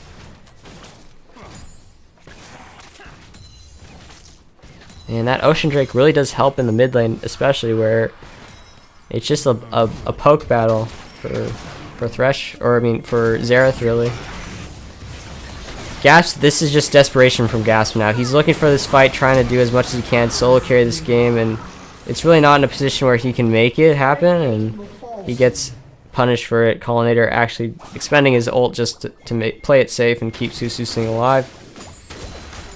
So very one-sided game 3 here. 5k goal difference. You know, this is essentially the same position that Team Phub found themselves in game 2. And I think there's some weariness, some tiredness coming out from their side. So we'll see if they can hold it together here. Not make the same not reach the same fate that they did last game, where they just FF'd at 25 minutes, but alas, DMR is going to go down here. Secretic just too far ahead. He does so much damage with the Zeal and the Infinity Edge at this moment. And obviously paired with the Ornn there, just a ton of CC on DMR. Nothing DMR he could really do except, of course, back the way up and, you know, not be there in the first place.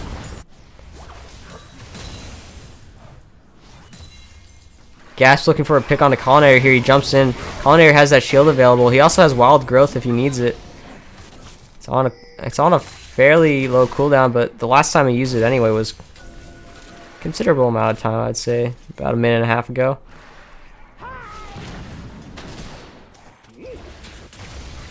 Ooh. Oh, Secretic's walking forward still. I think Werpak already used his stun, so he wasn't able to escape Secretic's massive range there. And mid lane turret being taken kill. Oh, Ahin hex flashing forward. Gonna pick up a kill on the gas here. This is just becoming a...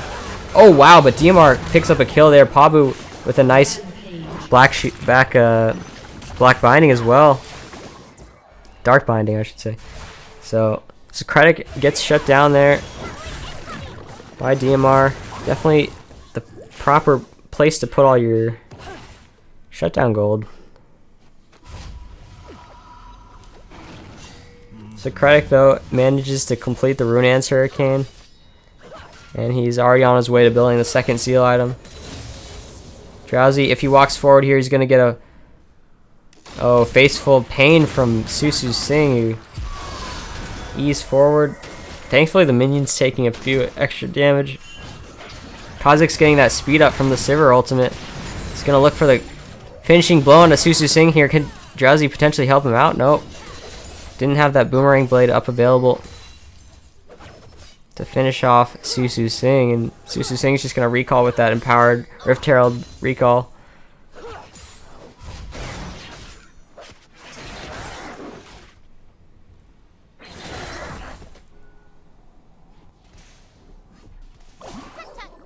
Oh, Secretic's going to find Warpack here. Warpack going to have to flash away, but Secretic falls with it. Can he get the expunge damage? It's not going to be enough. Oh, the poison's doing so much damage. Still, it's going to actually tick down. Oh, man. Feels bad, man, for Warpack there. Thought he was out of there scot-free, and I think Secretic also thought he just barely missed the lethal amount of damage, but it does end up being just enough.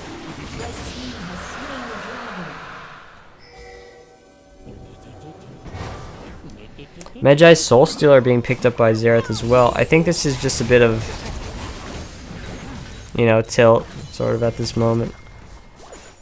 It looks so good for Team Phub after their Game 1 win, but things just kind of slowly falling apart here. And IRL Sluts kind of keeping their composure. This is the second week, excuse me, in a row that IRL Sluts have lost their first game of the series and gone on to win. Drowsy AFKing again, really just showing that his heart's not really fully in this game right now. I kind of hate to see Team Phub kind of like collapsing like this. Good damage actually coming out from Warpack. Oh, flash forward from DMR, gonna get that nice two-man stunt. Can he finish off Colonnade or Mark Twain? Not quite. Oh, Secretic's in the back line here, and there's so many low health targets. Warpack gonna finish him off though as he takes down DMR and Pabu. Oh, Susu Singh trying to dodge away from the Warpack Q, and now Warpack's kind of just caught out here without a paddle. Oh man. So Team Phub going for that desperation engage there, but not quite able to find it. And it's gonna be a lot of missing pings going down on the side of IRL Sluts.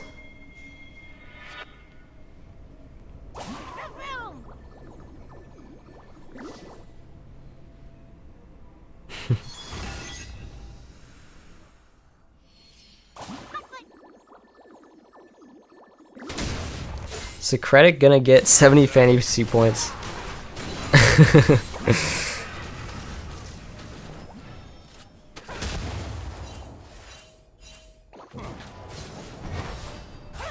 Yeah, it certainly looks like Secretic. If you had Secretic this week, gonna get a lot of points. Oh, DMR's dead here. It's just too far forward. Pair of assists going over to the Thresh and the Lulu, who just provided the shielding, not too much else. Shields and speed ups.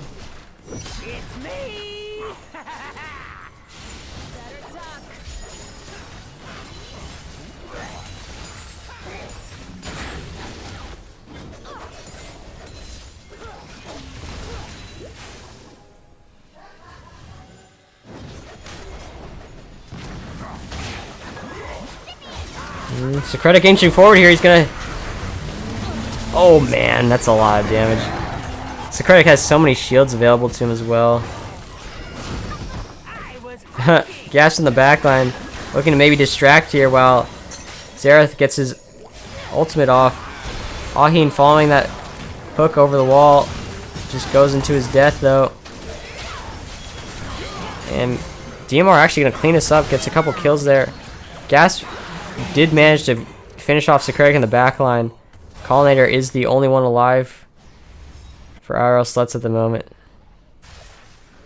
And if IRL Sluts continue to play around casually with this game, it could really cost them.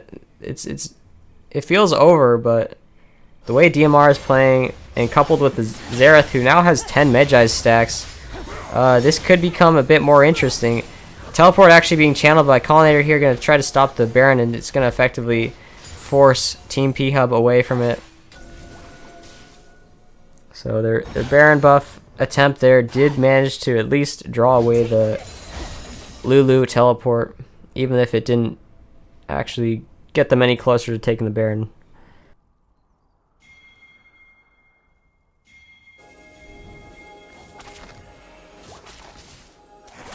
And realistically here, all Team Phub can do is try to deny this Baron. We're never really going to be able to get it anytime soon, unless there's a huge mistake from IRL Sluts. Secretic waiting here. Is he going to surprise them? Yes, he is. He's going to take down Pabu real quick, and Sivir's going to follow suit. So, another couple kills for Secretic now. He's extremely well fed. And they're just going to do this Baron so quick now.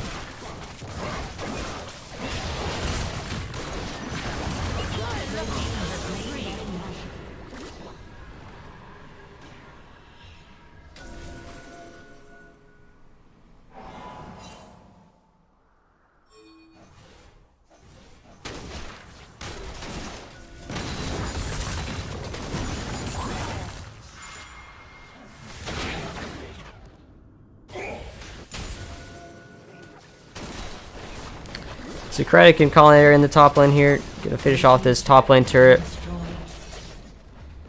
And Ornn is pushing the mid lane. Maybe a potential pick here coming from Gasp.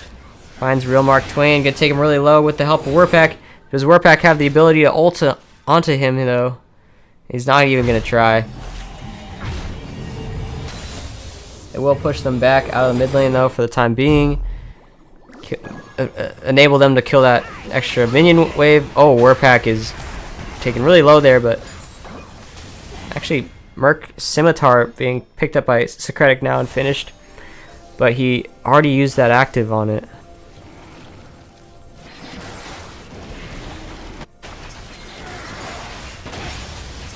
Ocean Drake just for their troubles.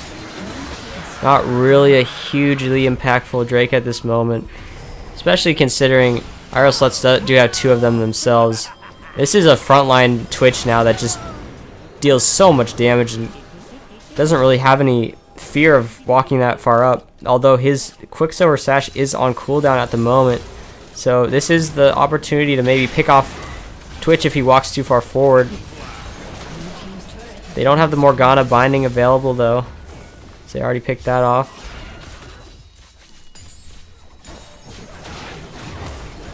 And it's just going to be a bit of a continued siege here in the mid lane. Ornhorn going to come out, not going to land on anything, but is going to allow Secretic to walk forward and pick up the kill on the Drowsy there. 8 deaths now for Drowsy, 11 for Pabu, 19 deaths for the bot lane combined here now for Phub, and it's definitely not a good look. Especially when you consider that is about, I want to say like 65% of their deaths. Yeah, it's almost 2/3.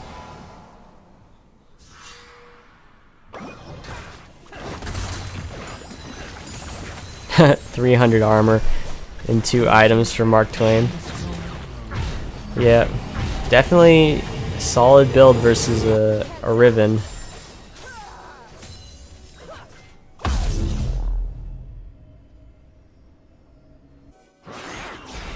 Yeah, I think it's pretty over if Real Mark Twain is talking in Twitch chat.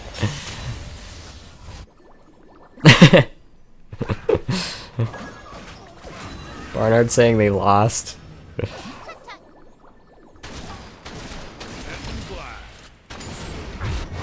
Well, should I just pack it up now, guys? Just end the stream. I'm fading too, to be honest. Like, I feel these players' pain because I've been here since we started this stream up with SADBOIS versus Alerion Gaming, which was at 8 o'clock Eastern, and now this is the 5th game now of this of the night for Prophecy Cup. I've been here for 4 of them. So I definitely feel their pain. They're tired out there. Oh my gosh, 3-shot. Secretic 3-shotting Drowsy that time. DMR hopping over, trying to salvage this game. Sisu Singh not giving any care in the world, just pushing mid lane with his top laner here. DMR gets the black shield. Can he make anything happen? Hook lands onto Gasp. He's gonna get taken down. Pabu in the backline taking solo. Secretic getting the shield from Lulu. He's going unstoppable. DMR trying to run for his life, but this one's over. He knows it. And you're gonna get a few teleports to end the game here. GG's. That's gonna be Team Phub going down to IRL Sluts 2-1. So well done from IRL Sluts to come back after that game 1 loss and pick up their 3rd victory of the season. They're gonna go to 3-0 now, I believe.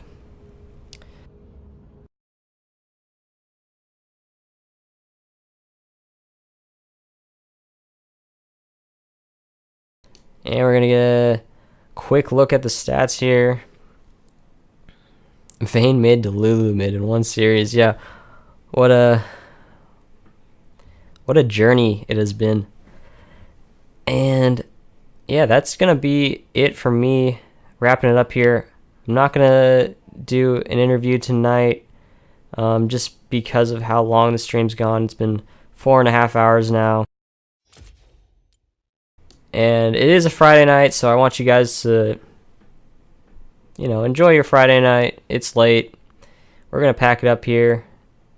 Taking a look at the damage graph real quick. We got Twitch with the 36k bomb. And really just Lulu and Thresh and Graves and Orange, just, all their damage is you could sort of give some of Twitch's damage over to them because they helped enable that damage and helped Secretic to just completely annihilate everyone. But definitely hats off to Secretic and Aheen in the bot lane. They definitely put the pressure down, put the hammer down in that bot lane, just completely dominated in game 3. And so I'll give the MVP over to Secretic and Aheen for that game. And yeah, we're going to wrap it up there. Good night, guys. No, I can't do the interview. I'm so tired. Quick interview or dinner. Yeah. All right. Thanks, everyone, for joining us. I'll send it over to the music for the time being. Good night, guys.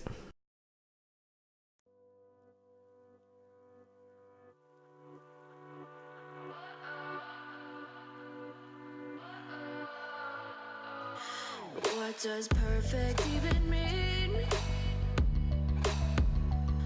Is there even such a thing? Ooh, can we switch up all the rules and imagine a utopia? Darling, I'm just so fed up with these expectations. They keep weighing me down. My heart is begging me to get the hell out of my head. I'm gonna live inside the upside down for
Expectations, they keep weighing me down.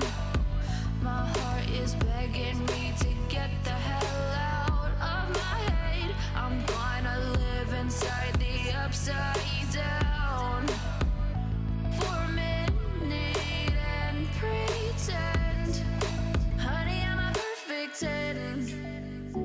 Whoa, honey, I'm a perfect 10.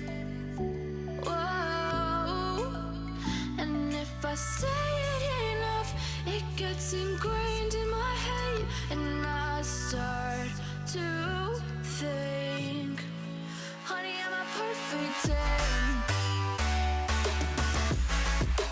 Honey, I'm a perfect 10. Whoa, honey, I'm a perfect 10. Honey, I'm a, yeah.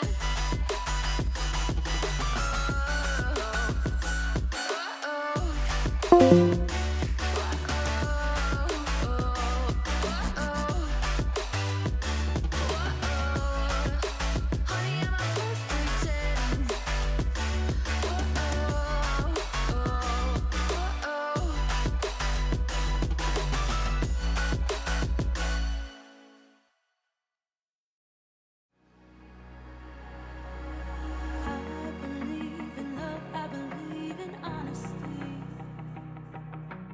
Does that sound like something you'd be into? I believe the truth can be reality. Will you roll with that? 'Cause I want you to. I'm stuck in trying to find a way to make it easy